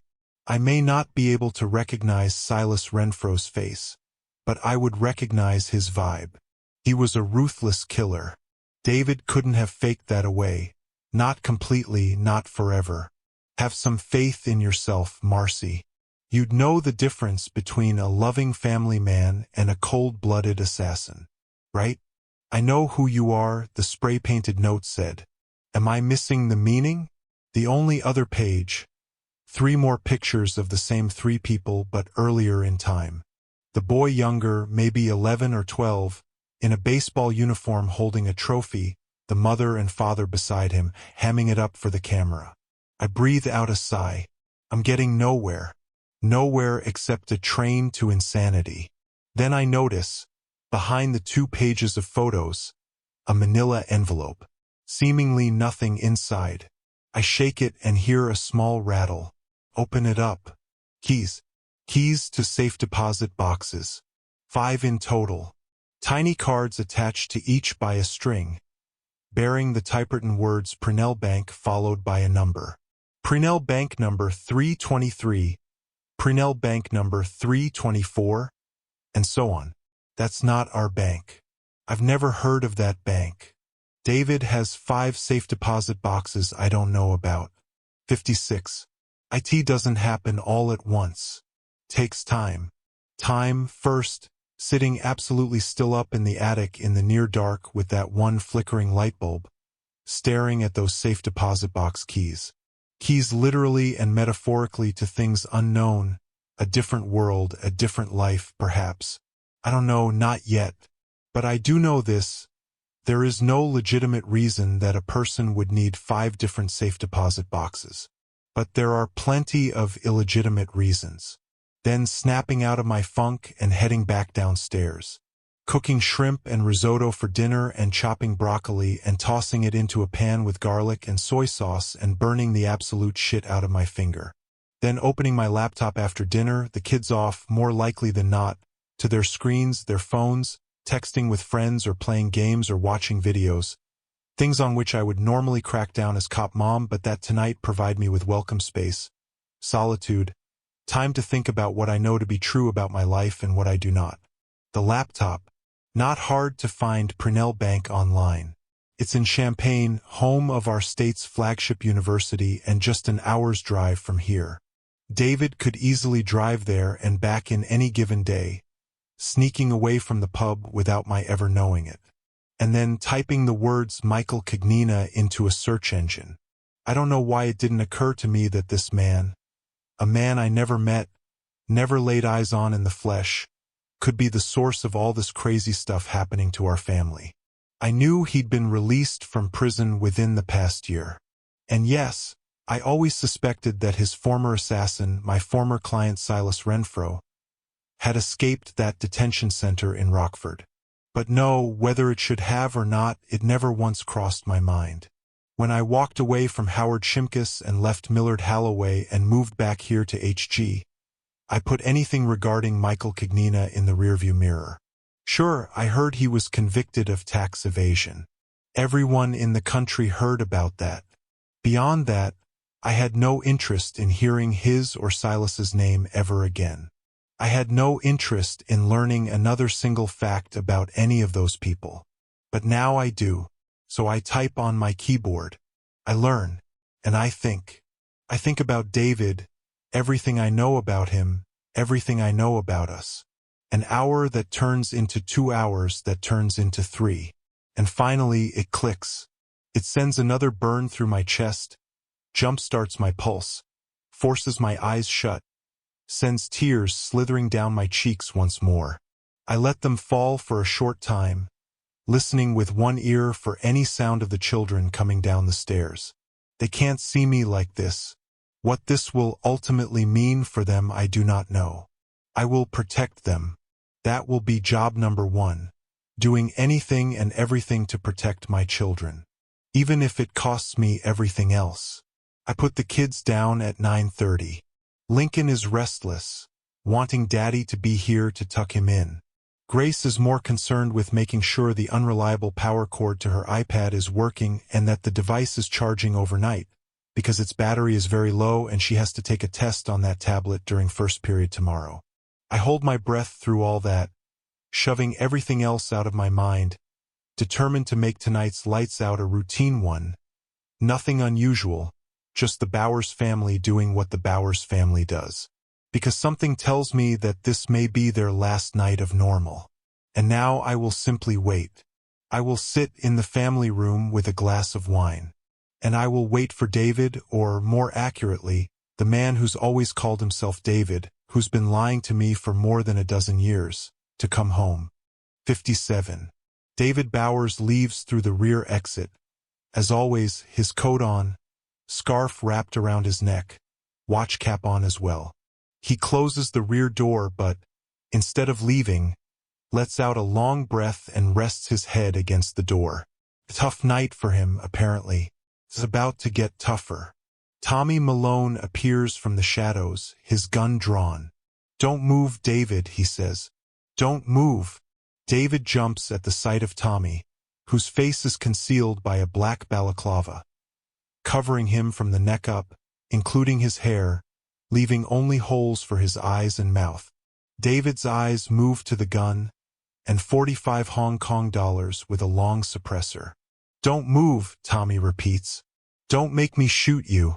David manages to get his hands in the air, his breathing heavy, exhaling puffs into the frozen air outside. Michael Cagnina says, "Hi, David." David shakes his head. He's not going to give it up easily. Who? Michael Cagnina. He's hoping to get back in touch with... I don't know that name. Speaking of names, says Tommy, can we stop pretending yours is David? How about I just call you... My name is David. David Bowers. Damn, if Tommy didn't know better, he might buy this act. David's had a lot of practice playing pretend. What do you want? Says David. You're here to rob me? You know why I'm here, pal.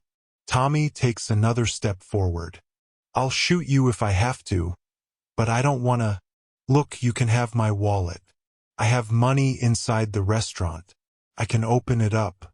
You can have whatever you want. I'll open it up. He reaches into his pocket for his keys. No, says Tommy. Calm the fuck. David tosses a ring of keys to Tommy.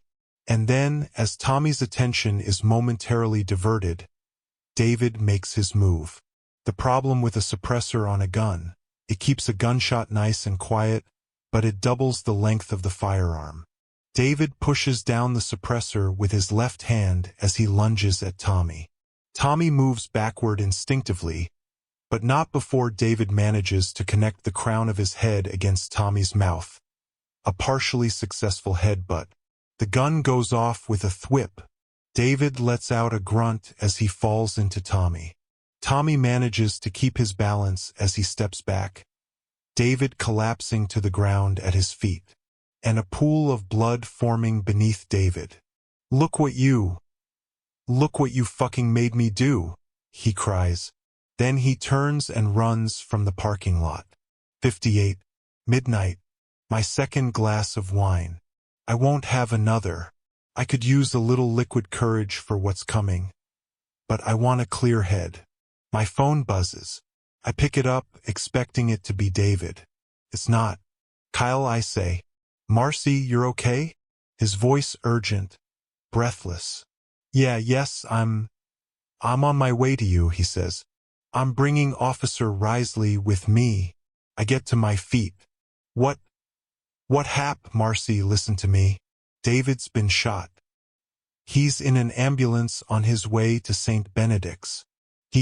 I search for words. He's lost a lot of blood. That's all I know. Officer Risley will stay at your house with the kids. I'm almost to you. Through the window, I see the reflections of sirens flashing. On automatic pilot, I grab a coat and head to the front door. A female police officer rushes up the front walkway. 2 kids, I say. Grace and Lincoln. I know, she says. If they wake up, I'll have them call you first thing. Now go. We'll be fine here. I race to the car and hop in the front seat. Is he alive? I say to Kyle. I don't know. Buckle up, he says before he floors the accelerator. 59. Kyle pulls his cruiser right up to the entrance of the emergency department. I'm out the door of his car before I realize it, feeling my feet running toward the double doors. People everywhere. A busy night. But Kyle takes my arm and badges his way past a door and security.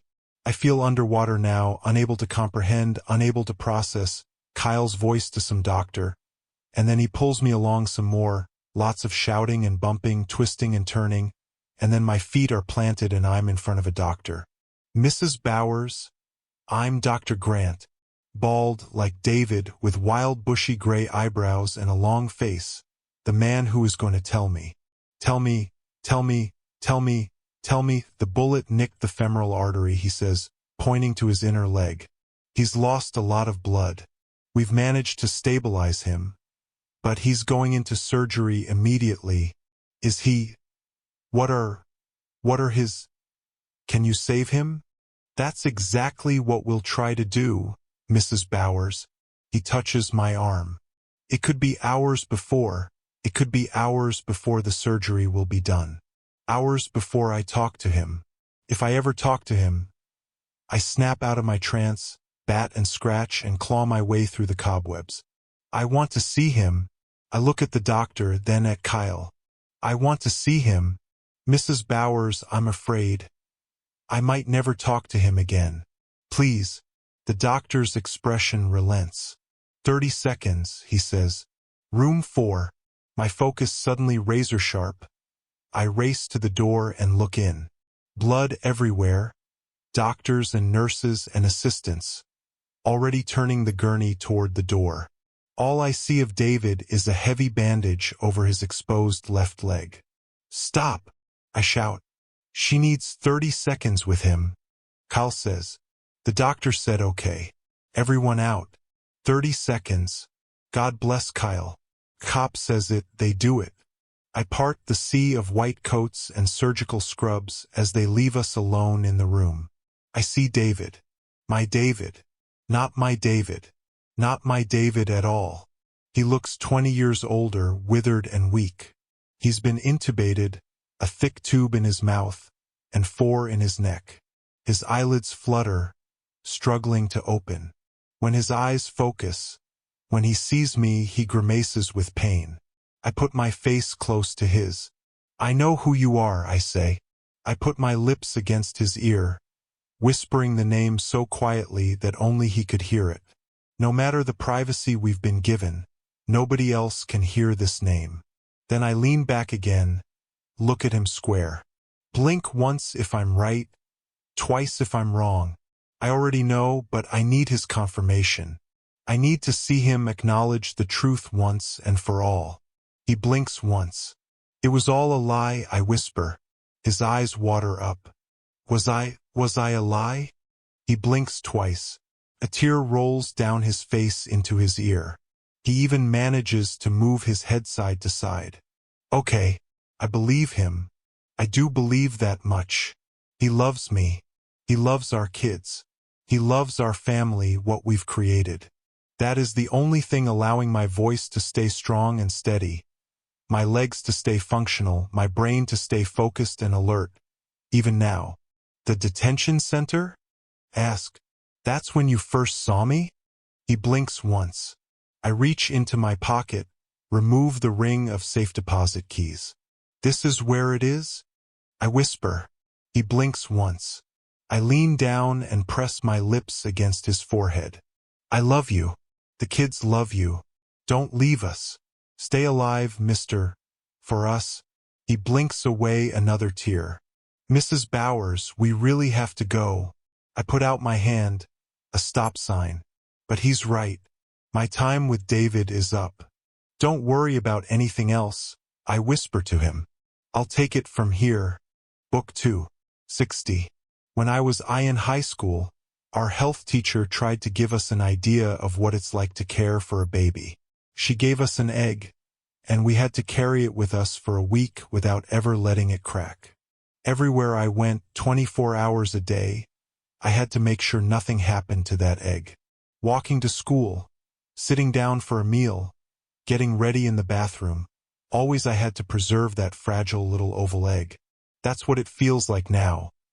Balancing an egg in the palm of my hand, as I navigate land mines, as the earth quakes beneath me, as I shoulder the winds of a hurricane, as people known and unknown hurl objects at me and try to force me into a fail. Except that now the precious cargo I hold in my hands is the lives of my children. Everything I do from this point forward must be with an eye toward Grace and Lincoln. I have to keep them safe. I have to prepare them for the possibility of a life without a father and the fact that their lives will never be the same again. But first, I need to get through this problem. A problem I do not fully understand. One I must navigate without David's help. I don't know who wants what. I don't know whom to trust. I know a few things and I suspect a few others. I am flying on a wing and a prayer. All these thoughts run through my mind as I sit inside a bathroom stall in the hospital with the police outside demanding answers to questions. Some of which I can't give them, some of which I won't.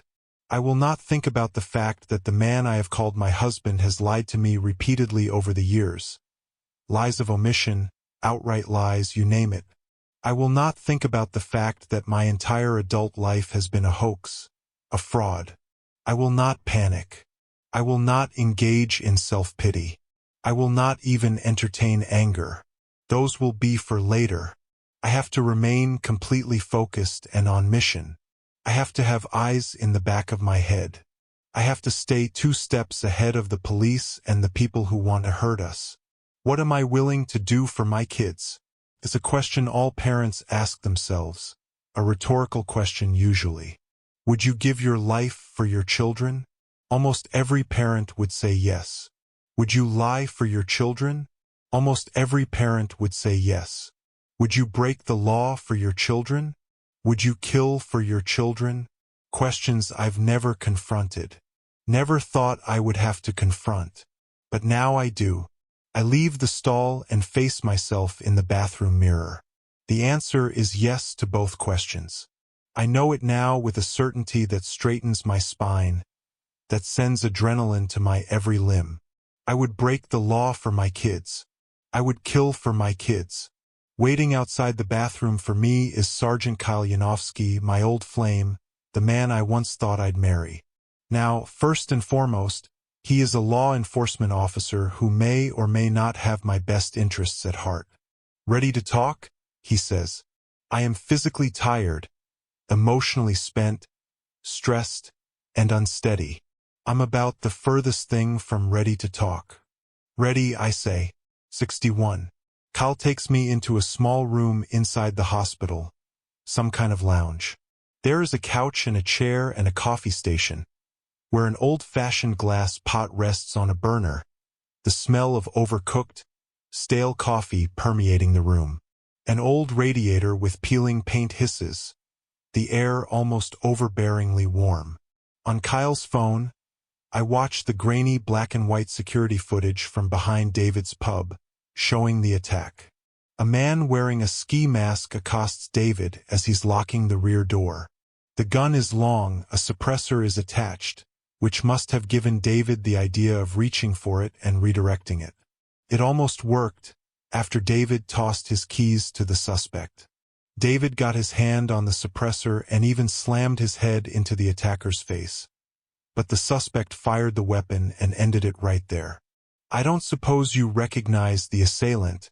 Kyle, who is holding up his phone, pauses it.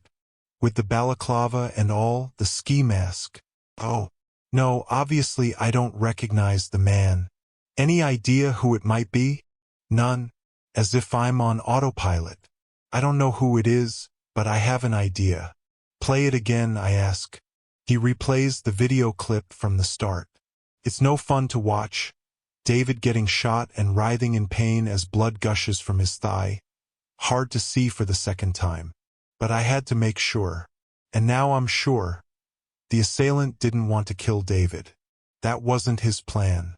He wanted something from David, but not his life. I look at Kyle. You actually thought I might recognize this person while he's wearing a mask over his face or a balaclava or whatever you call it? Worth a shot. Kyle lifts a shoulder. Whether you can see his face or not, do you have any idea who would do this to David? The second time he's asked. I shake my head. But of course I do have an idea. Probably the same person who spray painted. I know who you are on the wall of your foyer last week. I don't answer. Kyle fiddles with his phone, closes the video and opens something else before turning the phone to me again. A photo. A photo of the foyer wall in my house as it currently looks, freshly painted to cover up the spray paint. I had Officer Risley, the one at your house, babysitting. I had her take a picture 10 minutes ago, he says. Looks like somebody went to the trouble of painting over that spray paint pretty darn quickly. Who painted over it? Again, I don't answer. Was it you, Marcy? Not wanting your kids to see it? Or was it David? Not wanting you to see it? He touches my arm, but I pull it away. Don't touch me. Fine, fine. He raises his hand. But see, that matters to me, Marcy.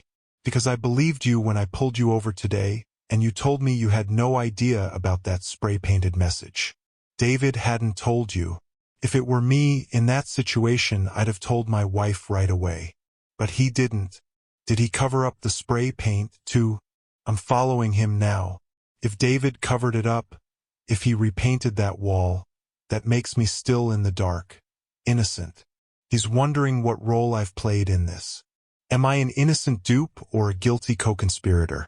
I decide it's time to take off the victim's hat and put on the lawyer's. Are you questioning the wife of the victim, I say, or interrogating a suspect?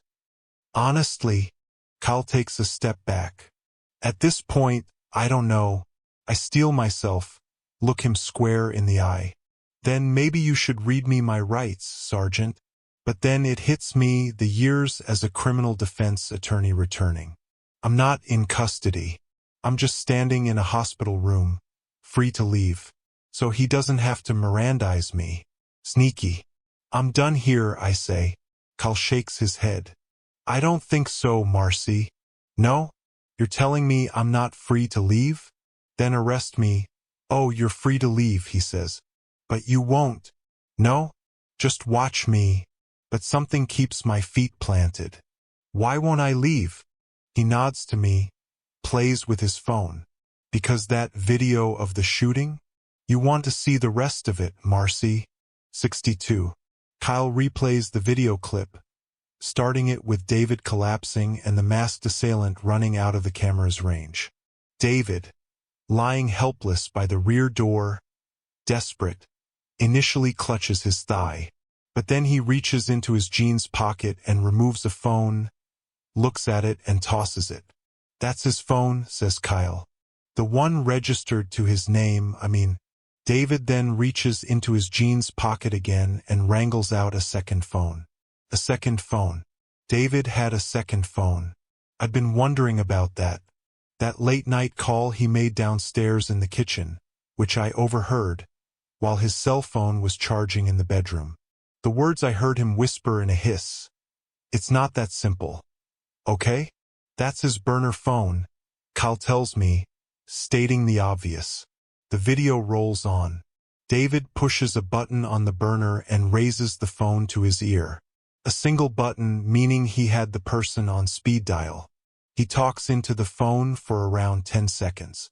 Then he all but collapses, his head dropping lifelessly against the concrete as he goes into shock, the phone still clutched in his hand. Any idea who he called? Kyle asks. I let out a breath.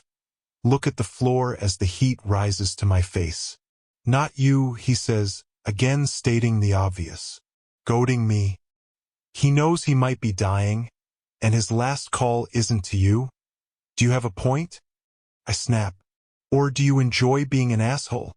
Kyle puts his phone in his pocket, trying to control his emotions. Marcy, I promise you, I'm not enjoying 1 minute of this. Who was he calling? Keep it under control, Marcy. Stay on mission. I have no idea, I say, though I do. Camille Stryker. Kyle looks at me for a reaction. I told you her name earlier today when I pulled you over. You said you didn't know the name. I wrap my arms around myself, suddenly cold, even though it's quite warm in this room. And I still don't know her name. Is that who he called? I don't know yet. Neither phone is registered, not David's or the one he called. Both are burners, which is interesting right there. He again looks at me for a reaction. I just sent some detectives to her apartment. She isn't there. We tried to do a real-time trace on that phone, but now it's turned off conveniently. In case you're wondering, in case you don't already know, Camille lives in the Hampton Apartments by First Street. On a lease paid for by your husband. Stay focused. He's trying to get a rise out of you. I sit on the couch and bury my face in my hands. Marcy, the man in the operating room right now is not David Bowers. The Silas Renfro. I can't prove it yet, but I will. And Camille Stryker is his longtime girlfriend. She was a computer technician in the U.S. Marshal Service back in the day. She found out where Silas's secret location was in Rockford and helped engineer his breakout. She's his girl. She's always been his girl. And now she's pregnant, by the way. My hands remain over my face, elbows on my knees, as I take all that in. That was his final punch. He wants me to break. Whatever it is I know, whatever it is I suspect, he wants me to spill it. But I can't. Not yet. Not until I'm ready. Am I a suspect? I ask for the second time, this time through my fingers. I already told you. I'm still trying to figure that out. I draw a deep breath, sit up straight, and pat my knees. I'm not answering any more questions. I get to my feet and head for the door. He steps to the side to block me. Marcy, no. Don't be like that. Don't be like that. This isn't high school, Kyle. This isn't a spat. You're a cop, and apparently I'm a suspect. I have rights. What? He cocks his head, looking at me with a combination of frustration and abject disappointment. What happened to you, Mars? What happened to me? What happened is that my husband is hanging on to his life right now, and I've just come to learn that he's not the man he's always claimed to be. And my entire family is in danger. That's what happened to me. I'm going home, I say. When my kids wake up, I need to be there. I walk through the emergency department and let them know I'm going home, making sure they have my cell phone for any updates on David.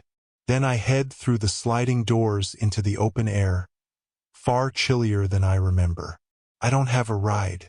It would take forever to get a cab or an Uber this time of night. But I don't want to be around the police anymore. I'll walk home if I have to. I'm 2 blocks away from the hospital, rubbing my arms for warmth at 2:30 in the morning, seeing my breath hanging in the air, when a car pulls up alongside me. A Jeep whose shape resembles that of the car that was sitting outside my house the other night. The window buzzes down.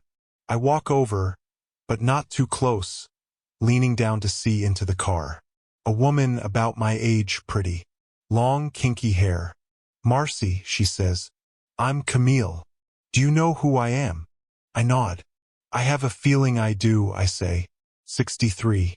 Kyle holds the phone against his ear and replays the audio from the 911 call made earlier tonight.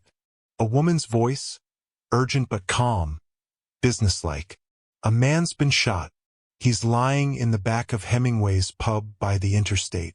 I don't know the address, but he's bleeding out. Send an ambulance. The call cuts off immediately afterward. The caller doesn't give her name. No way to be certain, but that voice sure sounds a lot like Camille Stryker's. That would make the most sense. David called her and told her what happened, and she called 911 for him. But he could have called 911 himself. Why call Camille first? A tearful goodbye? Was Camille his true love and Marcy just his cover story? Did Marcy know she was a cover story? No, couldn't be. Marcy wouldn't have lived a lie like that. Not Marcy. He dials Officer Risley, staying at Marcy's house for now, watching her children overnight. Hey, Sarge. Hey, Ginny. Is Marcy Bowers home yet? Nope. She's not with you? She left a little while ago.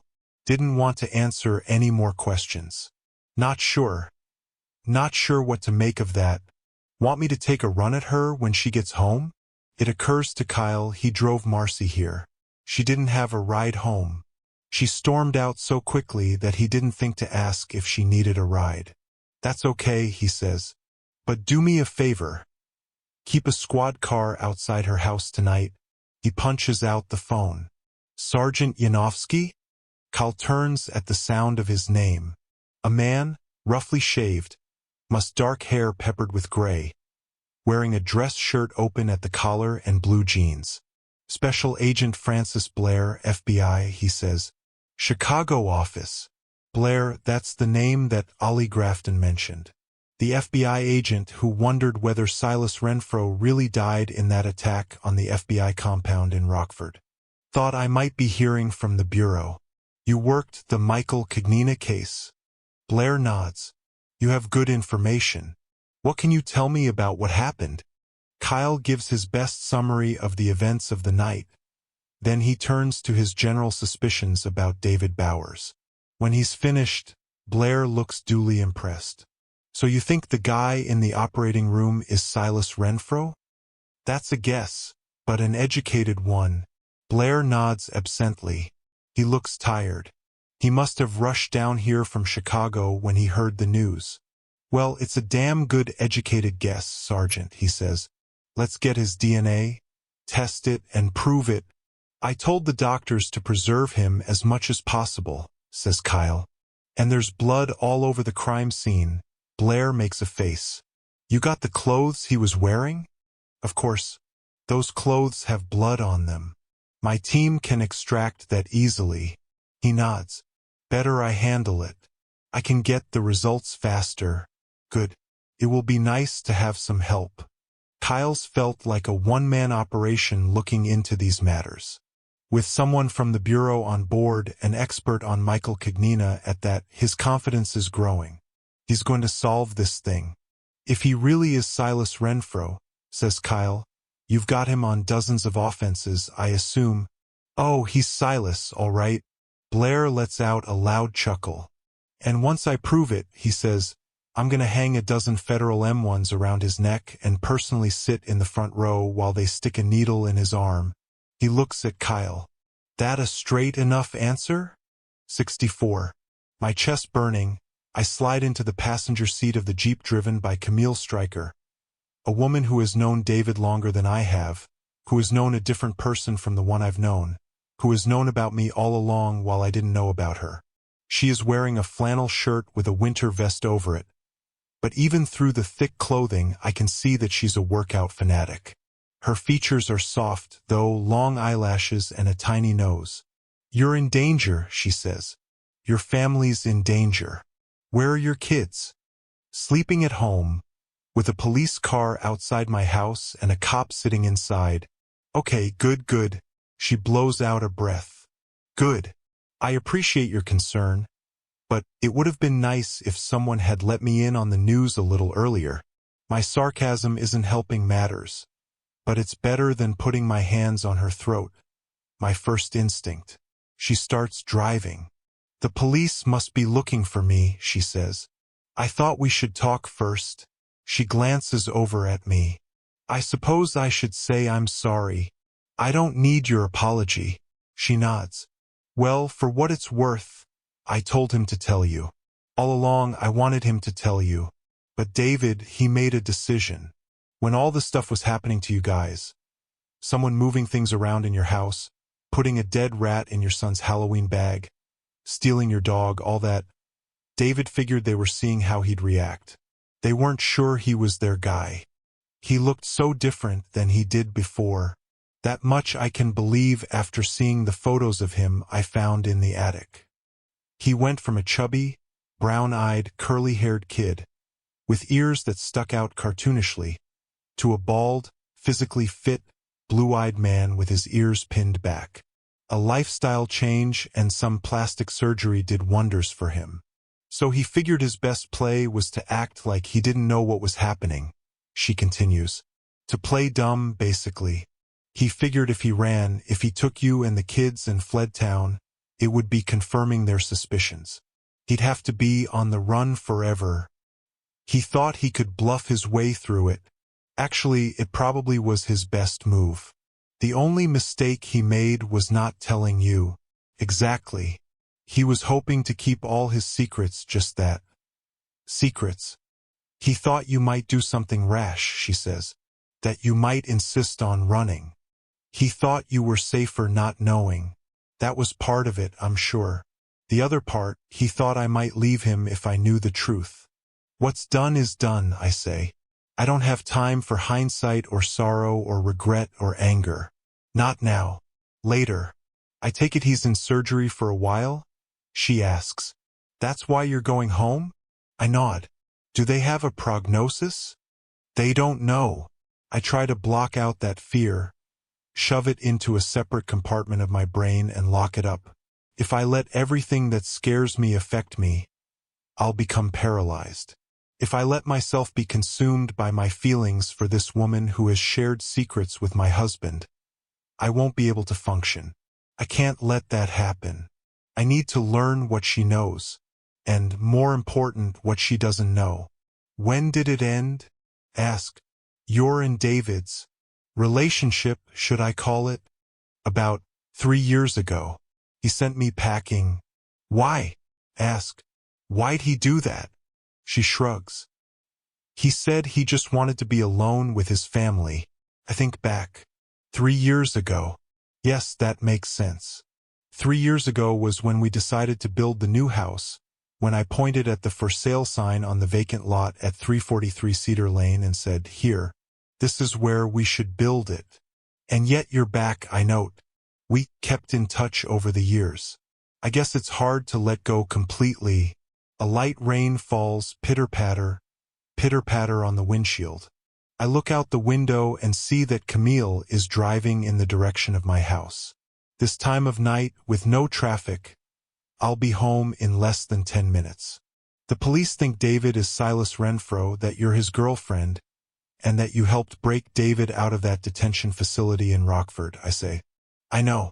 I already had a nice visit from that ex-boyfriend of yours. The sergeant. What did you tell him? Nothing, she says. What are you going to tell him now? A smile briefly plays on her lips. Nothing. I made a vow and I'm going to keep it. Why? What do you think I should tell him? Nothing. She pulls the car over to the curb, puts it in park, and turns to me. Did they get a video of the shooting? I nod. I saw it. Do they know who shot him? I shake my head. He wore a ski mask. A bala something, they called it. A balaclava? Right. But how'd it go down? Was it a hit? What I mean, I know what a hit is, thank you. And no, it wasn't a hit. He was talking to David.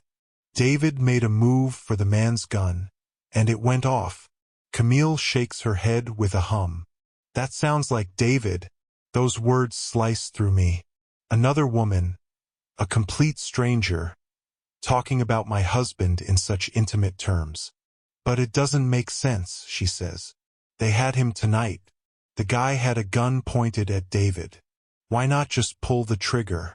If they've finally figured out that David is who they think he is, if their suspicions are finally confirmed, just pull the trigger. That's how the mob usually works. No conversation. No last words. No explanation. Just wham bam and get the hell out of there. But that didn't happen. Why would the shooter possibly want to speak to David? I shrug my shoulders. Like I have no idea. But of course I do. And now I've learned something important. Apparently, David kept secrets from both the women in his life. Camille doesn't know about the money. 65. Tommy Malone trudges down the side of the hill, almost losing his balance as he skids along the paved running path, currently slick with ice. The wind whips through his hair as he moves forward gingerly. There is no light this time of night. Ahead of him, looming like a great monster rising from the river, is Anna's Bridge, still under construction after the accident. This spot, he assumes, is almost exactly where David Bowers was standing on the night the car went off the bridge and into the Cotton River. A night when David Bowers almost lost his life. A night that would expose him, ultimately, as being someone other than David Bowers. He pinches the bridge of his nose. The ibuprofen he took is finally starting to kick in. He should have known how strong David would be. And how desperate, too. Now he has a splitting headache and a fat lip to show for it. Jesus, if Tommy hadn't stepped back and avoided the brunt of that headbutt, if David's head had landed just an inch higher and connected with Tommy's nose, who knows how that would have turned out? From his jacket pocket, he unscrews the suppressor from the 45 Hong Kong dollars and tosses it overhand into the center of the river. The noise of the turbulent water and whipping wind drowns out all other sound. He doesn't hear or see the long piece of metal hit the water. It just disappears into a murky mist. He continues walking as he takes apart the firearm itself, removing the slide off the frame, the secondary and mainspring, the disconnector and control lever, the trigger bar and ejector, frisbeeing them into the river one by one as he walks. When he's done, when the firearms in a dozen different pieces, some sinking down to the bed of the river, some light enough to be whisked away by the choppy flow, he stops, lights a cigarette, breathes out, rolls his neck. First job is done, the weapon's gone. He squats down, trying to control his anger. Fuck. Fuck. Fuck. Shooting David was the last thing he wanted to do. Now what? How is he supposed to get the money now, with David in the hospital clinging to life, with all eyes on him and the rest of the Bowers family? All his work trying to be covert, trying to operate under the radar, and now the whole damn town knows that David Bowers has been shot. There's only one answer, of course, and it won't be easy, Marcy. He has to find a way to get Marcy alone. 66. Sergeant Kyle Yanofsky holds out his hand. Special Agent Francis Blair hands him back the phone after watching the footage from the security camera. Just like you said, Sergeant. No way to identify the shooter. No facial features. And he was wearing gloves, so no prints. We're looking for the weapon, Kyle says. Blair grimaces. If that guy works for Cognina, he wouldn't leave the weapon behind. He wouldn't be that sloppy. He's already dumped it. What's your gut tell you? Kyle asks him. Is everything that's been happening in Hemingway Grove? Is this Cognina's work? Gotta be. Blair parks himself in a chair and rubs his temples. He looks exhausted, Kyle thinks. He recalls everything he read about the Cognina case, everything he learned from Ollie Grafton, too, the attack on the detention center where Silas Renfro and the other two witnesses were kept. And then the fallout. Fingers pointing in every direction. Blame assigned. Careers destroyed. Including Blair's, Kyle imagines. True, they salvaged the case with the tax evasion convictions, but the FBI suffered a real black eye with that attack. I lost friends in that attack on the detention facility, says Blair. And after that, do you know how hard it was to get witnesses to cooperate in any mob case? We'd promised them safety, security, and they'd throw Michael Cognina in our face. It takes Kyle back to when he was a rookie on the job, and his field training officer took a bullet during a domestic disturbance call. He remembers sitting in the hospital, holding the hand of his partner's wife, wondering if he should have done something different during that call, if he could have prevented it. The guilt, the worry, was as heavy as anything he'd ever felt in his life, and his partner survived. Blair, he lost friends that day. Kyle can't even imagine. So what now? Kyle asks. Blair blinks out of his trance, gestures to the evidence sitting next to him, the sealed paper sack containing David Bowers's clothes. One step at a time, he says. We know David is Silas, but we need proof before we can act. So I'll run the DNA and confirm it. Blair clears his throat. Sounds like he's got a cold. In the meantime, I think it's best we downplay the federal involvement. Downplay as in, I'm not here at all. Kyle was wondering if that would be the direction Blair headed. So our official statement to the media?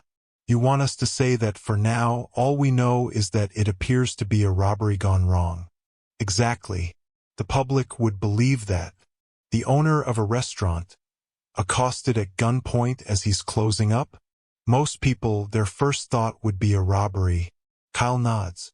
But you're not worried about what the public thinks. You're worried about what Michael Cognina thinks. Exactly. Blair pushes himself out of the chair. Silas Renfro has been officially declared dead. The Bureau were not looking for him. Nobody's looking for him. Nobody's been looking for him for the last decade and a half. Except you, says Kyle. Well, he's crossed my mind from time to time, Blair concedes. Like, every single damn day of my life. This guy seems okay, Kyle thinks. He can't imagine what it would feel like to have a case torture you for 15 years. What's Cognina's next move? He asks Blair. Blair runs his hand over his hair, paces around on that question. He's been low-key this whole time, right? Definitely, Kyle agrees. Seems like he's been sending messages to David with all the shit he was doing to their family, right? Because he didn't want to call attention. He wanted to be sure David was really Silas Renfro before he made a move. He's probably been watching him, baiting him, collecting information. Now he thinks he has his man. Thus the gunman tonight. But he didn't just shoot him in the head and leave, Kyle notes. Right, that's the weird part. So what's his move now, Sergeant? Think like him. Think like Michael Cognina? Kyle lets out a chuckle. Special agent. Just call me Blair. Okay, Blair, the most excitement we get around here are drug busts, maybe an occasional B&E. We don't even have street gangs down here. I'm not sure I'm the guy to be reading the mind of a Chicago mobster. Yeah, well, you were smart enough to come up with a pretty good theory about Silas Renfro. Kyle nods. Thinks on it. To know what Cognina will do next, we need to know something we don't know. Or at least I don't know. Which is, what does Cognina want? Kyle says. He could have easily shot and killed David tonight and walked away. But it didn't look like that was the plan. So what the hell does he want? Blair wags his finger at him. That's the question, Sergeant. That's the question. 67. Francis Blair picks up the evidence bag, the sealed brown bag containing David Bowers's clothes. I'll rush a DNA test on this, he says. In the meantime, no mention of the FBI. Okay? Got it, Kyle says. Not even to Marcy? Blair rubs his neck. He meant what he said. Kyle's a smart guy. Putting together what he put together about Silas Renfro and Michael Cognina, that was good police work. But Kyle's not all the way there. He asked the question a moment ago, what does Cognina want? Why didn't he just kill David and walk away? There's an answer to that. But Kyle doesn't know the answer. Kyle doesn't know about the money. The real question is, does Marcy? Or did David keep it from her? What are your thoughts, Kyle? Is Marcy in on this with David or not? God. Kyle shakes his head, frowns. I've known her my whole life. I just don't see her being a criminal. But maybe I'm too close to it. Maybe I see the girl I grew up with and can't see the person she's become. Well, that's an awfully honest self-assessment. This guy's as straight as they come. Blair puts his hand on Kyle's shoulder. This is important, Kyle. This is for all the marbles. How we handle Marcy depends on whether she's a victim or a co-conspirator. So, did Marcy know David's real identity all this time? Kyle wipes at his mouth. I told her my suspicion earlier today. I told her point blank that I thought her husband was Silas. First she laughed. Then she got more serious about it. He poses a hand in the air, trying to find the right words. I just can't believe she was making that reaction up. I don't think she knew. All this time they were married. I think she thought her husband was just plain old David Bowers. Okay, well, plus, Kyle adds, plus I just can't believe that Marcy would ever marry a fugitive who killed dozens of people as a hitman for Michael Cognina. And raise a family with that man? I don't see it. He takes a deep breath and gives a presumptive nod. More I think about it. Blair. I'm convinced she didn't have any idea. That's how Blair figures it, too. But better to hear it from a reliable source. Now he can plot his next move. We have to protect her, says Kyle. We have to protect that family. Blair looks at Kyle and nods. Sure, but low-key. Low-key. Kyle doesn't seem to like that idea. Keeping the FBI out of it, sure, I get that. But I'm not going to be low-key about protecting people in this town. Marcy Bowers and her kids aren't going to be used as bait for some mobster. No matter how badly you want to catch him, it's like Sergeant Yanofsky is reading his mind. Blair raises his hands. I wouldn't dream of it, he says. 68. I sit on the couch in our family room. A child's head on each of my shoulders. Grace and Lincoln still sniffling and moaning as I stroke their hair. When I broke the news, when I told them that Daddy got hurt and the doctors are trying to fix him, they cried. then calmed, then cried again. The combination of abject fear and hope has produced more shock than pure sadness. Their lives have been turned upside down in the span of those 11 words, and they don't know how to process it. I don't know either, but I have to be the rock. I have to hold it together, the phrase that has become my mantra, that I have reminded myself of over and over. Hold it together. Give us good news, I silently pray. We haven't been religious as a family, but I do believe, and I am praying to the God I have neglected all these years to show my family mercy, to bring my children's father back to them, and to bring my husband back to me. I can't decide that right now. I have to prioritize, and what all this means for David and me going forward does not even come close to the top of the list. I'm trying to juggle so many other things, trying to stay ahead of what's coming, to make sure the kids get through this alive and with at least one parent. Is he gonna die? Do you think he'll live? Why did this happen? Each of those questions, and derivations thereof, they have asked me repeatedly, hoping for different and better answers each time. Your daddy's strong. I think he'll be okay was the best I could do. Unable to channel David's unbridled optimism. Afraid to overpromise. In the next few hours, I'm being told the surgery will be completed no earlier than an hour from now. We may be getting very bad news, and I want the children to be as prepared for it as children could possibly be. I check my phone. It's now past 7 in the morning. I want to give the kids as much time in the comfort of their home as possible before we leave. We should probably get you guys dressed, I say to them, Grace still in her notorious RBG long-sleeve shirt, Lincoln wearing a Cubs uniform for pajamas, his matted hair sticking in 10 different directions. The text messages and calls are pouring in now. News travels fast in Hemingway Grove.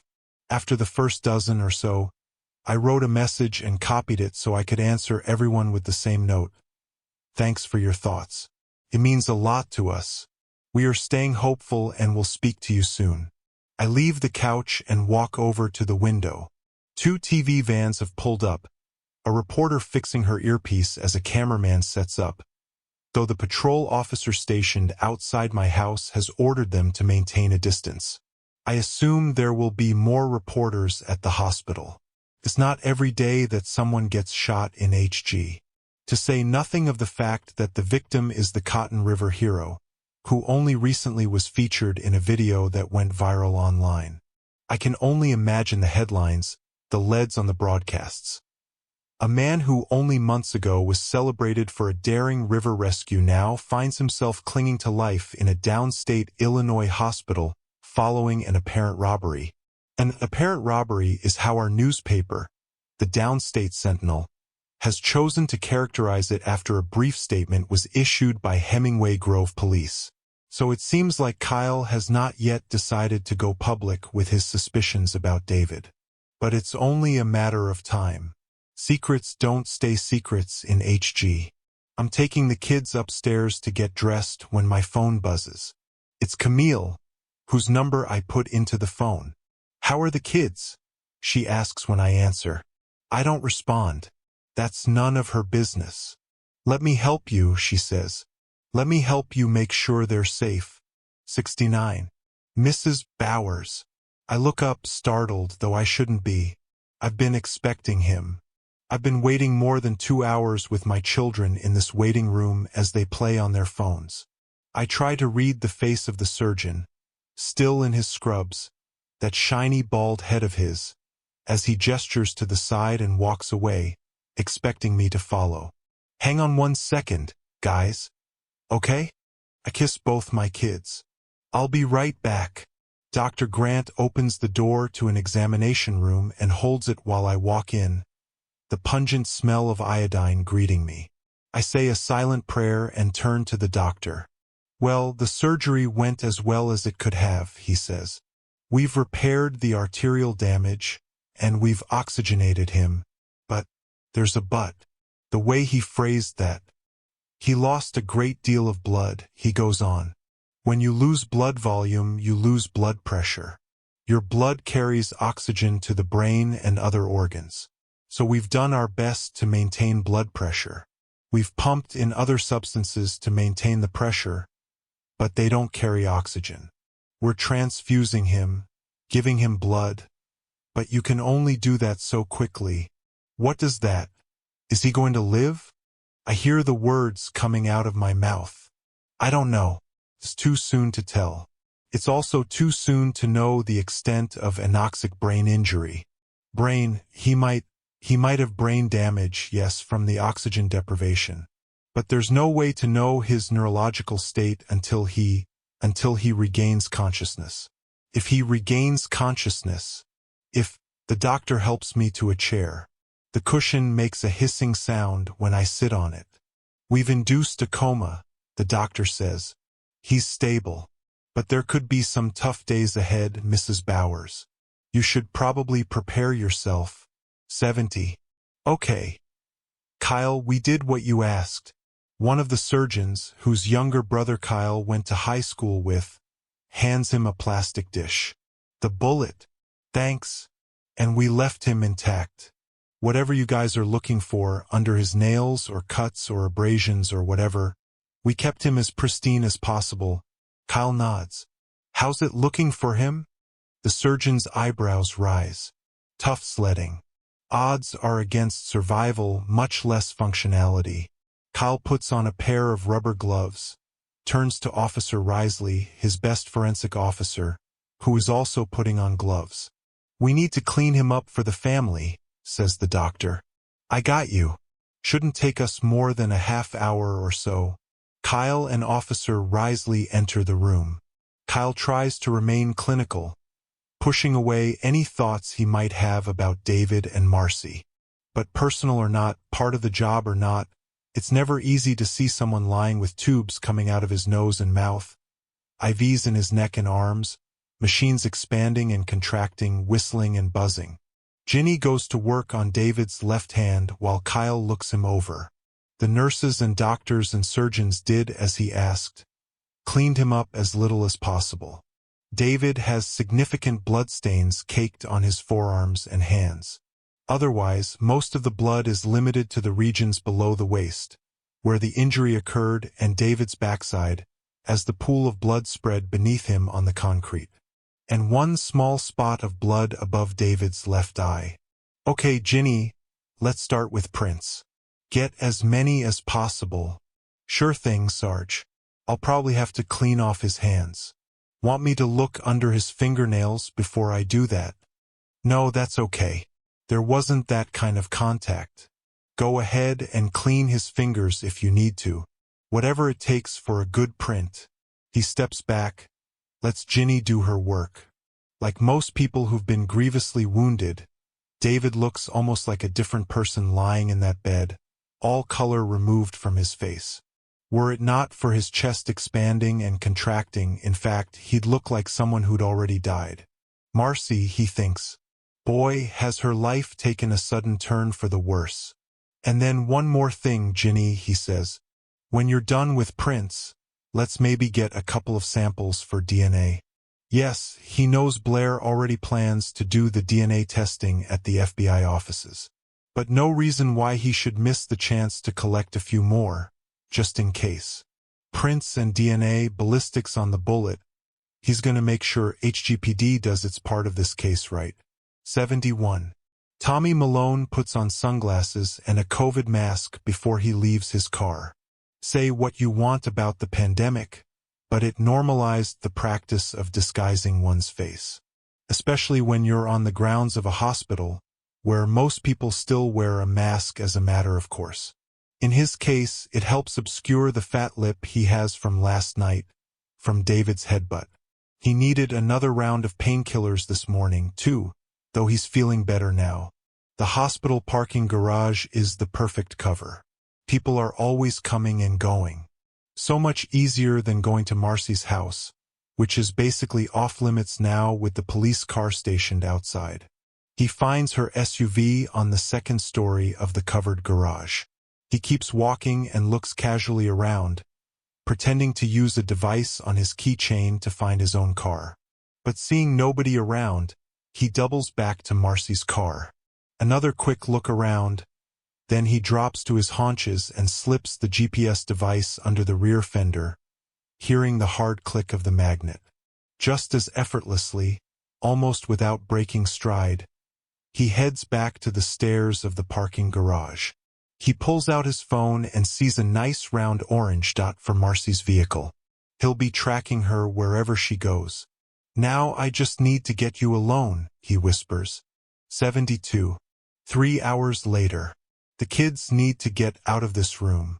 They've weathered the initial shock, seeing their father in this state. They've talked to him, told him stories, stared at him. There is a limit, especially for children. They don't want to leave, and they claim they're not hungry, but they need a change of scenery. I send a text message to Camille, who meets us downstairs in the hospital cafeteria. I get chicken nuggets for Lincoln and some buttered noodles for Grace and put them at a table. Camille is standing at a distance, waiting for me. "Tough times," she says, nodding at the kids. "I can't imagine. You'll be imagining soon enough. Though I hope not under these circumstances." "Oh yeah." She puts a protective hand over her belly. "That's right. So how do you want to do this?" "Stay with the kids at all times," I say. "They won't be going to school for the foreseeable future. Certainly not next week. I'd like them to stay at home or here at the hospital, but I'm not sure kids can be cooped up like that 24/7. If they want to get out, like to a park or something, I'll go with them." "Good.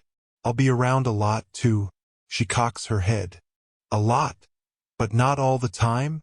I look back at the kids. "A lot, but not all the time," I say. "I can't completely give up my law practice. People are counting on me. You need protection too, Marcy. Maybe.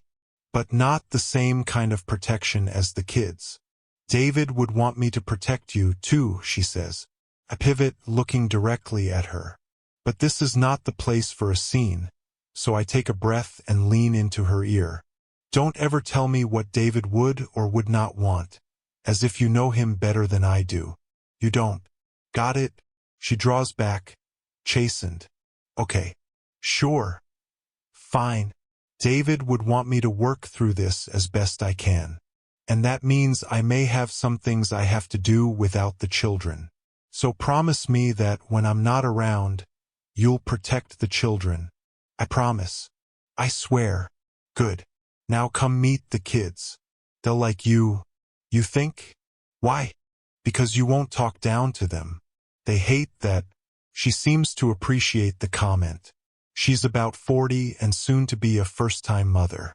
I know from experience that she's wondering what kind of mom she'll be. "And when does this going off and doing things without kids begin?" she asks me as we walk. "This afternoon," I say. "I have to be gone for an hour or so." 73. I let Camille spend time with the kids in the children's room of the hospital before I leave. It's not age-appropriate for them, this room. It's more for younger kids. Its walls painted with images of barnyard animals wearing goofy smiles. But there's a TV that occupies them, and it's better than a regular waiting room. Beggars can't be choosers in a hospital. As I thought, Camille's good with the kids. She's not a coddler, not sugar-sweet, but sincere and straightforward. I let out a nervous breath and check my watch. It's getting close to 4. This time of year, that means it will be dark very soon. Time to go. The kids aren't happy about it. I tell them they can see Daddy again if they prefer.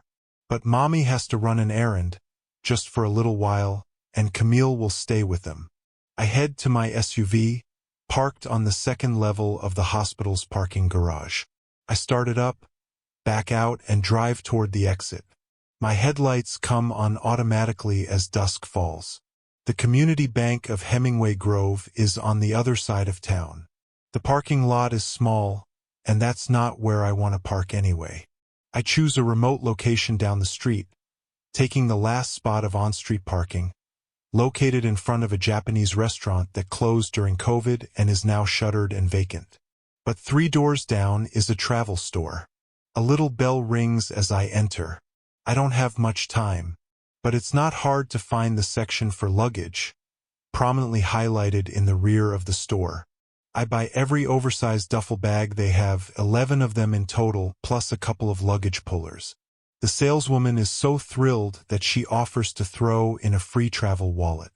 I carry my purchases to my car, where I stash them in the back. Then I hustle across the street and walk to the community bank. I'm there at nearly 4:30, just 30 minutes before closing time. I walk up to the teller. "I'd like to open some safe deposit boxes," I say. She sends me down a flight of stairs to the lower level. A woman is waiting there for me. She asks me if I meant to couch my request in the plural. Absolutely I did. 3 safe deposit boxes in total, I say. The largest size you have, 74. Well, that didn't take long. Marcy's SUV leaves the hospital just after 4 o'clock. Tommy uses his monocular to see into the vehicle from his spot across the street. As far as he can tell, Marcy does not have her kids with her. He puts his car into gear and follows her. She keeps to main roads. She drives past the community bank. For a moment, Tommy was sure she was turning in there, and ultimately does a U-turn, finding a parking spot a block away on the opposite side of the street. Where is she going? She's parked next to a boarded-up restaurant. Next to that is a convenience store and a travel store. She gets out and heads into the travel store. Tommy parks his car a block down from Marcy's and waits for her to come out. She isn't in there long. She knew what she wanted, which apparently was a bunch of large duffel bags and a couple of luggage carriers to pull them. Interesting. Marcy returns to her vehicle and tosses her new purchases in the back. Then she crosses the street on foot, navigating through traffic. She walks down a block, and yes, she's headed to that bank after all. She could have parked in the bank's lot, but she chose not to. Instead, she chose to park far away and enter the bank after dark. Tommy can't help but smile. Hiding something, Marcy? He parks his vehicle a block farther still from Marcy's. Then he jogs over to her car and jumps into the back seat. He puts on his balaclava and waits. 75. Uno, Camille calls out, setting down a card in the pile. You're down to 1 card? Grace looks over her cards at Camille. Are you sure you're playing right? Why? Are you accusing me of cheating? Camille winks at her. I'm just saying, you won't have this card. Lincoln sets down an ace into the pile. Camille's striker? Camille turns and sees a man, roughly shaved and middle-aged, wearing a button-down shirt and jeans. Wondering if I could have a word with you. Looks like law enforcement. She's ready with a response, no comment, but not in front of the kids. I'm watching these kids. Understood. We'll step over here. They'll never leave your sight. The man walks over to the threshold of the room and leans against the wall. Presumptuous of him, but okay. I'll be right back, she tells the kids. The man has his credentials open as she approaches. Francis Blair, FBI. He quickly tucks away the wallet.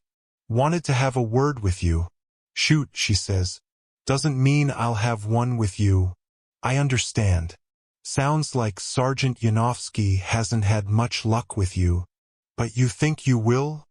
He smirks, nods at the kids. Funny. Sergeant Yanofsky told me that just the other day Marcy Bowers denied knowing who you were or ever hearing your name. And now here you are, babysitting her kids. Maybe we just met, she says, trying to stay on top of this but feeling like this conversation is going to be different from the others. Maybe. Yeah, maybe. Blair works his jaw. Sergeant Yanofsky also told me that you used to work for the U.S. Marshal Service in Chicago as a computer technician. He thinks you're Silas Renfro's girlfriend, and you hacked into some secret information and found out where Silas was being held. You helped him escape, which would put you in the soup for the murders of everyone who was killed that day. If that were true, yeah.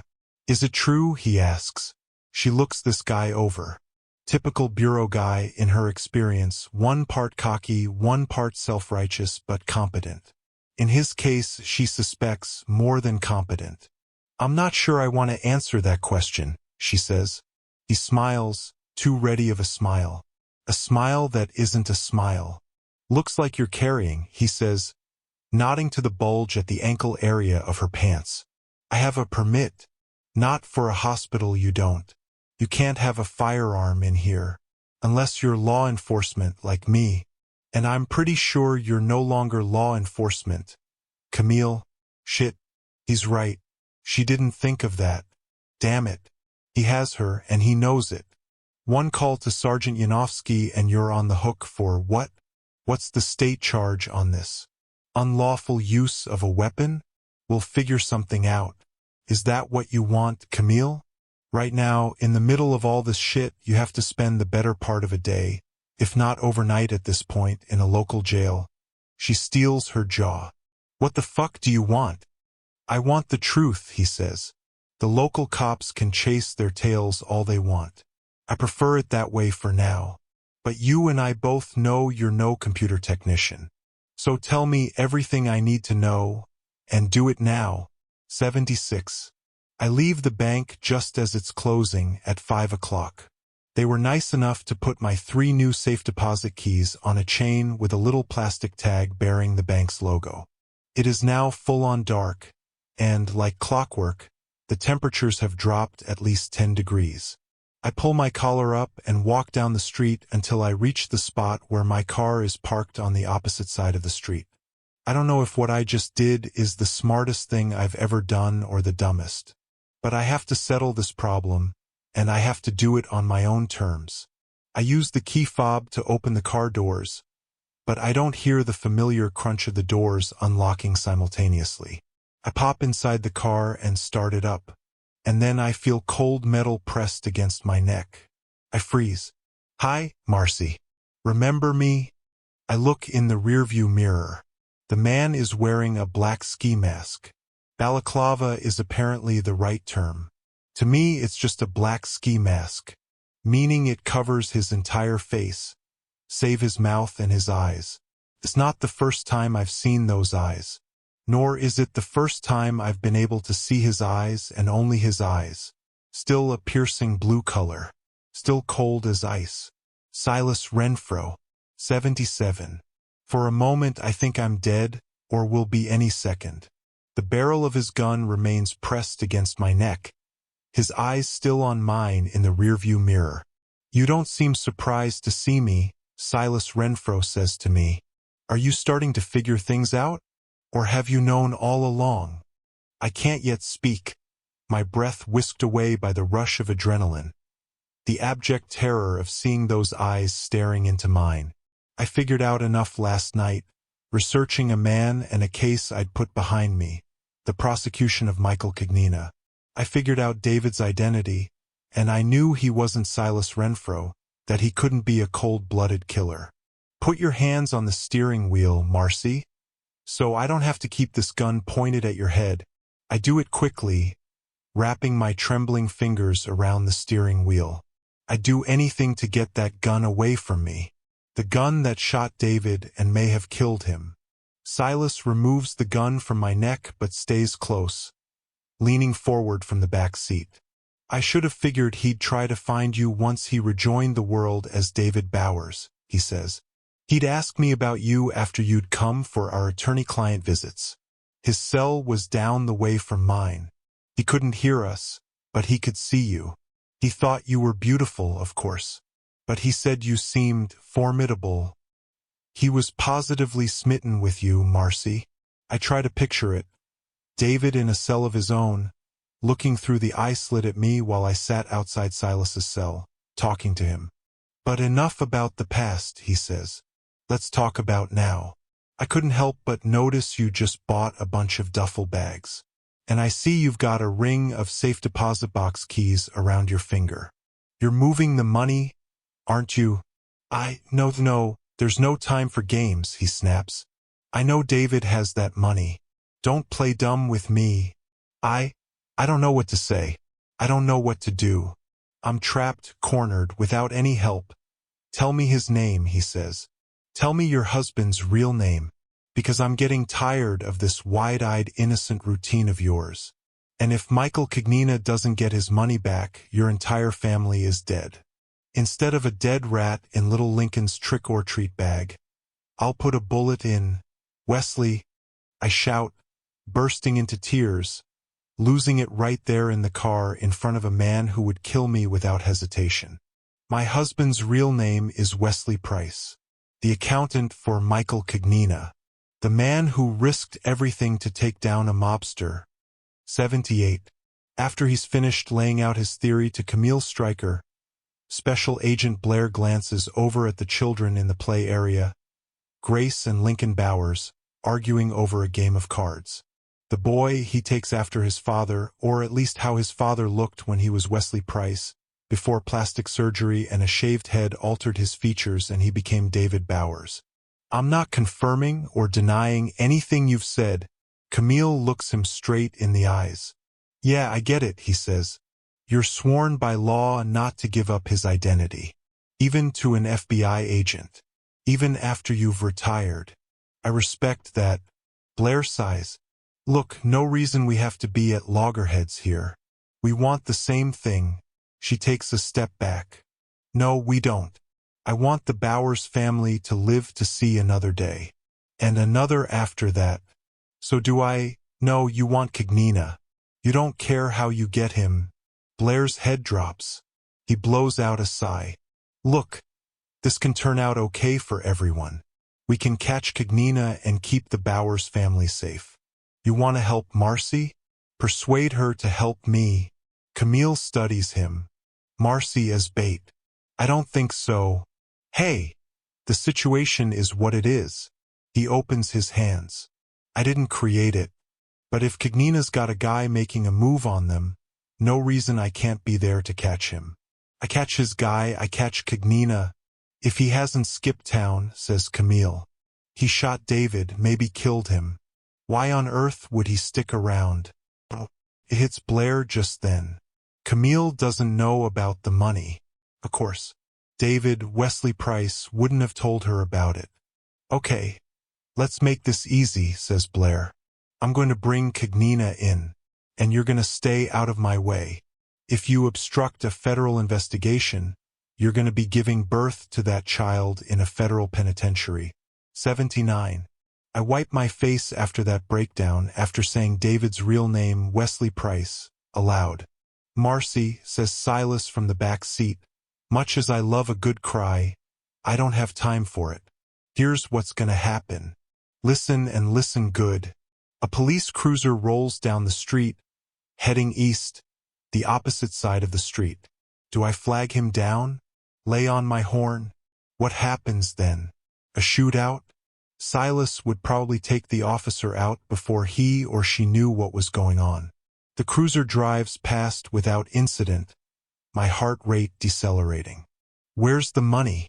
In a bank, I assume. Safe deposit boxes. That's what I do. I take a deep breath and nod. Where? Here in town. Champagne, I say. You can have it. You can have every penny. Just leave my family. Do what I say, and your family will be fine. Now, what's the name of the bank? Prenell. Prenell Bank. And you have access to the money? You have access to the safe deposit boxes. I don't know. Marcy, I don't know. I shout, panicking. I've never been there. I just found out about all of this. Okay? I swear to God, Marcy, if you're... I don't know. I shout, punctuating each word with a pounding of the steering wheel. Knowing David, he would have given me access. A pause. He's thinking this over. That detail, access to the boxes, never occurred to me. What if I can't get into the bank's vault? Tomorrow morning, first thing, you drive to that bank, he says. I follow. You take out the money in those duffel bags, and you put them in your car. You drive your car to some parking lot nearby. You leave your car unlocked, and you walk away. Got it? I nod my head, and silently wonder what will happen if I can't get that money out. Good, he says. Now, wait. I turn to him. First thing in the morning, I'm at the hospital. I meet with the doctors first thing at 8, when visiting hours. I don't care about your schedule. The doctors can wait. No, I say. No. I have to go to the hospital tomorrow morning. I have to see David. It may be the last time I see him. Everyone will wonder if I'm not there, I say, thinking quickly. The police might get suspicious. They might go looking for me. He doesn't answer right away. But what I'm saying should make sense to him. Well, I guess an hour more won't hurt, he says. Fine, Marcy. Go to the hospital at 8 and leave at 9 for the bank. I'll follow. And while we're on the subject of the police, he says, he jams the gun against my neck again. If you get some clever idea about involving the authorities, just remember, Michael Cagnina has unlimited resources. If I walk into a police sting operation tomorrow, you won't be any safer. He has plenty more people like me out there. I know. I won't. I promise. Promises don't mean shit. Get that money tomorrow, Marcy. Your life and your children's lives depend on it. The back door kicks open. Silas jumps out and disappears around the corner. Eddie. I race back to the hospital, violating any number of traffic laws. Distracted. Unnerved. So many thoughts flying through my head. The money. I protect my family with the money. It's our only saving grace. Or our downfall. The end of everything. I park in the hospital's garage and run into the building, texting Camille that I'm coming, wondering if she's in the kids' playroom or David's hospital room or the cafeteria. I jump into the elevator and wait for the doors to close. Before they do, a hand blocks the doors. Kyle steps into the elevator. I don't have time for you, I say. Too bad. The doors close behind him. As the elevator begins to rise, he hits the stop button. The elevator rocks to a halt. I don't have to talk to you. Yes, you do. He grabs me by the arms. I was wrong, Marcy. I was wrong about David. I just ran his prints and DNA. We got the rapid results. They're not admissible in court until they're confirmed, but we usually rely on them. I know police procedure, I say, rolling my hand. Get to the point. I ran David's prints through AFIS. Know what they came back as? I don't answer. I had this all wrong, he says, stepping back. I thought David was Silas Renfro and Camille Stryker was his girlfriend and a former computer analyst for the marshal's office who helped him escape. That's all wrong. David, he's here under witness protection. Isn't he? And Camille was never his girlfriend. She was his supervising agent in the WITSEC program. Right? Right on all counts. Though the correct term for Camille's job, according to what she told me last night, is witness inspector, the primary point person on a witness relocation. But the U.S. Marshal Service is so secretive that they give the inspectors varying official titles, so anyone doing research won't know. To all the world, Camille appeared to be nothing more than a computer techie, not the person responsible for keeping David safe under witness protection. David can only be one person, then, says Kyle. There was only one real witness against Cagnina after he killed all the others. His accountant, Wesley Price, so he figured it out. But I can't involve Kyle. Silas was right. Cagnina won't stop until he gets that money. Let me go, Kyle. The DNA, he says, flustered. David's sample came back inconclusive. Let me out. But we sampled a spot of blood on his forehead. That came back for Silas Renfro. Damn it. He's figuring everything out. I can't have that. When David headbutted his attacker, he connected with the attacker's mouth, which wasn't covered by the mask. He must have drawn blood. I have to go see my kids, Kyle. Unstop that elevator. He draws back. Did you not hear me? Silas Renfro is here in town. He tried to kill David. You don't have anything to say? I am trying to hold my family together, I say, choking up as the words spill out. My kids need their mother right now. I am hanging on by a fucking string here. Okay, all right. He moves back, gives me space. But I'm bringing Silas in. I'm going to find him. Just please don't do anything, Kyle. Please. What? Why in the hell not? Because he doesn't understand everything.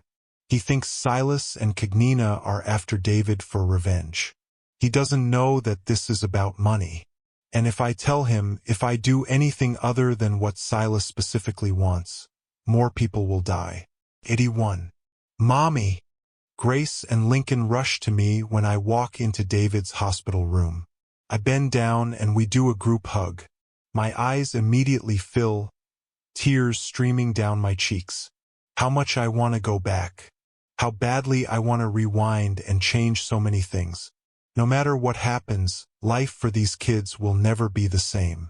Camille, recognizing her place, steps outside but makes eye contact with me before doing so. We all break down, everyone's emotions at a high boil.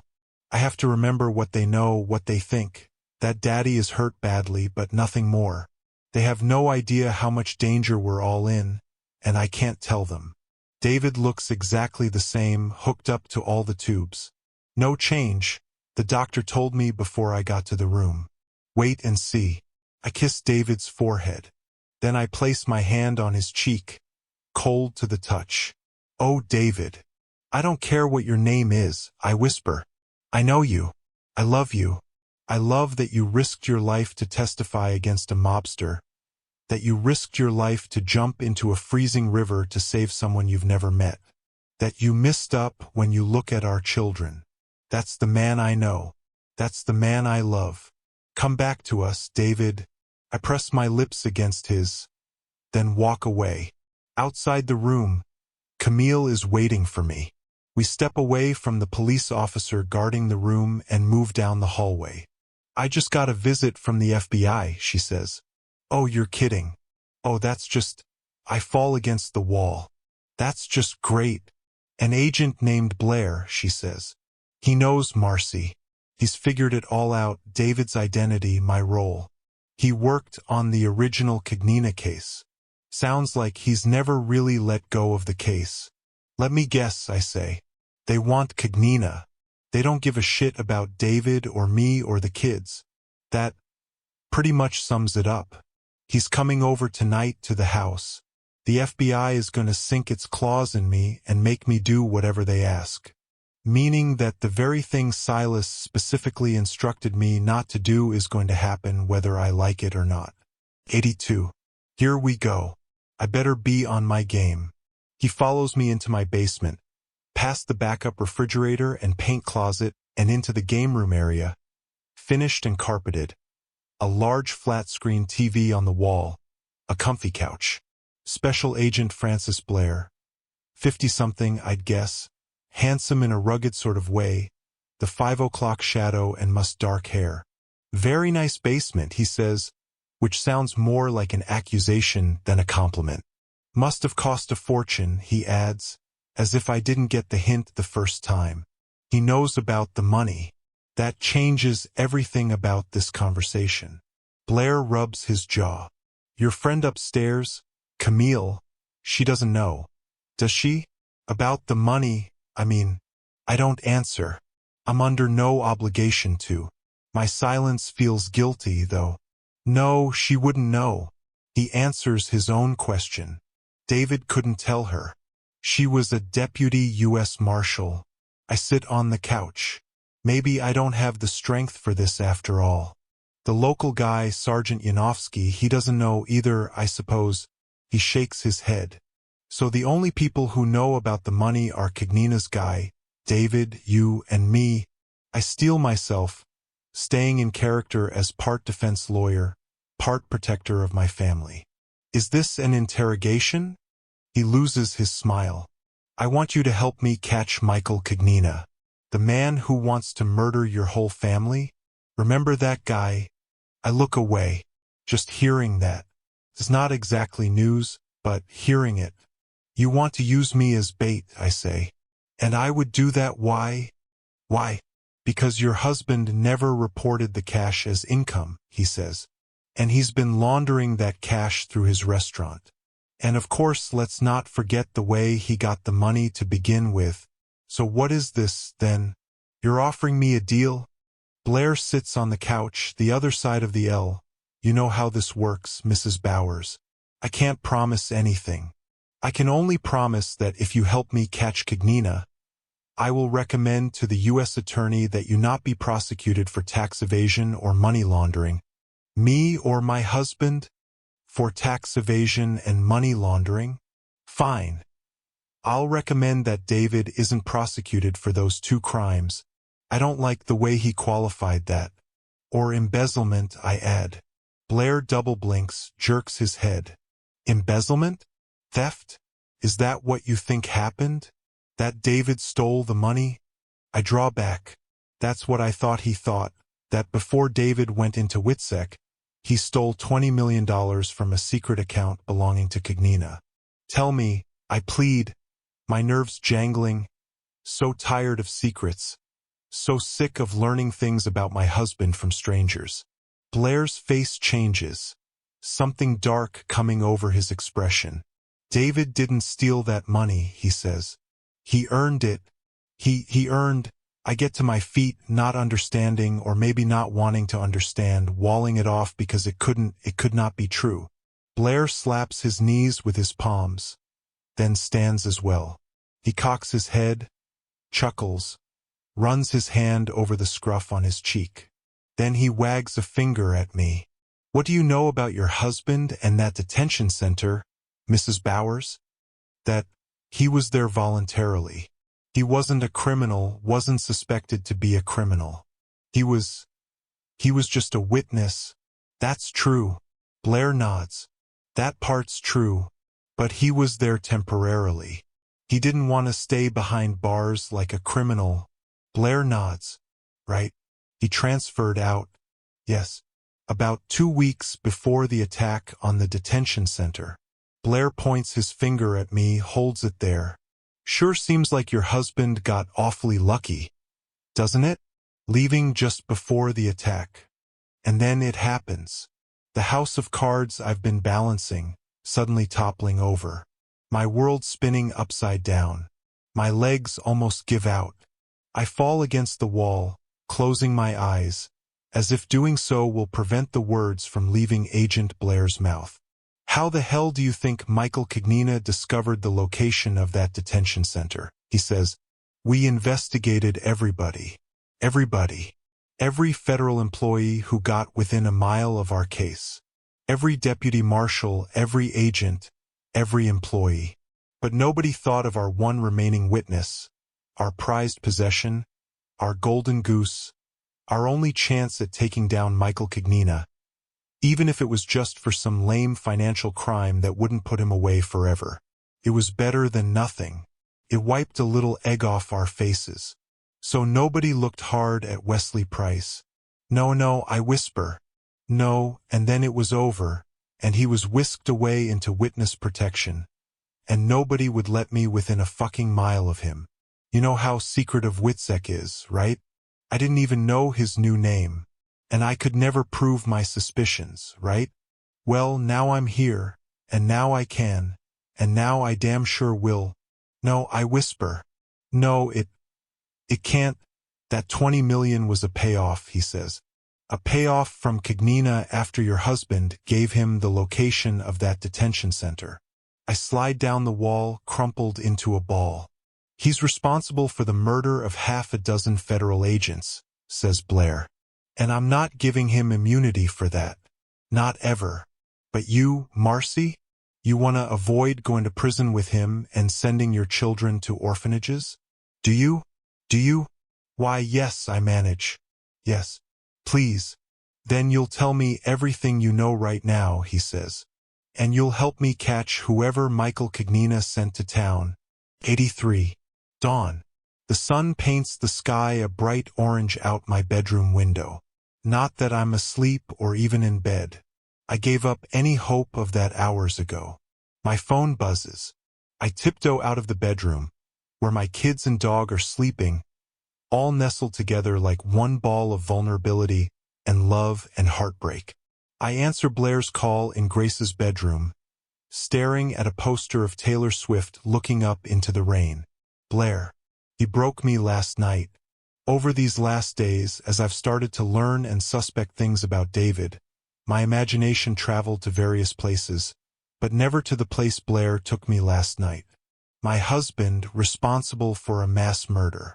No, he didn't pull the trigger, but he gave up information that directly led to a massacre. I have tried it on, but it doesn't fit. Not with the man I know, the man I love. Can someone really walk away from a past like that, lock it in a dark dungeon, and become a completely different person? Were the kids and I his repentance, some internal promise to do better this time, to be a loving father and husband? I don't know. But Blair broke me. I told him everything. I think we're all set, he says to me now. You're going to the hospital at 8 in the morning? Correct. And at 9, your car pulls out of the hospital parking garage and heads down to Prunell Bank in Champaign. I told him where the money is. And Silas will be waiting for you. I told him about Silas, too. He wanted a physical description, peppered and hammered me for one, but all I could see was those eyes. Those eyes. We'll be following too, says Blair. From a distance. Don't worry. Silas won't make us. And what if he does? I ask, my voice flat, unrecognizable to me. Who am I now? I'm just a puppet. Do what you're told, dancing puppet, and maybe, possibly, there will be some semblance of a life left for your family. He won't make us. Don't worry. Don't worry. Sure. Why would I worry? There's a store down the street from Prunell Bank on Springfield Avenue called You Move, he says. You can't miss it. A big black and yellow sign. One of those places where people rent moving trucks and moving supplies. There are rental trucks all over. Silas will like that choice. After you've loaded the money into your car, drive to You Move and park in the customer lot. Park midway in the lot. Not too close to the street because Silas wouldn't like that. But not too far back either because we want to see everything. Midway in the lot, say I, the dancing puppet. Right? After you park the car, and remember to leave it unlocked, you get out and walk westbound. There's a little diner called Dino's. Go sit there, have some lunch or coffee or whatever. Someone will come get you. That's it. We'll take care of the rest. Same plan we discussed last night, minus the details of the particular places he wants me to go. But simple enough. You didn't talk to Camille about this, right? Right? The dancing puppet did as instructed. I kept Camille in the dark. Okay, well, so we good, he asks. I hiccup a chuckle. Okay. Put it another way. Are you and I clear? Clear, I say. Just do what I say, Marcy, he says. And this will all be over soon. 84. It's time. Check in with David and the doctors, then dance for the FBI. We drive 2 cars to the hospital, Camille following the kids and me. In what's become our routine, I first visit David's room alone, while Camille takes the children to the kids' room, a few floors away from the ICU. If there is difficult news, I want to hear it first. David. My thoughts scattering in every direction. The things I know about him, how he dotes on the kids and me, his work ethic, his decency, his selfless, life-risking rescue of a man he'd never met. But now the things Blair said, too. They don't just paint my husband in a new light. They rip the canvas in half and toss it in the dumpster. A modern-day Jekyll and Hyde, responsible for a mass murder. A con man who buried his lies, who used his wife and children for redemption. A reboot on life. I don't believe it. I can't. My mind can't go there, can't find any footing. Simply cannot accept that the man I love, the father of my children, is a monster. So, deep breath. One step at a time, right? I'll do my job for the FBI today. Then we'll figure the rest of this out. There has to be a different truth from the one staring me in the face. I won't give up on you, David. I get off the elevator and walk past the nurse's station, ready for my perfunctory greeting from the police officer stationed outside the room. But the guards aren't there. Where are the officers? I break into a sprint toward the room, my chest filling with dread. I burst through the door and find David in the bed, looking exactly the same, almost like a mannequin in his immobile state, with the machines whooshing and whirring and burping, the tubes entering him from all directions. I let out a sigh of relief. "Good morning, Mrs. Bowers." I jump as I see the doctor seated in the corner, a medical chart in his hand. Dr. Thaddeus Grant, with the wild, unkempt eyebrows and long face. "Where's the guard for the room?" Ask. "And why are you sitting in here?" "We need to talk," he says in that annoyingly calm manner. "First, I want to know why the police are no longer guarding this room, why David's life is suddenly not worth protecting." I pull out my phone and start dialing numbers. What the hell suddenly happened? And then it hits me, like a slap across the face. I look into the doctor's eyes. The phone drops from my hand. "Mrs. Bowers, your husband isn't registering any cortical or brainstem activity. I'm afraid he's gone." I turn to David, lying just as before, his chest expanding and contracting, kept alive only by artificial means. He's suffered brain death. "I'm so very sorry." I move to him, feeling like I'm floating. I put my trembling hand on his face, cool to the touch. Can he hear me?" I manage, my throat choking on the words, knowing the answer already. "Can I talk to him?" "It sure can't hurt, Mrs. Bowers." I pull down the bed rail and lean over my husband, my face nestled into his, my hand caressing his face. "Oh, my sweet David," I whisper. "I will always love you. The kids will always love you. You're not gone. You'll never be gone. You'll always be in my heart. You'll always be their father. Always." "David, you never got the chance to see the kids graduate from college, to walk Grace down the aisle, to watch them become parents themselves, to hold and love their children, our grandchildren. You never got the chance to clear your name. I know. You wanted to tell me everything. But you didn't have to. I know you. I know you. Your name doesn't matter. What happened a long time ago doesn't matter. It doesn't change who you are to me, to us, to our family. Nothing will ever change that, David. Nothing." Time passes as I cry, as I hold David tight and whisper to him, all the memories, all the moments so precious beyond words. The first time we met on the running path. Our first kiss under the red maple tree in Potter's Park. The birth of Grace, all 21 hours of it. The vows we wrote for our wedding. And of course when David proposed, dropping to a knee under a bright sunny sky in Lune Gardens. "I have one question for you," he said, his voice shaky, emotion clouding his eyes, as he opened the box with the engagement ring in it, only to have a bird drop a load on his shoulder at that very moment, kersplatting right onto his polo shirt. "Marcy Dietrich," he went on, not to be outdone, "you got a towel I could borrow? But then it's time. Time for me to leave. I can't bear the thought of releasing him, of not touching him, but I have no choice. The rest of our family is depending on me. I don't want you to worry about us." I whisper in his ear. "We're going to be fine. I can handle this. Promise. I promise I'll make it through this for the kids." I pull back from him, wipe my face, and look down at the love of my life, expressionless and emotionless. "Peace, I hope." I lean down one last time and gently press my lips against his. "I'd do it all over again," I whisper. Then I pick up my phone and leave the room. 85. Kyle walks into the room and closes the door behind him. We're in an office that Dr. Grant let me use. I am sitting in a chair, trying to hold still, probably looking as messy as I feel. But I don't have time for messy. Dr. Grant told me, he says. Mars, I'm so sorry. I nod. The tears have dried now, after I let it all loose for half an hour. The time is now 8:50 a.m. I have to leave in 10 minutes. He said you wanted to see me, he says. What can I do? My kids can't know. First of all, I hear myself say, my cashed-out voice sounding more like a croaking frog's than a human's. Not yet. Not today.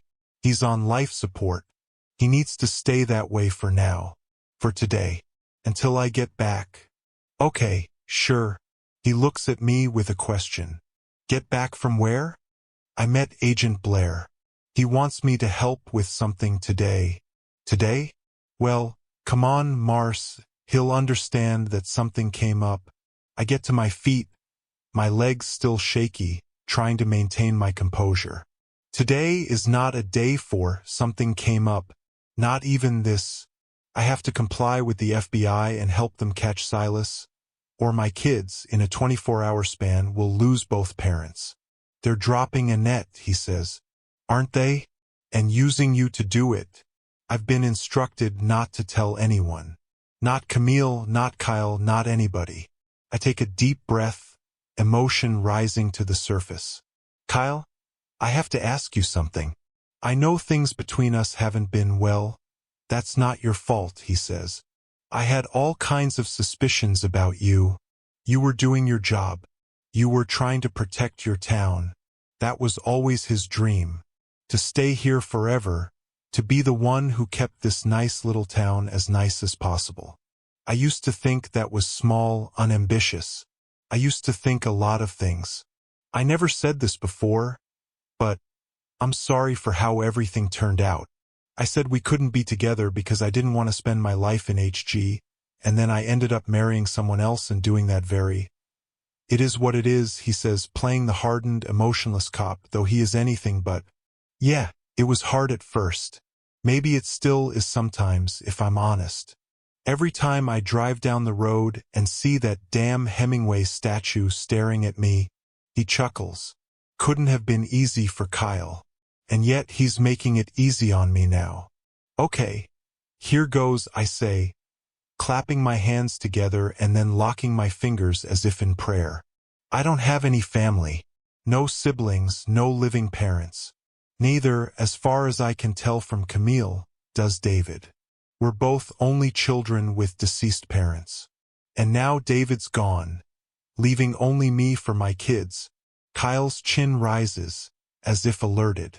And even though we've hardly spoken to each other in 16 years, I still know you better than anyone else in the world.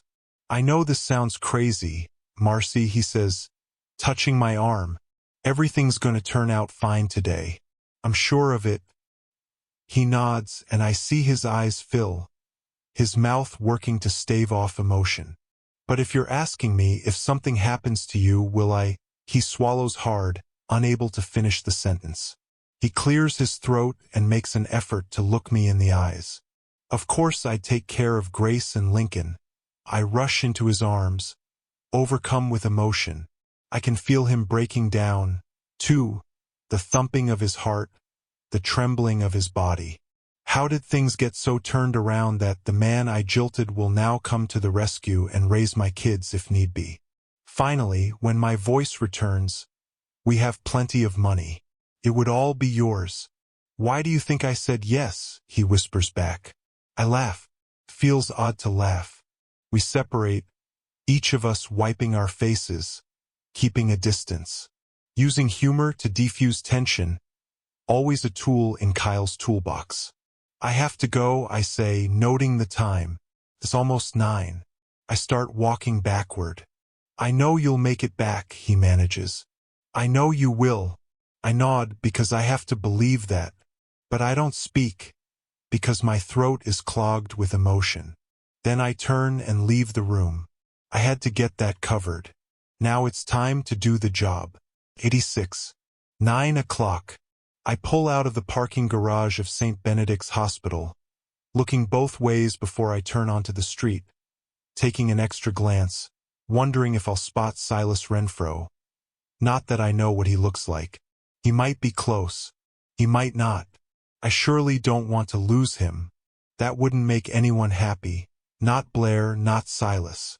But Silas knows where I'm headed. I drive toward the interstate, passing Hemingway's pub along the way. A number of makeshift signs. Get well, David, are planted in the lawn outside the pub, surrounding the Ernest Hemingway statue. That statue, another memory.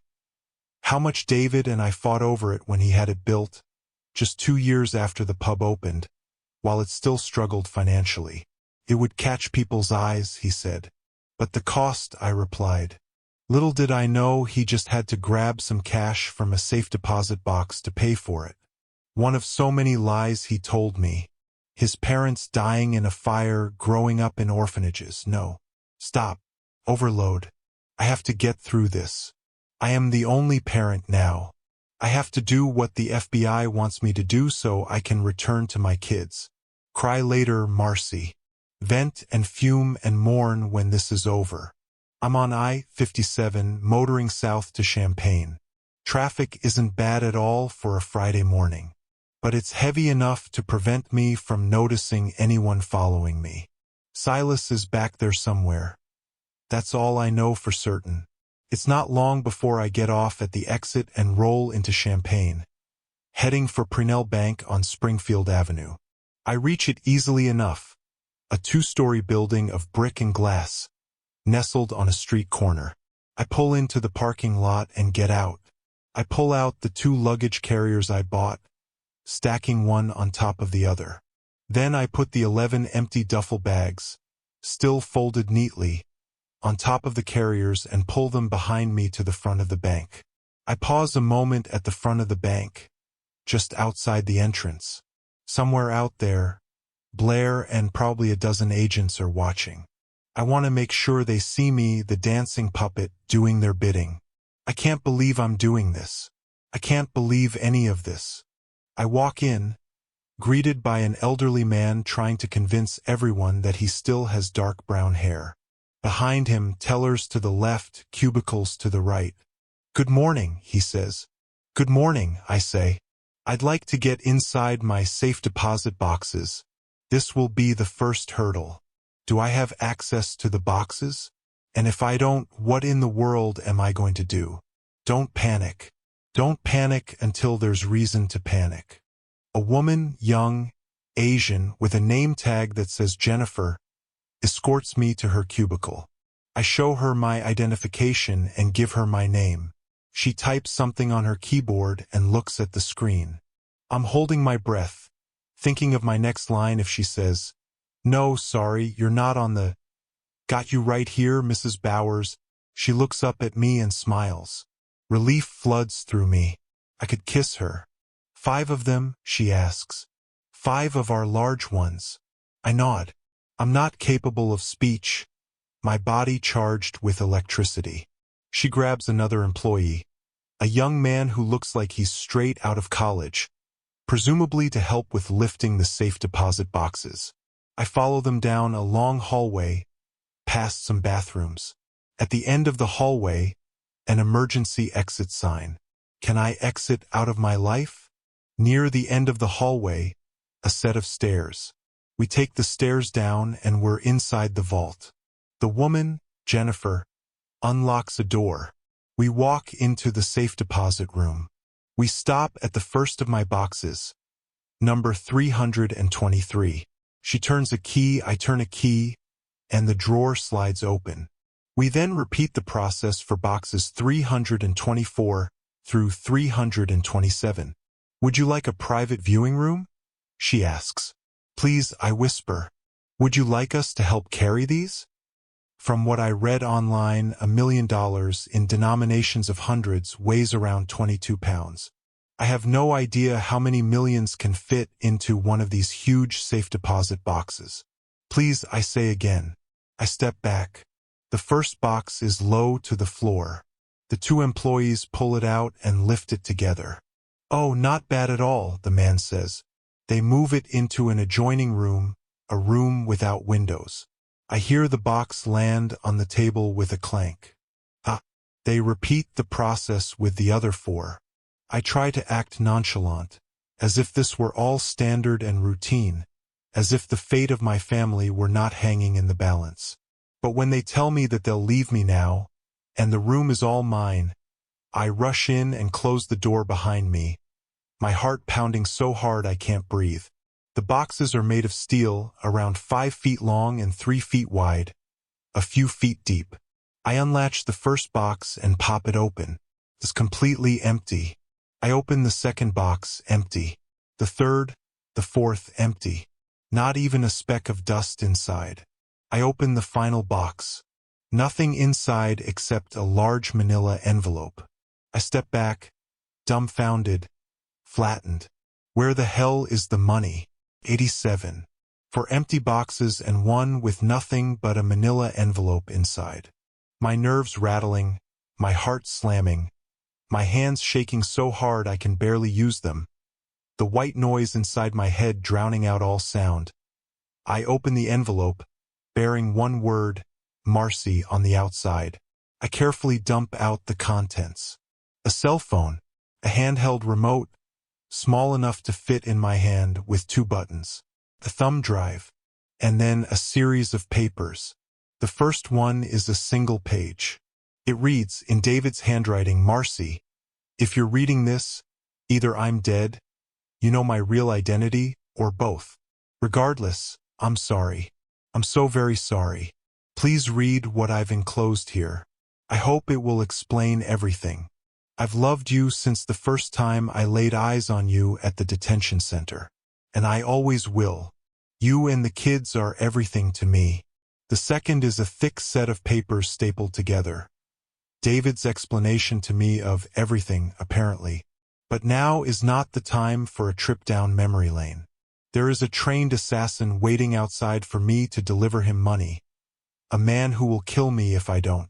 There is an FBI agent expecting me to deliver that money who will put me in prison and make my kids orphans if I don't. The one thing I don't have is the money. I put that document to the side. That leaves a third document, like the first one, just a single page. Only 6 words. I read it and reread it. 6 words. 6 words that change everything. The note drops from my hand, leaving me frozen for a moment, silent. I look around the room, as if there's anything to see, any clue to what I'm supposed to do next. I pick up the note from David. It's 10 pages in length. His life story looks like. I want to read it in full, digest every word, but I have little time, so I flip and scan for the stuff I need to know right now. An only child, born in a town near Lake Minnetonka, in Minnesota, moved to Naperville, outside of Chicago. Accounting degree from U of I in Champaign. Alcoholic, dead-end job. Suspicious bookkeeping, should have recognized sooner. I didn't know my client was a front for a mobster.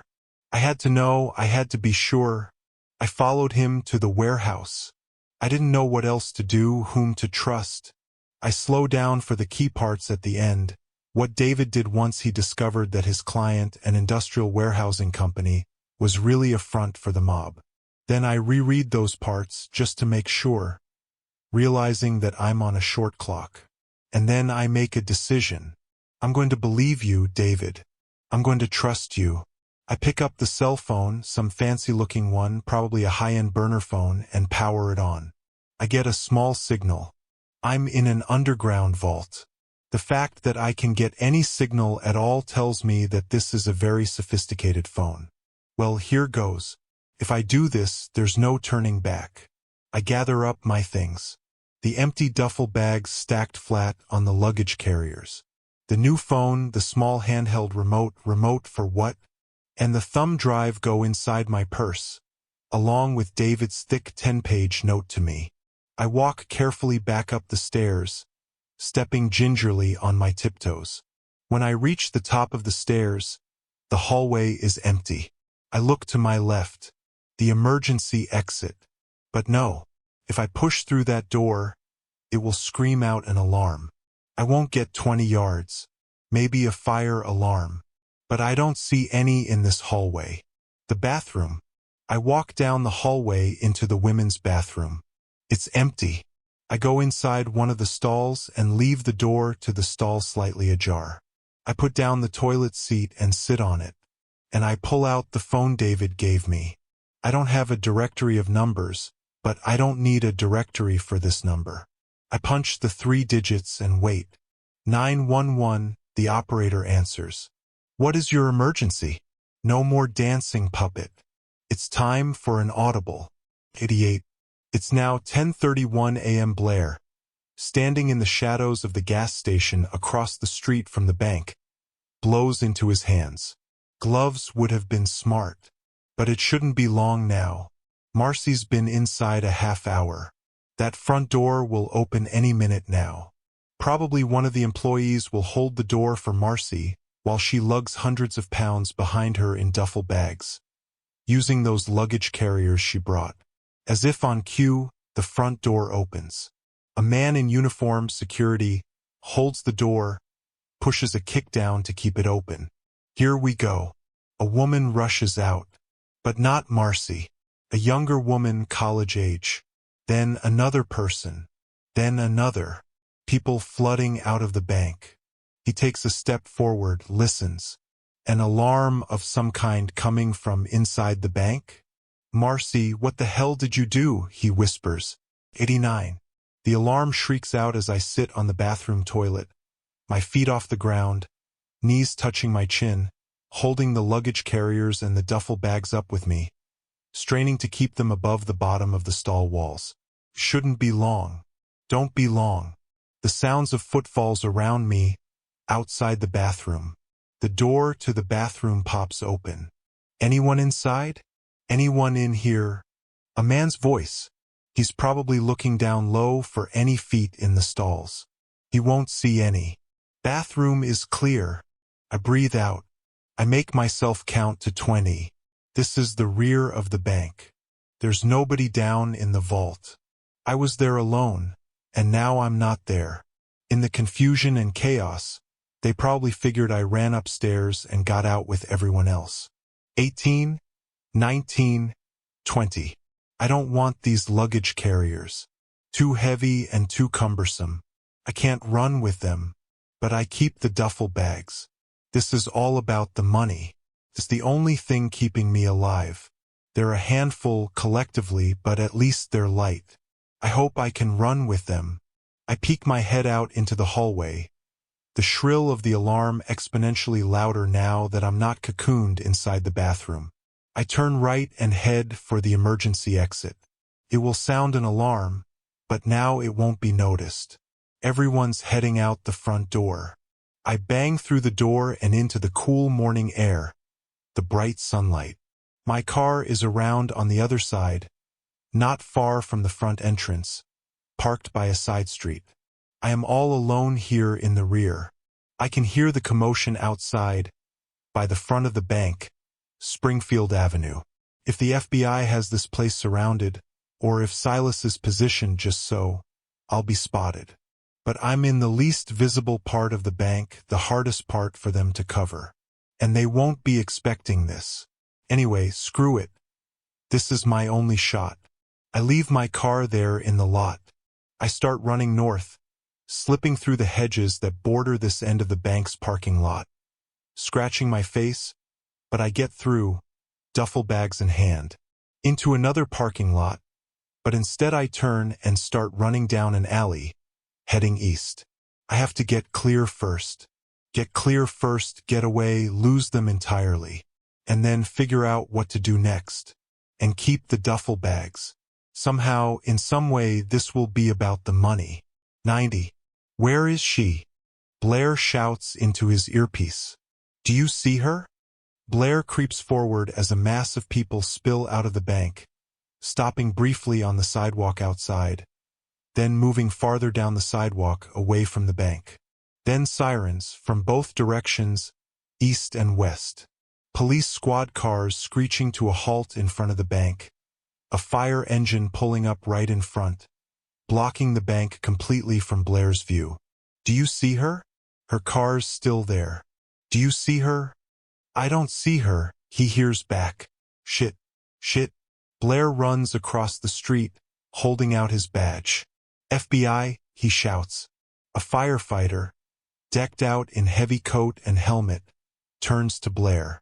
Someone called in a bomb threat. Damn it. That was Marcy. She's ghosting him. But she couldn't have gone far.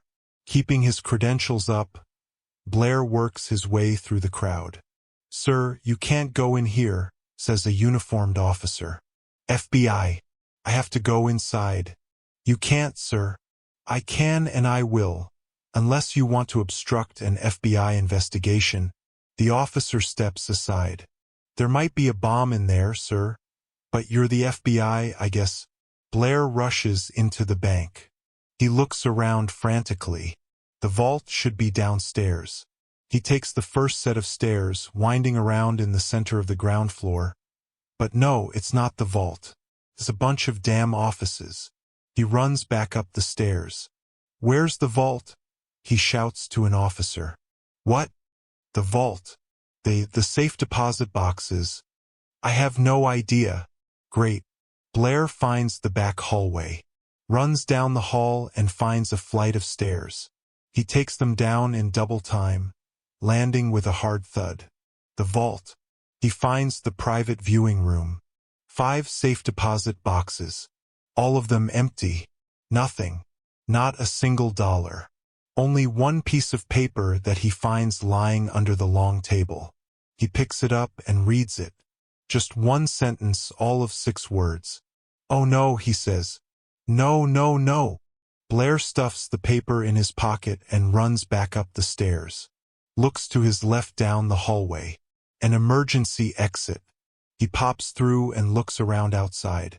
He jogs over to the side of the lot and sees Marcy's vehicle. Still there. He cups his hand against the window and looks inside. No duffel bags, no money. No way she got very far on foot with all that weight.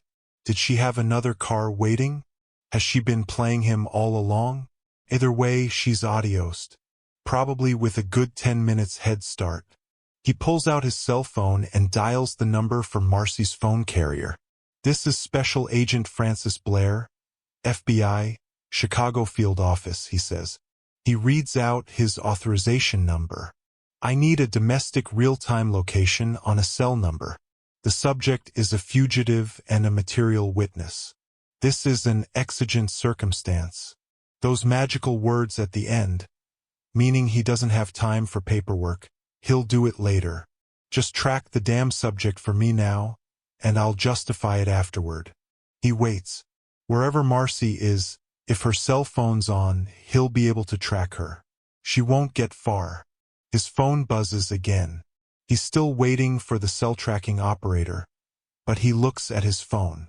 The new caller isn't listed, which means it's Tommy Malone, also known as Silas Renfro. Blair answers the phone. She's in the wind, he tells Silas. But we'll find her. 91. So where the hell did she go? Silas shouts into his earbud as he puts his car in gear. We have to find her. Yeah, Silas, I know, says Blair through the earbuds. The question is how. Silas pulls out of the U-Move parking lot down the street from the bank just before police barricades go up, cordoning off the entire block because of the bomb threat. Well, you're the FBI. Can't you? I don't know. Block the highway exits or something? On what ground? Can't exactly advertise what I'm doing. Can I? Can't you track her? I just tried. Her cell phone's off. So she definitely thought this through. Silas punches the steering wheel. Are we sure she took a car? I'm not sure of anything, Blair says. But it's the only thing that makes sense. With all that money and those luggage carriers, how far could she expect to get on foot? Do we even know she took the money? The safe deposit boxes are empty, and the duffel bags are gone. So you tell me, right? So what the fuck do we do now? Blair doesn't immediately answer. Silas grips the wheel with white knuckles, ready to pull it off its mooring. Best guess. She's taking her kids and making a run for it with the money, says Blair. I'm heading to the hospital. That's where the kids are. She won't go anywhere without those kids. Silas races his car around the streets north of Springfield Avenue, looking for anything out of the ordinary, any car speeding, someone running on foot. What about me? What do I do? Take a look around there locally. I doubt she's still in Champaign, but take a look around the surrounding neighborhood. Who knows? Roger that. Don't do anything stupid if you find her, Silas, Blair says. Remember, the money's the important part. Marcy I can deal with later. Easy for you to say. I'm telling you, I have her spooked. Is that right, Frankie? Does she seem spooked right now? I don't know what's going on with her. Okay? She surprised me.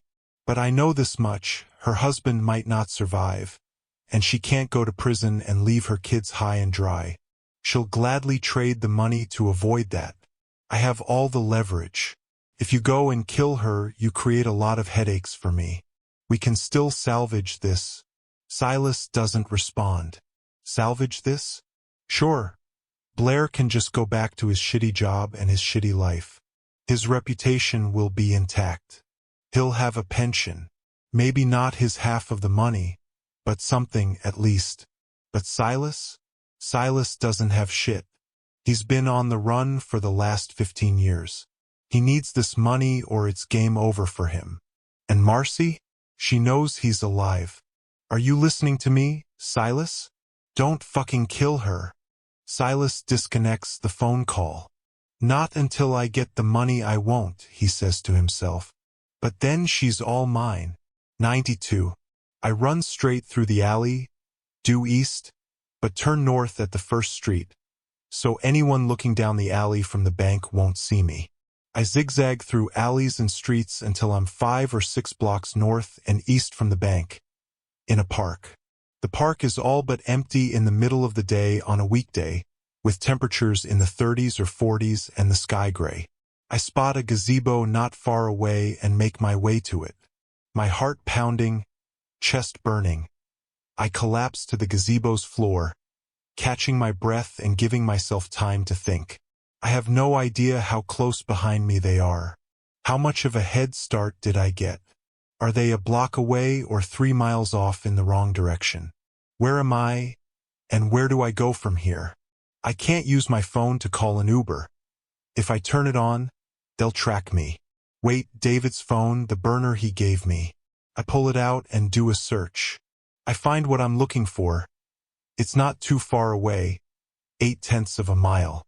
Okay, it's now or never. I peek around me, looking for speeding vehicles or people running, listening for sirens. It's as good a time as any. I can hardly run with these duffel bags. Should I abandon them?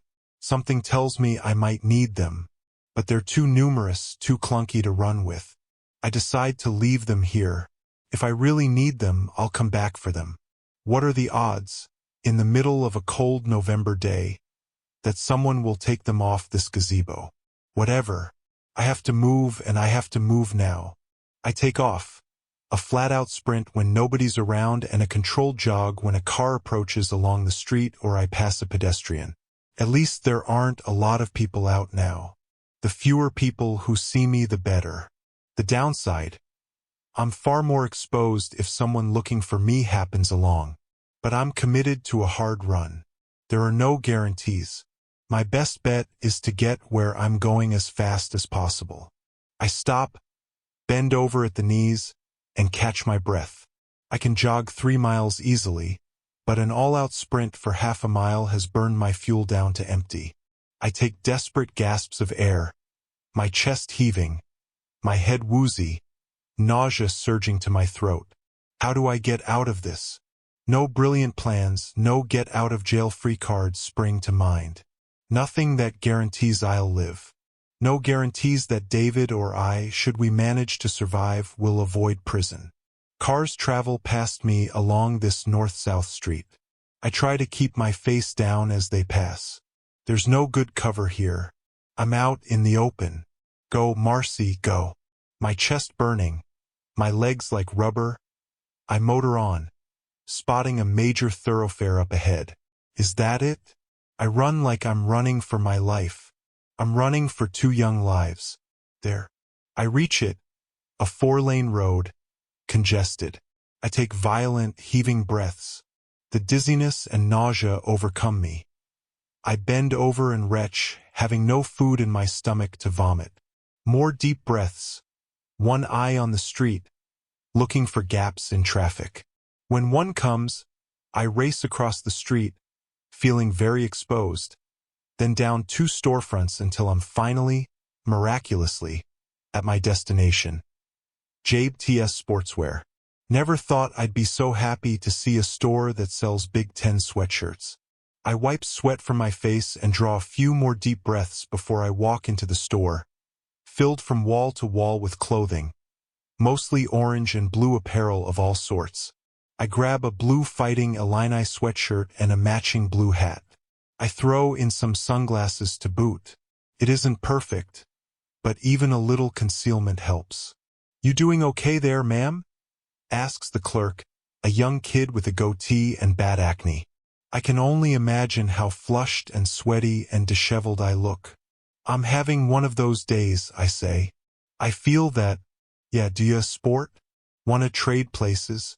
Something catches my eye in a display near the register. A Fighting Illini Swiss Army knife. "I'll take this too," I say.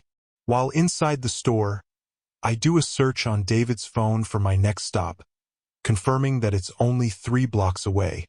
Okay, let's go. In the parking lot, I pull the sweatshirt over my head, don the cap and sunglasses, and slip the knife into my pocket. I start down the street for my next destination. Again, I feel exposed, walking on the sidewalk along a busy thoroughfare, but at least I've changed my look. I hold my cell phone to my ear, even though I'm not using it.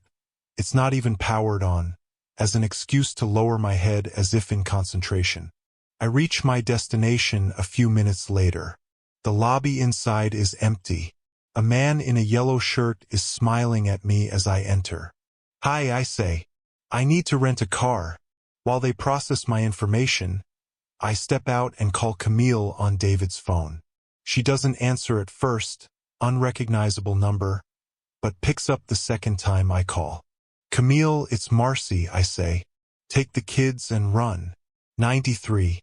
15 minutes later, I get into the rental car, a blue Dodge SUV. I feel instant relief, now inside a car and dressed differently. I search on David's phone for an internet cafe, expecting several in a campus town.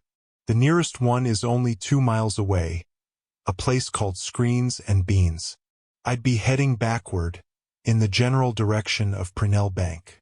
But it's by far the closest cafe, and I wouldn't be tangled up on the campus itself, where it seems like it would be hard to make a quick exit.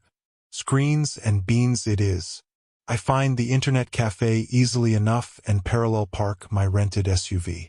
My head down, I briskly walk in.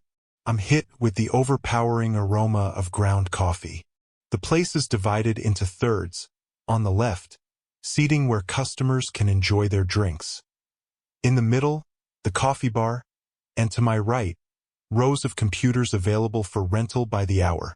A ponytailed cashier who does not seem to be enthusiastic about his job takes my credit card and assigns me to a spot in the Connect room, as he calls it. Nobody pays me any attention as I walk in, their eyes all glued to the screens in front of them, just like my kids when they're on their phones. My kids. I have to do this fast and get back to them. I sit down and start up the computer. I reach into my purse and remove the thumb drive David left for me in the safe deposit box. The computer recognizes the thumb drive. The menu pops up. I'm expecting documents, maybe photographs. Instead, a single icon appears, one I don't recognize. An audio file, best I can tell. An audio recording. I double-click on the file. A long rectangular box appears, in the middle of which is a small triangle, a play icon. I click on the icon and the sound comes on. Static at first and very loud, loud enough to elicit a reaction from the man sitting next to me.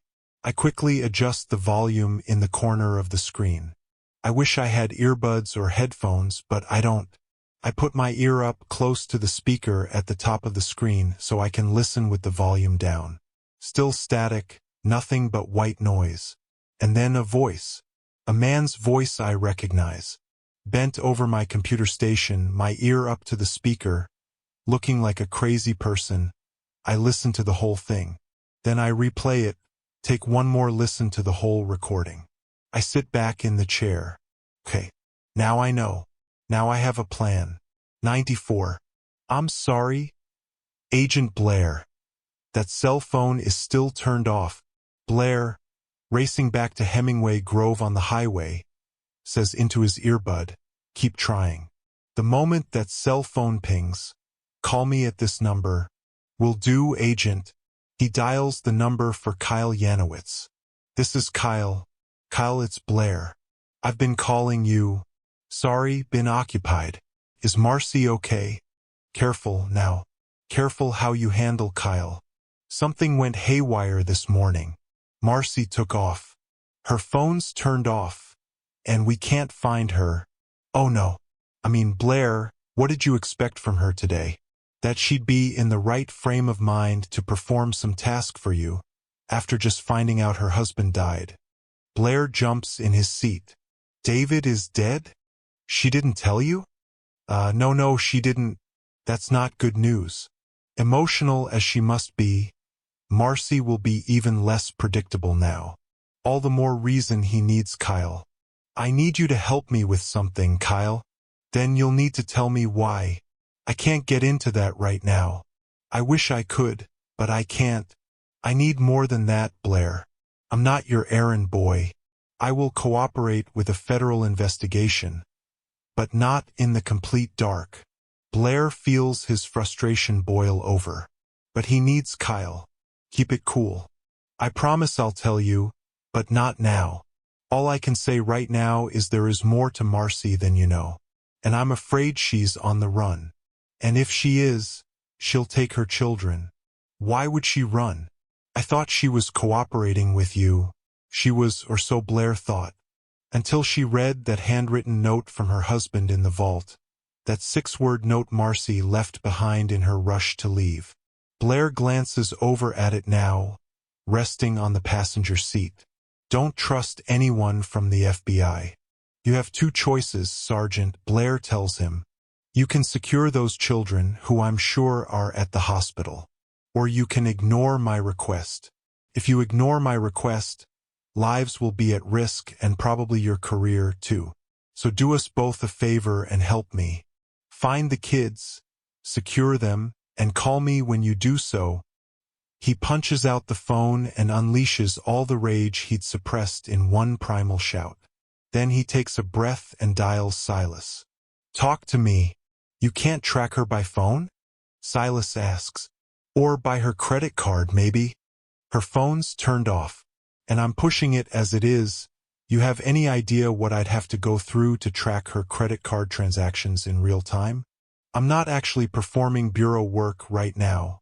Silas, in case you hadn't noticed. Okay. Well, so where am I looking down here? Feels like a waste of time. If she's still in Champaign, she's hiding, he tells Silas. So think like her. Think of places she could do that. Places she could blend into a crowd. Nothing small like a convenience store. Probably not even a restaurant. A bar, maybe hiding in a dark corner by the exit. Or maybe a coffee shop where she could cocoon herself in a corner. Probably lots of bars and coffee shops around a college campus. I'd focus on those bars and coffee shops. Will do. Keep your eye on the prize, says Blair. Money first, revenge second. 95. First step of the plan. Blast this audio file. I pull up my email at the computer station and run into a username password prompt. I remember my username but not my password. On my laptop at home, I'm never asked. I have an option for forgot your password? I click on it, my heart racing. Now that I have a plan, I can't wait to execute it. It says it will send a password reset to my phone. But my phone, I can't turn it on. If I activate it, Blair can find me. The feds use that real-time cell site location capability all the time. I breathe out. This is the only email I have. I try passwords I've used. Dietrich0414. My maiden name and birthday. MDB0414, with my married name initials. Grace Lincoln 343, with our street address on Cedar. No, no, and no. And it's telling me that with one more wrong password, I'm locked out. Shit, I mumble through gritted teeth. Fine. No choice. I need my email server to send me a new link. And it will only send it to my cell phone. So here goes. I turn on my cell phone and wait for it to awaken. It lights up and shows me a screensaver of the kids and David lying in the grass and hugging. It takes a moment to refresh. Makes me type in my phone password to open it.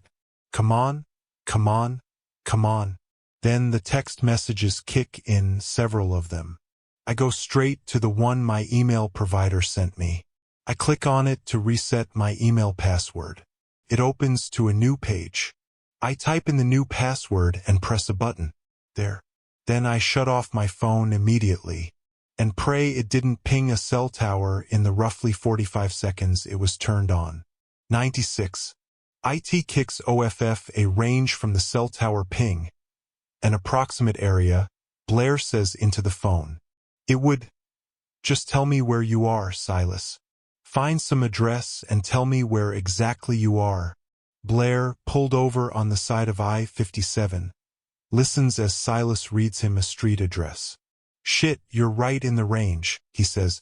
She's right there around you somewhere. Within like a 6-block radius. Okay. But where? I don't know, you're on a busy street. There can't be that much commerce. It's not Chicago, right?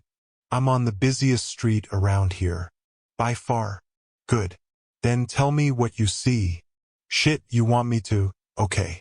A laundromat, a Chinese restaurant, a yoga place, a something, I don't know, whatever screens and beans stands for. Wait. Blair shouts. Screens and beans? That's gotta mean, is that one of those internet places? Computers and coffee? Fuck if I know. Go check it out. Now. Why didn't Blair think of that before? She wants access to a computer. She can't use her phone. She's had it off this whole time, other than the 45 seconds she used it for some reason. So she's using a computer. Email? Okay. I double parked and I'm heading over. Remember what I said. Silas. Money first. This feels promising. This could be it.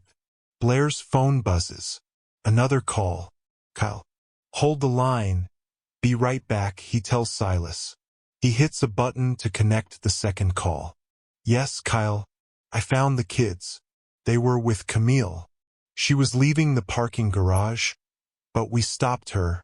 Blair pumps his fist in the air. Thank Christ. Did she say where they were going? No. She clearly doesn't want to tell me. She was very upset that I stopped her. Okay. But you have them. I just took them to the station. We're holding them there in protective custody. And nobody's moving them. Including you, Blair, until I know what's going on. He feels relief flood through him. The kids are stashed away.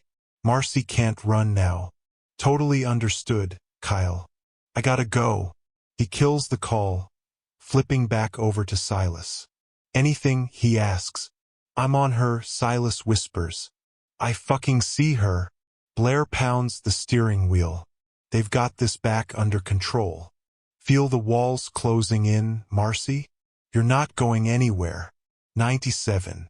With my new password, I pull up my email and hit compose. A new email pulls up. I put my own email in the to field.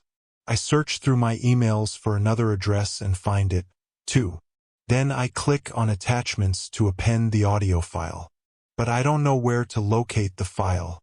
My kids could probably do this in 2 seconds, but I search directories. There, it's on a D drive, apparently. I find the audio file and double-click on it. Now it should attach to the email.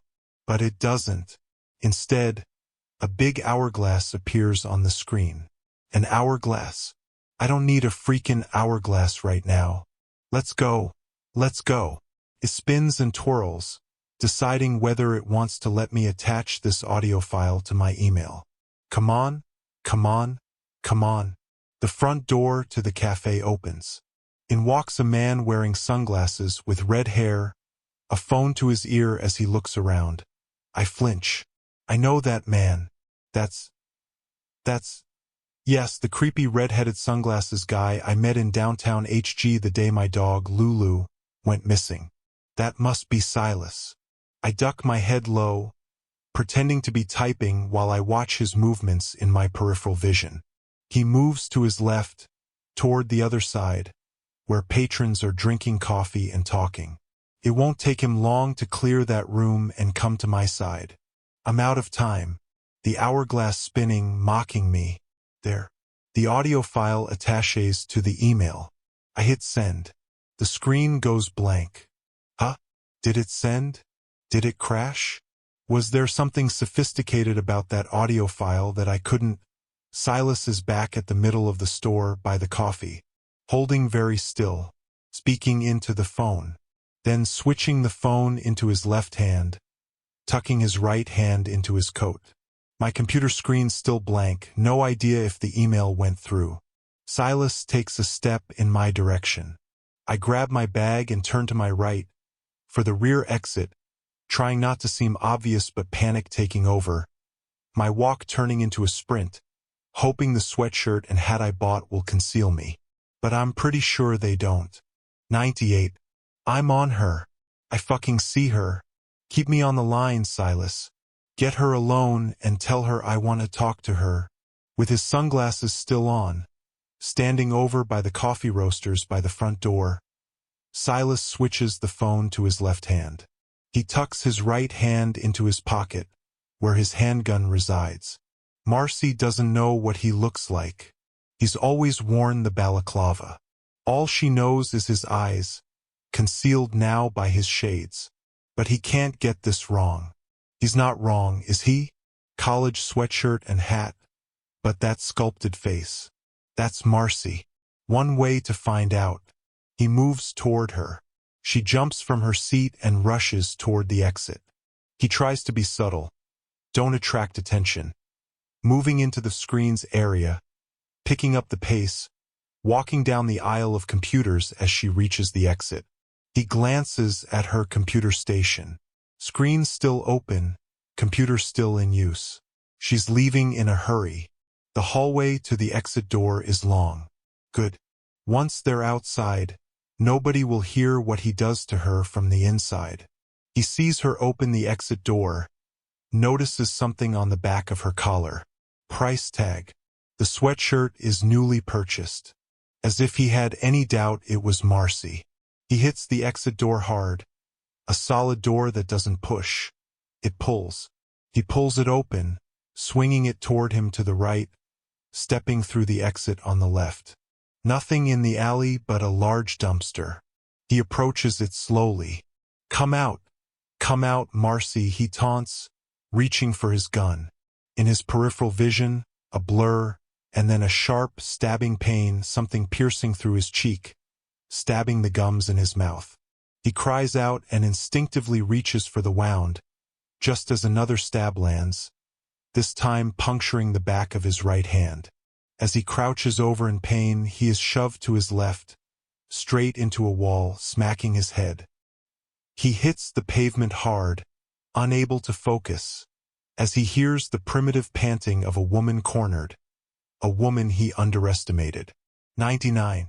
Silas, crouched in a ball, puncture wounds on his cheek and hand, blood dripping off his face, looks up at me. I drop the Swiss Army knife to the ground. I have something better now. I am holding the gun that fell out of Silas's pocket, and I am pointing it at the man who killed my husband. The gun is heavy in my hand. I can't hold it still. I can't hold my body still, overtaken by adrenaline. You fucking bitch. I wind up and kick him in the chest. He has nowhere to move and absorbs the full brunt of it, curling deeper into a ball. I kick him again and again and again, feeling all the rage and desperation break loose from me. Then I stop. He is no immediate threat. But I am. I have this gun. I could kill him right now. I have every reason to. Do it, Marcy. He wants to kill you. He wants to kill your kids. He killed David. I raise the gun and aim at him, my chest heaving, my thoughts swirling, fear and desperation and fury, because I did nothing to deserve any of this. My children did nothing to deserve any of this. Not one single thing. You won't do it, he says, wincing. You don't have the stones, kid. No, I say, my voice surprisingly even and cold. My finger curls around the trigger. Marcy! Marcy! I blink and snap out of the trance, feel a shudder run through me. Marcy! Listen to me, Marcy! I turn. The phone. Silas's phone, resting on the pavement. Sounds like Blair wants a word with me. But first, I give one more swift kick to Silas, somewhere no man wants to be kicked. Then I pick up the phone to incessant protests, desperate shouts of my name, and move away from Silas down the alley. The back door to the cafe pops open. What happened? Someone shouts. That man needs medical attention. I shout, my back turned, walking away. Call an ambulance. No, call the police. Call the police now. I get some distance, then bring the phone to my ear. Blair, I say. Marcy, listen to me. We can work this out. No, we can't. If I didn't know that before, I do now. We are past working it out. It's all about the money. They won't stop until they get their money. And once they get it, they can't let me live. You've got nowhere to run, Marcy. He's right about that. But neither does he. Just listen to me. Okay? No, you listen to me, Blair, I say. You want the money? Come get it. I drop the phone and leave the alley. 100. I'm ready now, ready for this to end. Ready to retrieve my kids and get as far away from Hemingway Grove as possible. My heart pounding but my mind clear and focused, I jump in my rented Dodge SUV. I return to the park where I rested after first fleeing the bank, the gazebo where I left the duffel bags. This time, I park in a lot close by and run over to the gazebo. I'm back in the car in less than a minute with the bags. Then I drive west toward the interstate, checking David's phone for directions, keeping a lookout for Blair or evidence of law enforcement, a helicopter overhead, a police checkpoint barricading access to the highway, but finding nothing. As if I didn't already know, Blair isn't law enforcement, not today. He has no team behind him. He never did. It's just Silas and him. I take the ramp onto the interstate, heading north to Hemingway Grove. I mind the speed limit. No reason to draw attention to myself, though the only contraband in this car is the gun I took off Silas. Did Silas get away? Or is he busy explaining himself to champagne cops right now? One fingerprint off that guy, and he'll spend the rest of his life in prison. I remember the store from when I was driving down here earlier today. A superstore, a recognizable one, with a tall sign peaking high in the air for visibility from the highway. I see you. I'm coming. I pull off the highway and into the parking lot of the superstore. I park between two other SUVs, just one extra layer of concealment. As far as I know, Blair doesn't know what car I'm driving, and I haven't turned on my phone, which I know he's tracking, so I can't imagine how he could locate me here. But you never know. A greeter, an old man, smiles and waves to me when I walk in. Hope you're having a great day now. Not the word I would use to describe my day. I find a store clerk, a young woman in a visor and a company vest. I just need to buy a few things, I tell her. But two of them I need to buy in bulk. 20 minutes later, I'm at the cash register with a young clerk who looks high school age, who'd need to call someone else to ring up a sale of liquor, which I seriously considered buying for courage. "Run this," says the woman who first helped me, showing him a ticket with a barcode on it. "Ma'am, pull around to the back with a receipt, and we'll unload the boxes." The kid at the cash register aims his scanner at the barcode and checks the register for the price. "Holy shit," he says, doing a double take. "Is that right?" I look at the screen. "More than $1,400. "That sounds right," I say. Okay. And then you have..." He looks into my cart. How many life jackets?" 24, I say. "I think they were all the same price, but we should probably be sure." I dump them out of the cart. He scans them one by one. Then I throw them back in the cart. "Okay," he finally says. "Is that everything?" "Don't forget these," I say. I hand him 4 pairs of kids' toy handcuffs. "Okay.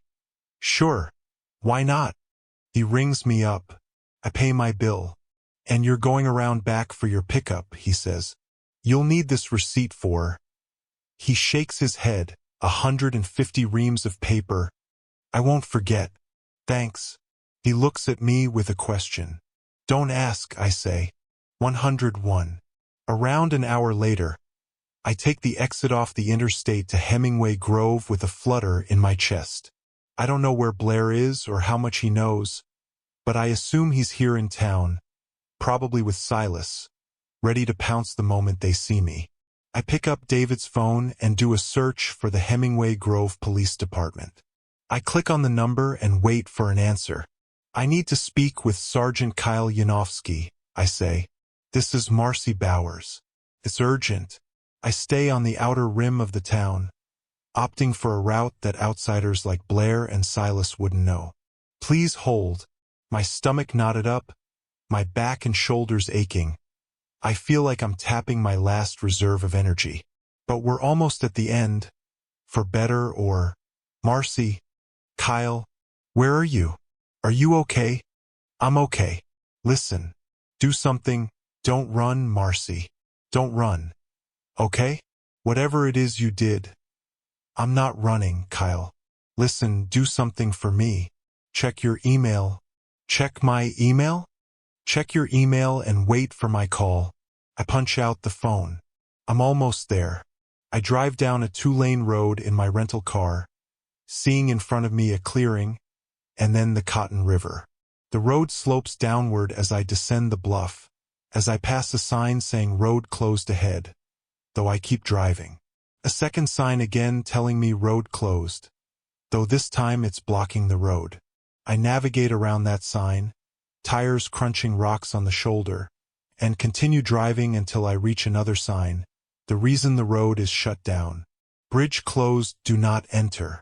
Anna's Bridge, named for Anna Hemingway, the daughter of the fur trader who founded this town. Still closed after a man suffering an epileptic seizure lost control of his vehicle and broke through the guardrail, plunging into the Cotton River. Had this not happened, we would still be one happy, if blissfully ignorant, family. I would continue to live a lie that I didn't know was a lie. However long I live, another 50 minutes or another 50 years, I will always wonder if believing a lie would have been preferable to knowing the truth. I wipe a tear off my cheek, as if I have time to cry right now. I won't. It's not easy getting around this last sign, but having an SUV helps as I maneuver along a sloping shoulder and get back onto the road. A road that quickly becomes the bridge. The bridge rocks ever so slightly as my SUV climbs onto it. I feel a rush, the sensation of not knowing whether the ground beneath you will hold, whether you will plunge 50 feet into freezing, turbulent river water. But this bridge was always a little creaky. It always held, and it holds now. The truss's guardrail is what gave way. Smack in the middle of the bridge, the area I slowly approach. That portion of the guardrail has been removed entirely, replaced with nothing, a gaping hole. A section of the bridge's roadway is gone as well, leaving only the beams below it. I'm alone out here for the time being. I won't be for long. I reread the last paragraphs of David's letter, left for me in the vault. Didn't know what the money was for. Didn't know which agent. Didn't know whom to trust. Didn't feel safe telling anyone. I release a long, trembling breath. I believe you, David. If this is it for me, if this is the end, at least I know I'm doing what's right. I love you, David, I whisper. I love you, Grace. I love you, Lincoln. I pop the trunk and get out of my SUV.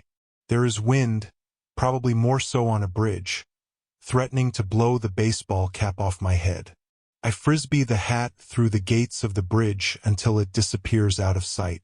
I close my eyes and let the wind lift my hair. Then I go to the trunk and pull out the duffel bags. I drag them along the grated floor of the bridge, away from the SUV. I remove the 4 pairs of handcuffs, open them from their packages, make sure I know how to work them. Then I reach into my pocket and pull out my cell phone, my personal one. I power it on and watch it come to life. This tiny little device, providing so much information, desperately searching for cell towers to ping, which FBI agents use to locate you. Here I am, Blair, I whisper. Come get me. 102. Blair dials the phone as he drives. Silas finally answers. Her cell phone's back on, he tells Silas. I got a location. Where are you? By the hospital, like you wanted. Okay, well, best I can tell from the cell site location, you're not gonna believe this. Remember the bridge that guy drove off of? How this whole thing start? Yeah, I know. That's where she is. She's on the fucking bridge. The bridge? She's just parked on the bridge. Far as I can tell. That, or she's smack in the middle of the river. Why? Why would she drive to the bridge? The same thing Blair's been asking himself. Maybe she has a sense of irony, or she's feeling sentimental. Does this broad have a death wish? I don't know. But listen up, says Blair. You're north of her. I'm south of her. Let's pin her down. You enter the bridge from the north. I'll come in from the south. She'll be trapped. Can you find your way there? I think so. I'll map it. What's the name? Anna's Bridge or Old Anna's Bridge? That's it. I'm only a few minutes away. Call me when you get there. Okay. Will do. But what's her angle? That's what I'm trying to figure out. She turned her phone on for a reason. She wants us to find her. She's waiting for us. She wants this to be over. She's giving up. Maybe. But so far, Marcy Bowers has been anything but predictable. Let's not break out the party hats just yet, says Blair. Get to the bridge, Silas. And talk to me before you do anything. 103. Blair drives to the top of the bluff overlooking the Cotton River. He pops the trunk and gets out of his car, the wind smacking him, blowing open his coat until he zips it up to his neck. He pulls a pair of binoculars out of his trunk and walks over to the edge of the bluff, raising the binoculars to his eyes. Marcy is standing in the middle of the bridge. Behind her is a sizable gap in the bridge, a missing piece of the roadway. Right? It's the spot where the motorist busted through the side and went into the river below. The truss bridge, a series of interconnected triangular steel beams forming the sides, is missing one of the triangles where the vehicle blasted through it, and they've removed a portion of the road at that juncture, leaving only the underlying zigzagging structural supports of the roadway. Marcy is standing just in front of that gap, right at the precipice. Beneath her, the roiling, raging waters of the Cotton River, and next to her, lined up in a row, one after the other, right beside her, the duffel bags. He does a quick count. 11. That's what Silas said. Marcy had 11 duffel bags. 11 bags, meaning $11 million? Who knows how much of the 20 million has already been spent? But even if it's down to 11, that's a lot of retirement money. But why so close to the edge of the bridge, Marcy? He focuses on her again. Her eyes are down, looking at her phone, cradled in her hands, as the wind tosses her hair in all directions. What is this? He pulls out his phone and dials Marcy's number while watching her through the binoculars. She recognizes the number and punches a button, raises the phone to her right ear while covering her left ear with her other hand. "Where are you?" she shouts, the wind rippling through the phone connection. "I'm on the bluff above you." She looks up, finds him. "I want this to be over," she cries. "What are you doing, Marcy?" "What am I doing? I'm doing what I should have done the moment I realized we had all this money. I just wanted you to witness me doing it so you'll know." He doesn't understand. "Witness you doing what?" "You can't put me in prison for money I don't have," she says. "You can't kill me for money I can't give you." "Huh? Oh shit, Marcy, wait," he shouts, but the line goes dead. He keeps his binoculars trained on her. Marcy walks to the far end of the row of duffel bags, squats down, and with both hands shoves a duffel bag forward until until it disappears off the edge, through the gap in the bridge, tumbling end over end into the tumultuous waters of the Cotton River, where it smacks the surface and bobs along the waves, the current carrying it downstream. And then she pushes the next one over the edge, another splat as it hits the river water. He races to his car and jumps in, moving down the sloping road too fast, nearly losing control as he navigates around one of the road-closed barriers, knocking the other one away. With the bridge in sight, he sees another bag tumble into the waters below, bobbing for a moment before the current carries it downstream. He looks across the river and sees Silas's car on the opposite bluff, beginning its winding descent toward the bridge. He dials Silas's number as he drives. "She's dumping the money," he yells into the phone. "She's dumping all of it." 104. The cars come speeding toward me from both directions as I finish pushing the 7th duffel bag over the edge, watching it smack the perilous water below. The previous 6 bags have begun their trip down the river like a small armada, bouncing and bobbing. If my quick online research holds, each of those bags will eventually sink to the river bottom. But I don't really care. The car coming from the north end, which must be Silas, won't be able to reach me, what with the large gap in the roadway. But Blair, coming from the south end and traveling north, won't have that problem. I finalize my preparations, one click of the handcuffs, and slowly rise to my feet as Blair's car, the first to reach me, skids to a halt about 10 yards away, not far from my rental SUV. Blair pops out, shuffling toward me, his gun up and trained on me, the wind instantly pummeling his coat and whipping his hair in his face. "What the fuck are you doing?" he yells. "Don't come any closer." I yell to Blair. "You shoot me, and I take the rest of the money with me into the river." Blair looks down and registers what I mean. Each of the remaining 4 duffel bags is joined to its neighbor by handcuffs, and the last of them is handcuffed to my right wrist. We are one long chain, the 4 bags and me. Blair holds up a hand as I hear, behind me, another car skidding to a stop. I glance back at Silas as he jumps out of the car, looking worse for wear, the right side of his face badly swollen and a makeshift bandage covering the wound, holding a firearm two-handed. He stops at the gap in the road, separating us by around 10 yards. Blair's hand signal is for Silas's benefit. "Hold off," he's saying. "Let me handle this." Blair's in charge. That's what I figured. "Be smart, Marcy," Blair says. "We can work this out. Everyone can win. The police are coming." I shout through the swirling wind at Blair. "Yeah? Fine with me. I can explain everything, including how you and David stole that money. And David won't be here to deny it, will he?" The mention of my dead husband sends something spiraling inside me. "Are you sure you can explain everything to the cops, Blair? Including what your buddy is doing here?" Blair blinks, glances at Silas. In the distance, finally, later than I expected, the faint sound of sirens. Blair's head turns slightly when he hears it, squinting as his hair whips into his eyes. Then he looks at me. "This was all just a ruse, right?" he says. "Luring me and Silas onto a bridge so we'd have no escape?" I shrug. "Afraid so." He nods almost grudgingly. Then he pivots and fires the gun 3 times in rapid succession. Silas staggers backward, 3 gaping holes in his chest, before hitting the roadway hard, the gun skittering from his hand. Finally, Silas Renfro is truly dead. "That was for you, David.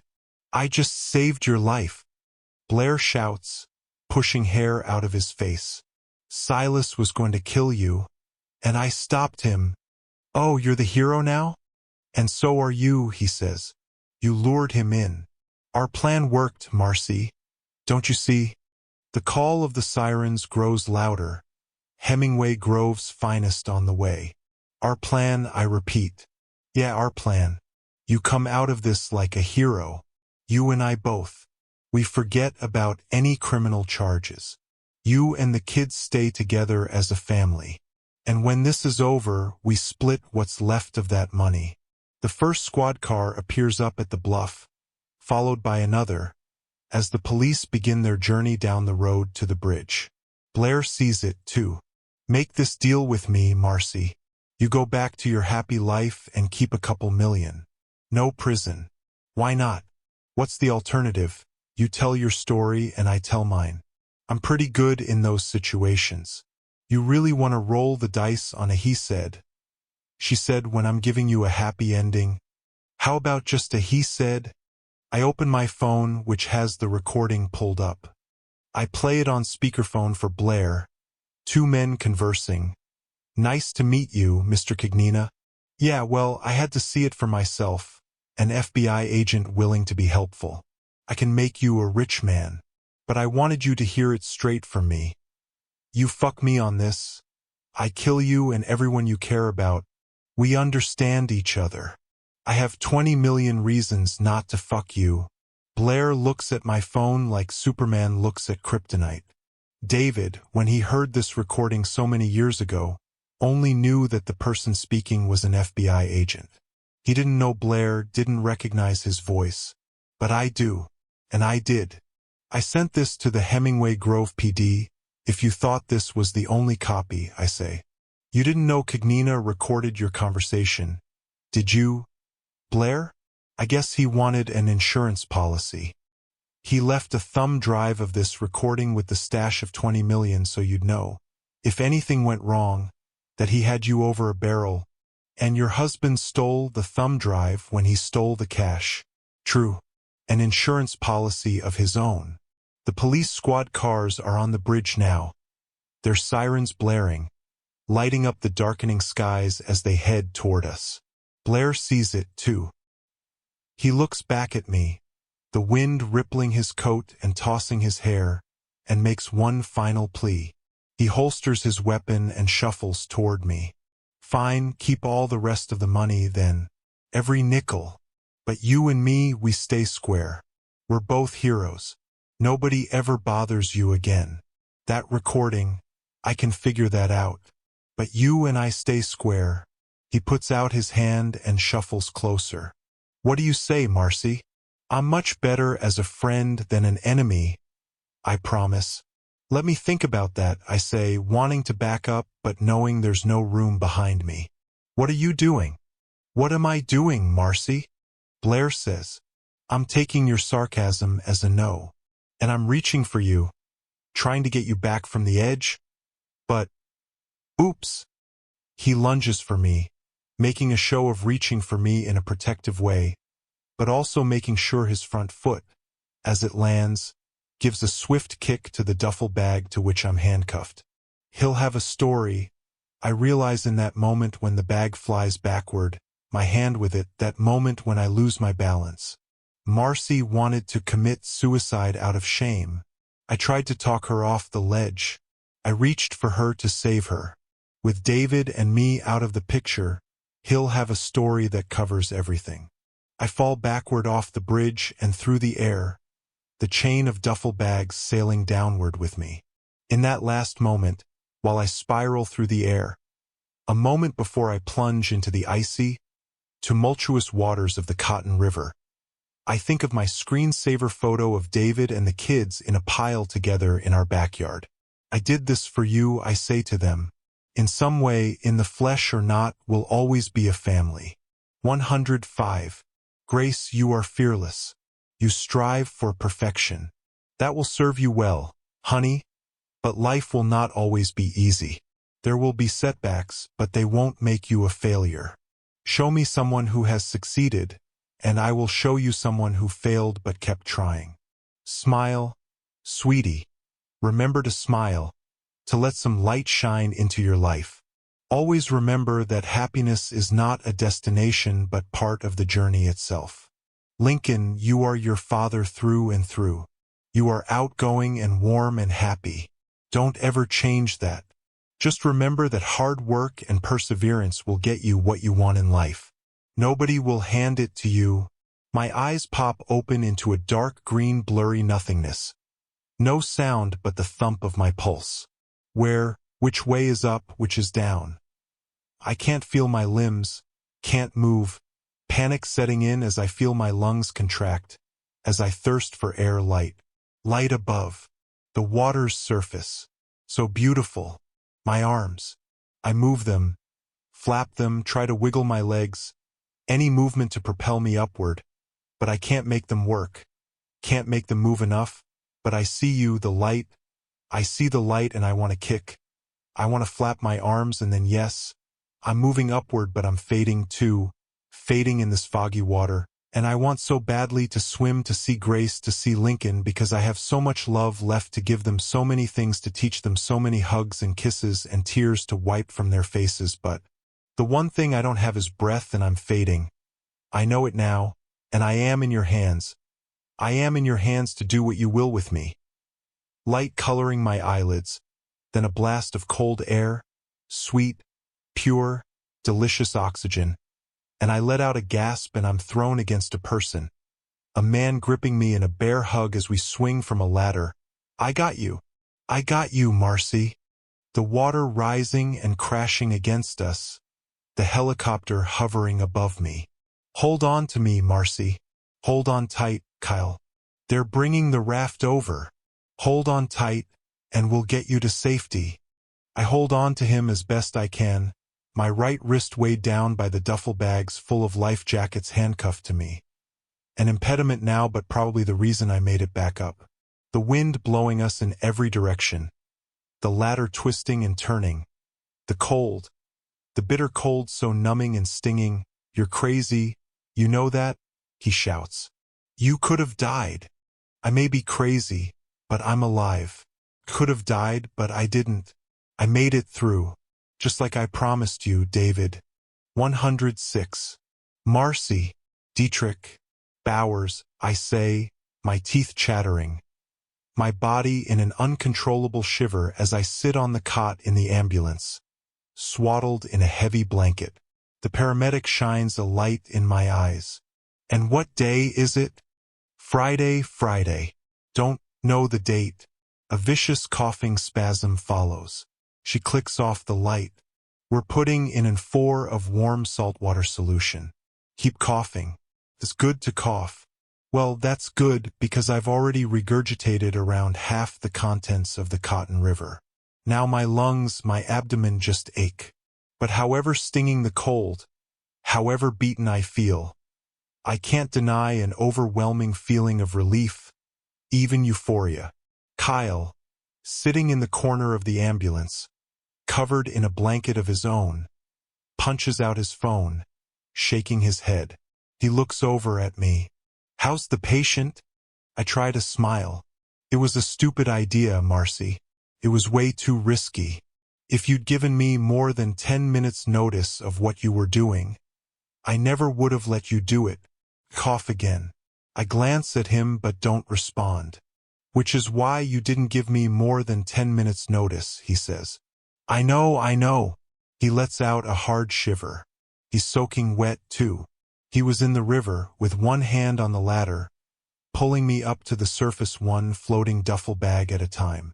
They used something to cut the handcuffs, freeing my wrist from the bags. Anyway, he's dead. See, I try to finish his name but can't. Overtaken by another coughing spell. No, well, yes, Silas is dead. But I was talking about Blair. You were wrong about him. He didn't try to talk his way out of it. So when push came to shove, he realized he couldn't bullshit his way past that audio recording. Suicide? Cal shakes his head. No, but close enough. Suicide by cop. He drew his firearm. He had a dozen officers training their weapons on him, ordering him to raise his hands. He was never going to shoot his way off that bridge. The sergeant on the scene said Blair made no real effort to fire. He just wanted the return fire from us. Both Silas and Blair, dead. A tremor of cold slices through me. What did they want from you? He asks. What were they after? That's the right question. And the answer is easy. But maybe not so easy. Because it suddenly occurs to me that, with Silas and Blair both dead, the only living person who knows about the money is me. Long story, I manage before breaking into another coughing spasm. We can talk about it later, he says. You'll need to rest. Just be glad you survived. I nod, take a couple of deep breaths. Never again will I take for granted the sweet joy of breathing, the simple act of inhaling oxygen and expelling carbon dioxide. Or did you, he says. I look at him with a question. Maybe you didn't survive, Marcy Bowers. I don't catch his meaning, but he fixes his stare on me, raises his eyebrows. Oh, I say. Right? 107. I kill the engine, the boat coming to a rest on the bobbing water. Our dog, Lulu, jumps off my lap as I get up and head to the back of the boat, reach down to the hitch and start pulling the thick rope toward me. Slowly but surely, the fancy red and black tube float in which Grace and Lincoln are nestled moves toward the boat. Grace, her wet hair blown back by the wind, her cheeks sunburned, is beaming. Lincoln raises his skinny arms in the air around his life vest. Life vests are our friends. Lulu, she just barks at them until they climb aboard. Had enough for today? We've been at it for nearly 2 hours. Captain Marcy driving the speedboat in zigzags and circles, the kids squealing as they get tossed around the lake. Which lake? I'm not supposed to tell. Let's just say that where we live now, well, it's warm and lush and green. We don't live on the beach, but we are close to this lake. Inside the boat, the kids dry off with towels and sip from juice boxes, comparing notes on their favorite parts of the last 2 hours, while Lulu tries to lick the water off their legs. Me, I sit in the front of the boat, watching the sun's reflection off the rippling water, enjoying the warm breeze. I wish he could be here with me. That was the plan someday, to retire on a lake to a quiet life with children and grandkids.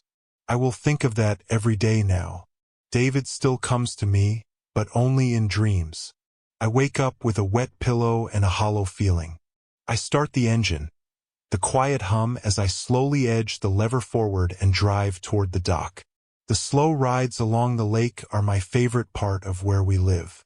The apartment we're renting, well, it's not much to look at and the AC is dicey, but the kids think the elevator is cool, and the view from the 4th floor is something to behold, beautiful and serene.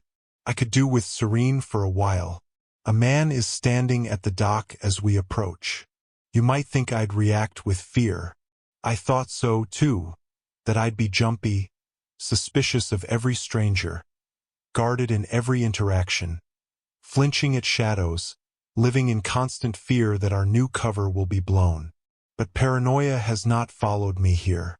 For one, I was declared dead from complications after my spill into the Cotton River. There was an official press release, news coverage, even a funeral, a joint memorial service for David and me in Hemingway Grove.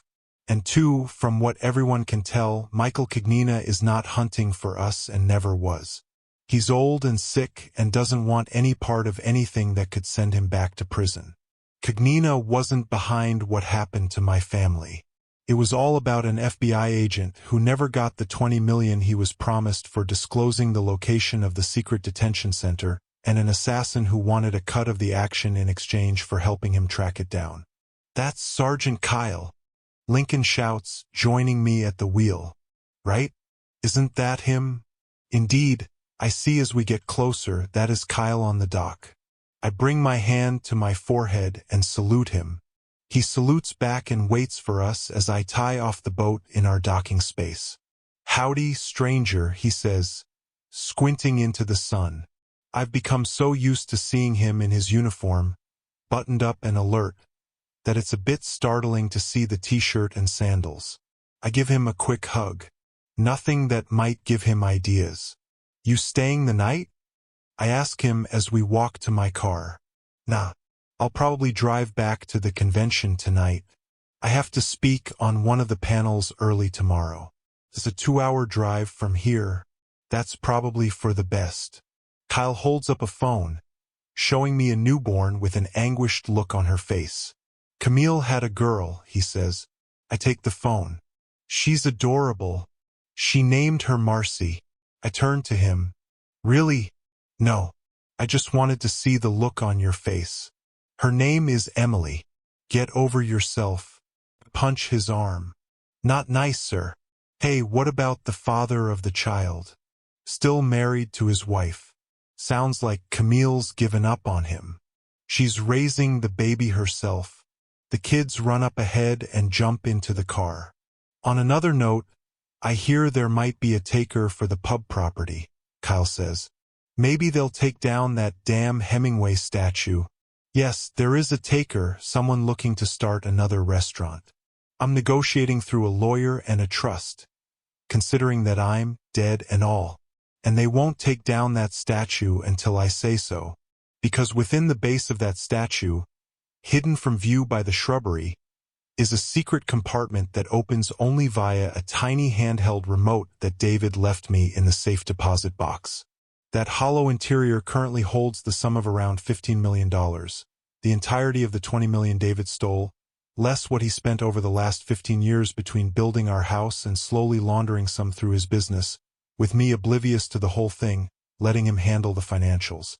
Eventually, when we sell that property along with the pub, I will have to do something about that money.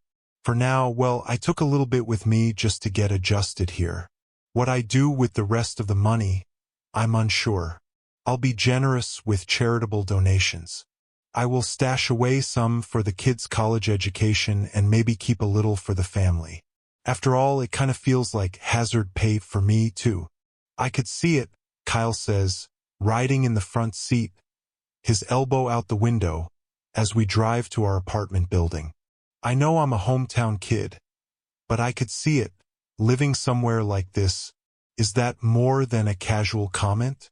Sure feels like it, but I won't follow up. Not now.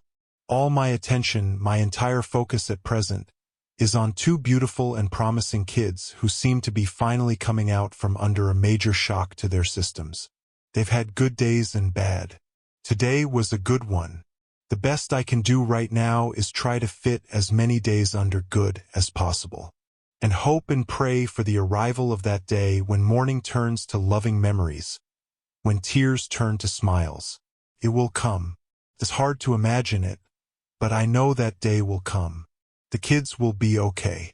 Never the same, always with a piece of their hearts missing, but okay. So that's it. That's how I lost David. There were moments when I didn't know how we'd carry on without him. But we will. We hit rock bottom 6 months ago. It's nice, at least, to feel like the path we're on leads to a good place.